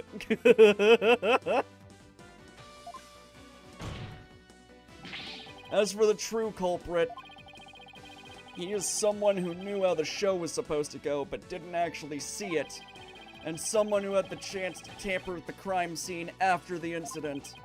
And the only person who fits the bill is you, Roger Rettens. Dramery. All of the secrets, your tricks have been revealed. And with no tricks left, I'm afraid your show has been canceled. permanently! Here we go.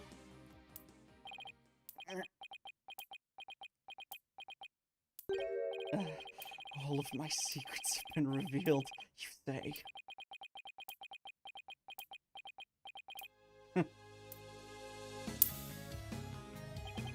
Don't make me laugh, boy. Mine is the true real magic. There are no secrets to reveal. Behold, ladies and gentlemen, the true power of Mr. Rias. Witness a magic far greater than troop Gramarys. Burn! Crumble! Fall to my furious flames. The great Mr. Rias will bring an end to you all. And now for the final heir to the Grammarly name. Right here, right now, you too shall burn. Huh? No, this isn't right. No, I didn't do anything wrong. No, it's not my fault. I'm not the one to blame. I'm the victim here. What? Stop! No!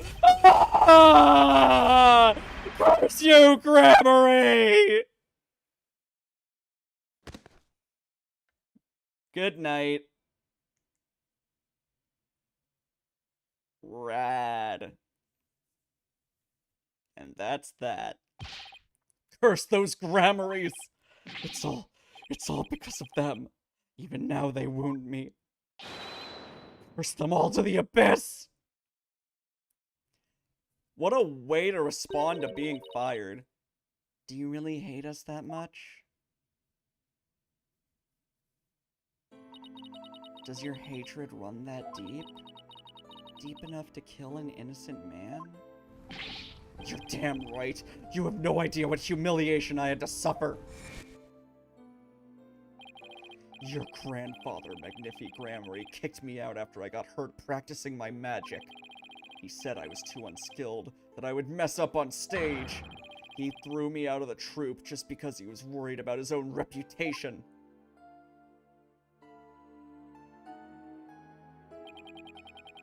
Since I was but a child, it was always my dream to become a great magician. But that Magnifi, he took it all from me. But that's no excuse. That's no reason to do something so evil. Magic is supposed to make people happy, not used as a means of murder. What's the big deal? Oh, thank you for clipping that. I just used what I had available on me, that's all. I get it now. That attitude towards magic is why my grandfather kicked you out. You don't deserve to call yourself a magician!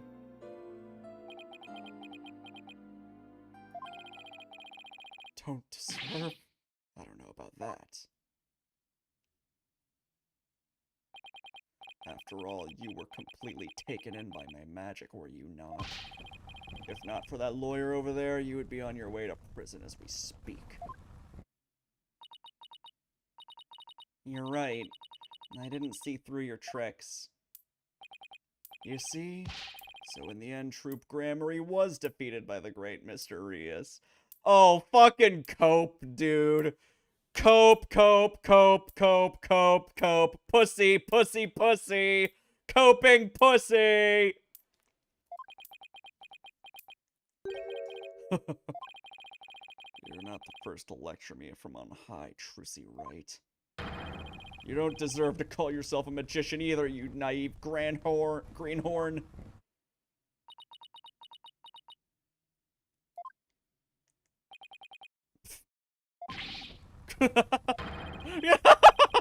Take that, Grammarly. You lose. If anyone needs to learn to let it go and move on, it's this guy. Oh, greenhorn just means an amateur. This cord in my prison can both burn in the flames of my creation.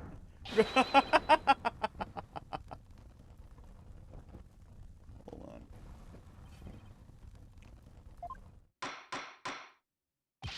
Bailiff, take Mr. Rettens away. And bring a fire extinguisher just to be safe.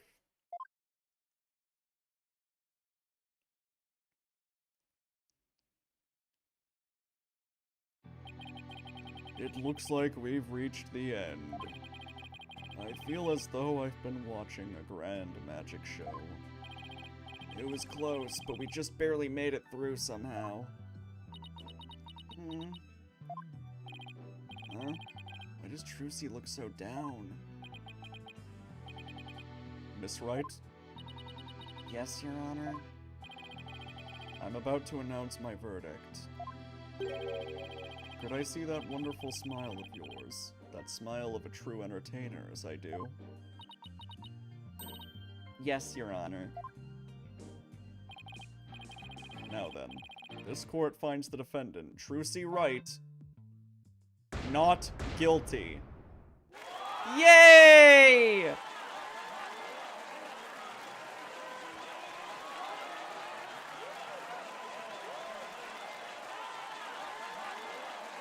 Oh, his rosary is put back together. This means that, like, while the end of the trial was happening, Sadmati was just, like, meticulously, like, holding up a string and trying to, like, put beads through. Like, that's what happened when Rettins was doing a magic a fucking breakdown. Sadmati was just like, get this back on here. Court is adjourned.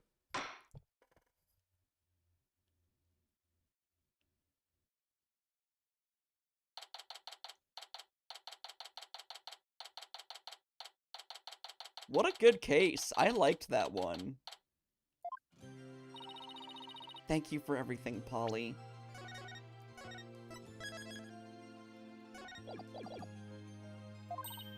Oh, Trucy, grazie dio. Now you can open your show tomorrow, just as planned. Yep, and it's all thanks to you two. And that's the story of how Dankster got banned. Oh, but now that Mr. Rias is gone, I'll need to find somebody to replace him. I don't like the way she's looking at me. Trucy, I'm so sorry about everything. Hey, what are you apologizing for? Roger Rettins used us. We're victims too. He even made me an accomplice to murder. But Betty, we have to take some of the blame for this too, you know. Even if we didn't know he was planning to kill Mr. Mystery, we did cooperate with him. It's all my fault, isn't it? Neither one of you is to blame. The only one in the wrong is the person who used magic to commit the murder, Roger Rettins. Don't you think I know that? Say what you want, but don't think for a second that I don't still hate you. I guess she really does hate me. But Betty, why? You used to be a huge fan of Trucy's. Hey, shut up! I've always hated her. Really? But if we hadn't seen Trucy's magic show, we never would have tried to become professional magicians ourselves, right? Speak for yourself. Uh-oh, is Betty a tsundere? Is that what's going on here?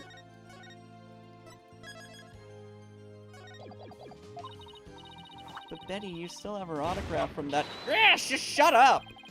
Was she acting that way this whole time because she secretly loves Trucy? Oh, I was right. You do have a crush. Wow,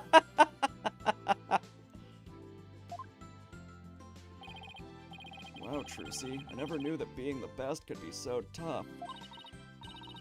It's not like I like you or anything, Baka. Come on, Bonnie, we're leaving. We have to get ready for tomorrow's show. You're really excited about performing with Trucy again, aren't you? That's not true, so zip it, dummy.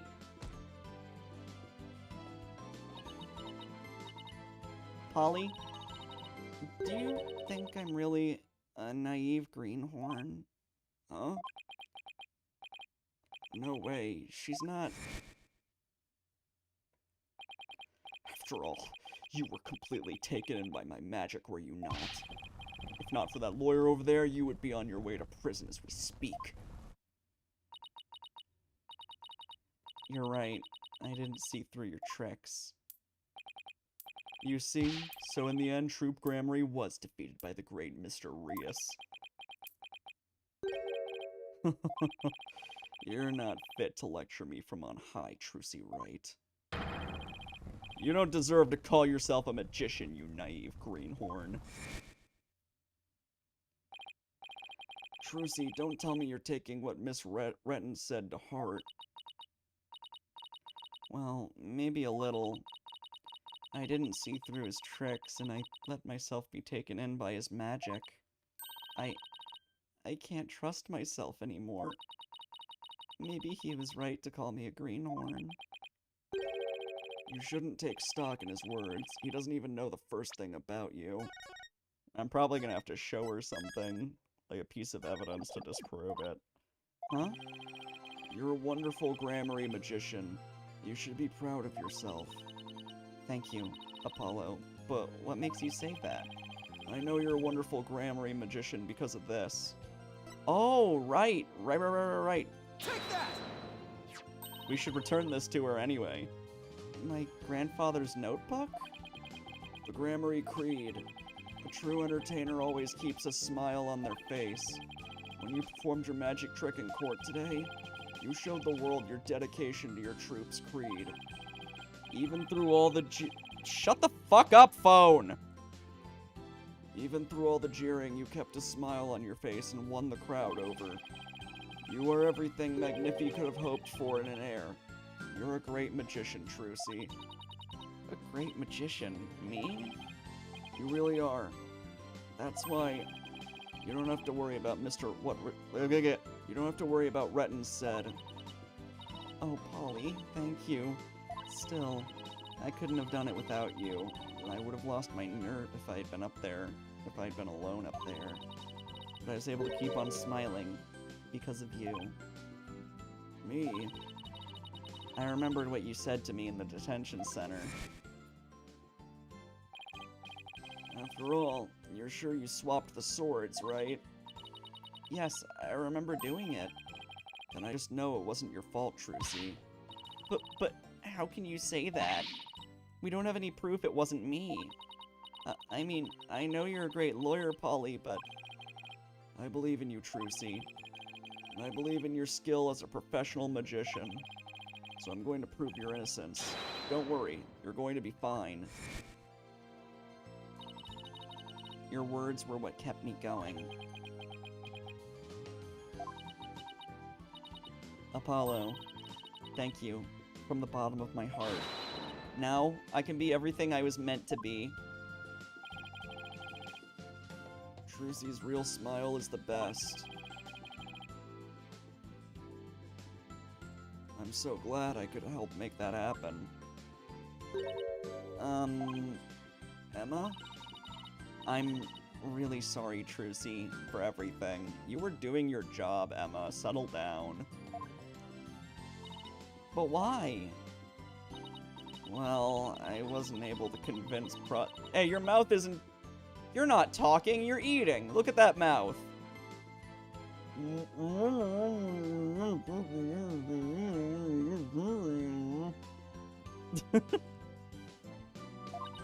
And I had to testify against you, too.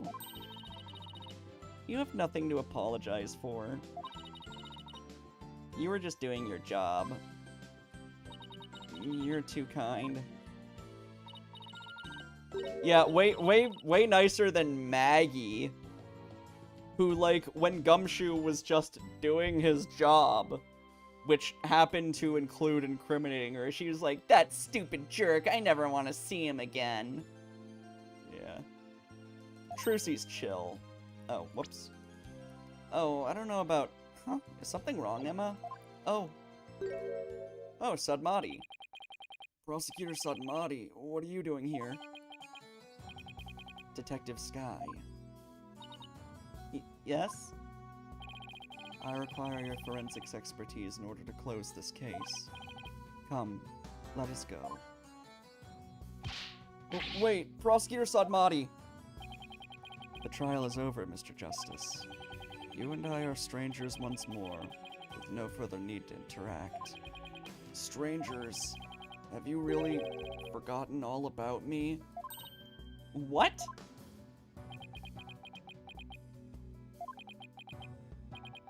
You've really changed, Nayuta. Telling me to let it go and stuff. What happened to you? So is this guy just Apollo's Edgeworth now? Alright. Oh, lawyer of impure soul. I have nothing to say to the likes of you. Ah, of course. People hate defense attorneys in his country. He was probably, like, childhood friends with Apollo, but then, like, got mad because Apollo became a lawyer. Are you serious, Nayuta? Now, if you will excuse me.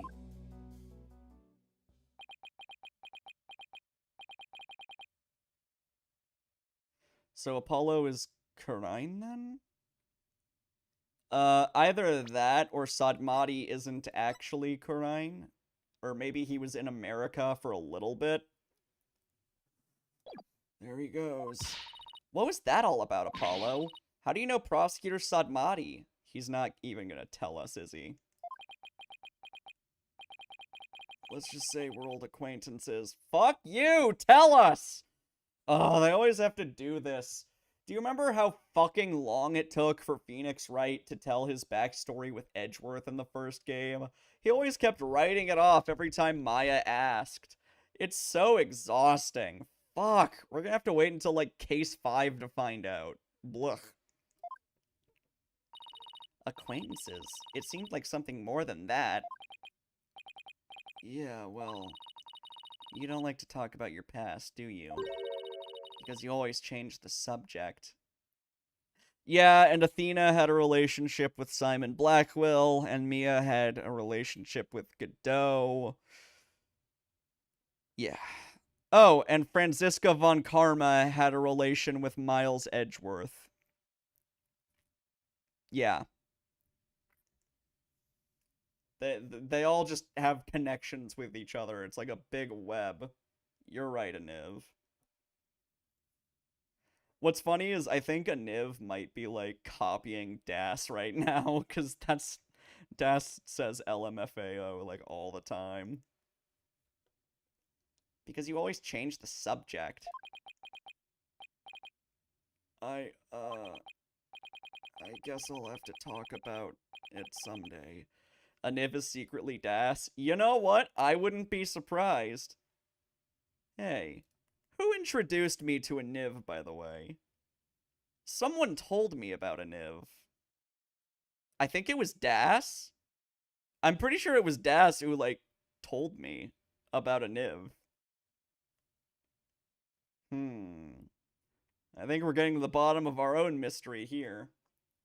I guess I'll have to talk about it someday, But for now, fuck you, Apollo. come on, let's forget about the past and celebrate Trucy's future. Sure, if you say so. Hey, it's Mr. Wright. Put him on speakerphone, Apollo. What's up, Mr. Wright? Apollo, how's Trucy? What happened at the trial? Did you get a not guilty verdict? Mr. Wright, slow down. Everything's fine. Hi, Dad. I'm okay now. She was found not guilty in a very dramatic turnabout. Hey, she said the thing. Plus, we saved the office. It was a great victory for Apollo. Phew, that's a load off my mind. I can't thank you enough, Apollo.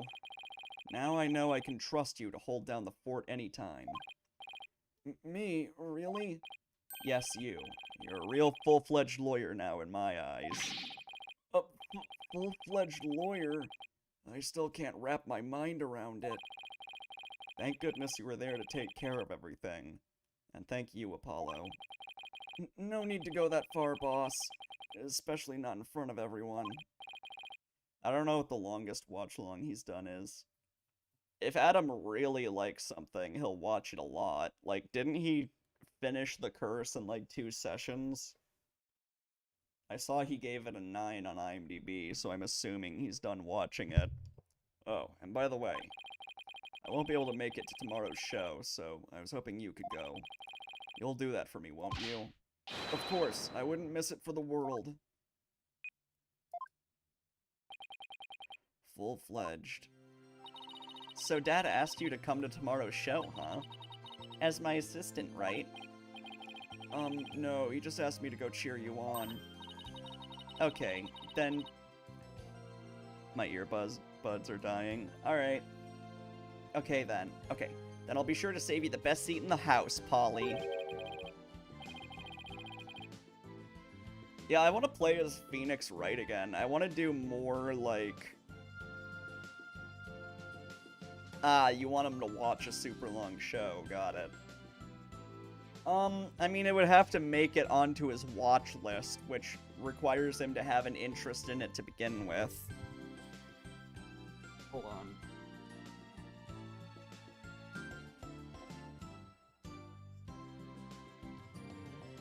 And given Adam's packed schedule, I wouldn't count on him wanting to make a commitment like that.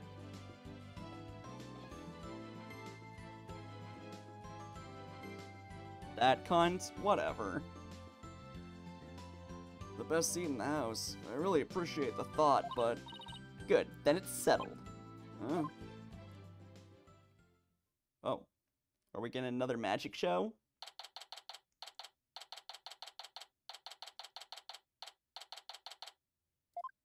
Objection! I should have known. Oh no. Oh, is he part of a fucking trick?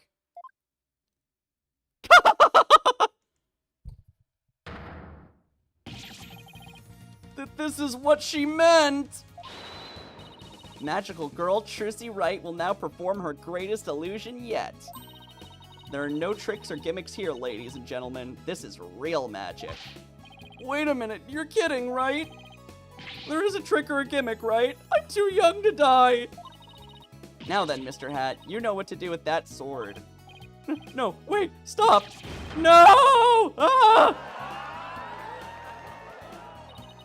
And that is how Trucy and Grammarlyland ended on a rousing high note. I murdered Apollo.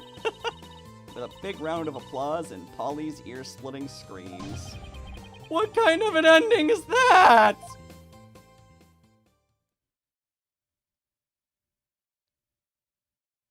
That was a funny way to end that case. Yeah, good case. So far my favorite of the game, but we've only done 2, so that doesn't mean much. Alright, I'm not gonna start the next episode yet. Later, Niru. I'm curious... Ah, there is a DLC case. Alright. I just wanted to see. Well. Good stream. Alright, let's watch this breakdown. Witness a magic far greater than Troop Grammary's. Burn. Crumble. Fall to my furious flames. The great mysterious will bring an end to you all. And now for the final heir to the Grammary name. Right here, right now, you too shall burn. Huh? No, this isn't right.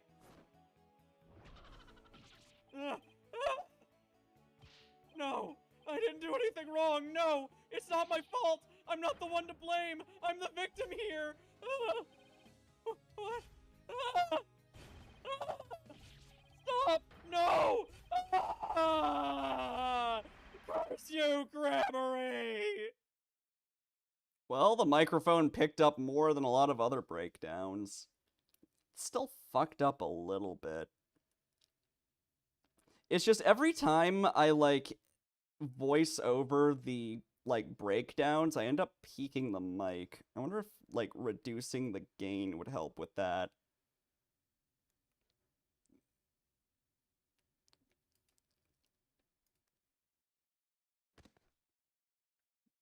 Good night. Very funny. Alright. Thank you, everybody. Bingo before we end? Of course. I forgot. Pointless cross-examination. I don't think that happened. Grape juice moment. Can't think of any. Unable to progress because of missing one thing you need to click on. Did that happen during investigation? I don't know. Someone remind me. Rival prosecutor harasses defense attorney. That may as well be the free space. Odd personality change. I would say that, but it turned out that the other personality was literally a separate person.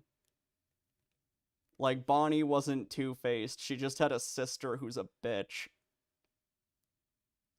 I guess the only one I can think of is, like, Mr. Rettins, but I don't think it's even, like, that much of a jump of, like, personality change. Clearly Japanese thing gets Americanized. Do the snackoos count? I guess those aren't really clearly Japanese. Yeah, I'm not sure. Rival prosecutor gets into trouble. Nope. Bad pun names? Oh yeah, Mr. Rias. Ugh. Bullshit answer? Kinda. There was that... Oh no. No, that was just me selecting the wrong bit of text. Never mind. Stupid motive to kill somebody? Yes. You got fired. How is that how you respond to getting fired? Mo level joke. Did that happen? I don't remember. Why are they the suspect? No, she was an understandable suspect. Banger alert. Annoying character? Can't think of any. Yeah, I like pretty much all of them except for the villain, but you're not supposed to like him. Even Bonnie's cunty sister wasn't that bad. She was fun to voice anyway. Major female character gets into trouble. Yep, Trucy was... Like, the whole thing was Trucy being the defendant. Spelling/grammatical error. I don't remember that happening. Least surprising culprit ever. Absolutely. That was very predictable. Uncomfortable subject is a major plot point. Nope. Unfunny running gag. I can't think of it. Uncomfortable underage flirting. I don't think that happened. Client refuses to cooperate for no reason. I mean, any time she didn't, like, want to cooperate, it was because she didn't want to reveal her secrets. There was the butt shot. Yeah, there was the butt shot. That's what came to mind first. But Bonnie is 19, so she's not underage in, like, any country. Still creepy, though. What was with the cameraman being a pervert, anyway? If it wasn't him, then I guess the cameraman was just a freak. Jesus. Fire that camera guy. I'm raising the age to 20. I always wondered why 20 isn't the age of consent. That always seemed like a good number. Oh well. Like, I feel like you're not really an adult until you're out of your teens. Whatever. I'm not a fucking expert. Associate of client refusing to cooperate. Can't think of anything. Yeah, 21 is a random age for drinking. In Japan, it's like flat 20. And other countries have much lower drinking ages. Like, there are some countries where there's literally, like, no drinking age, and some where it's, like, 16 or 15. I don't think, like, where the drinking age is really matters. I don't know. Double press. I don't think that happened. Bizarre character design. Yeah, the villain was wearing shorts to court. despite also wearing, like, a suit jacket. Bizarre breakdown animation, of course. No bingo. We never get bingo, ever. Oh well. Alright. Thanks for coming, everybody. Now then, who's streaming? Oh, we've got a few choices. Ah, I see Adam. Well, we have to stream Adam. Oh, he's doing Rebel Moon Part 2? Oh, ew. Ugh. Alright. Later, everybody. I guess I can do it on Kick, too.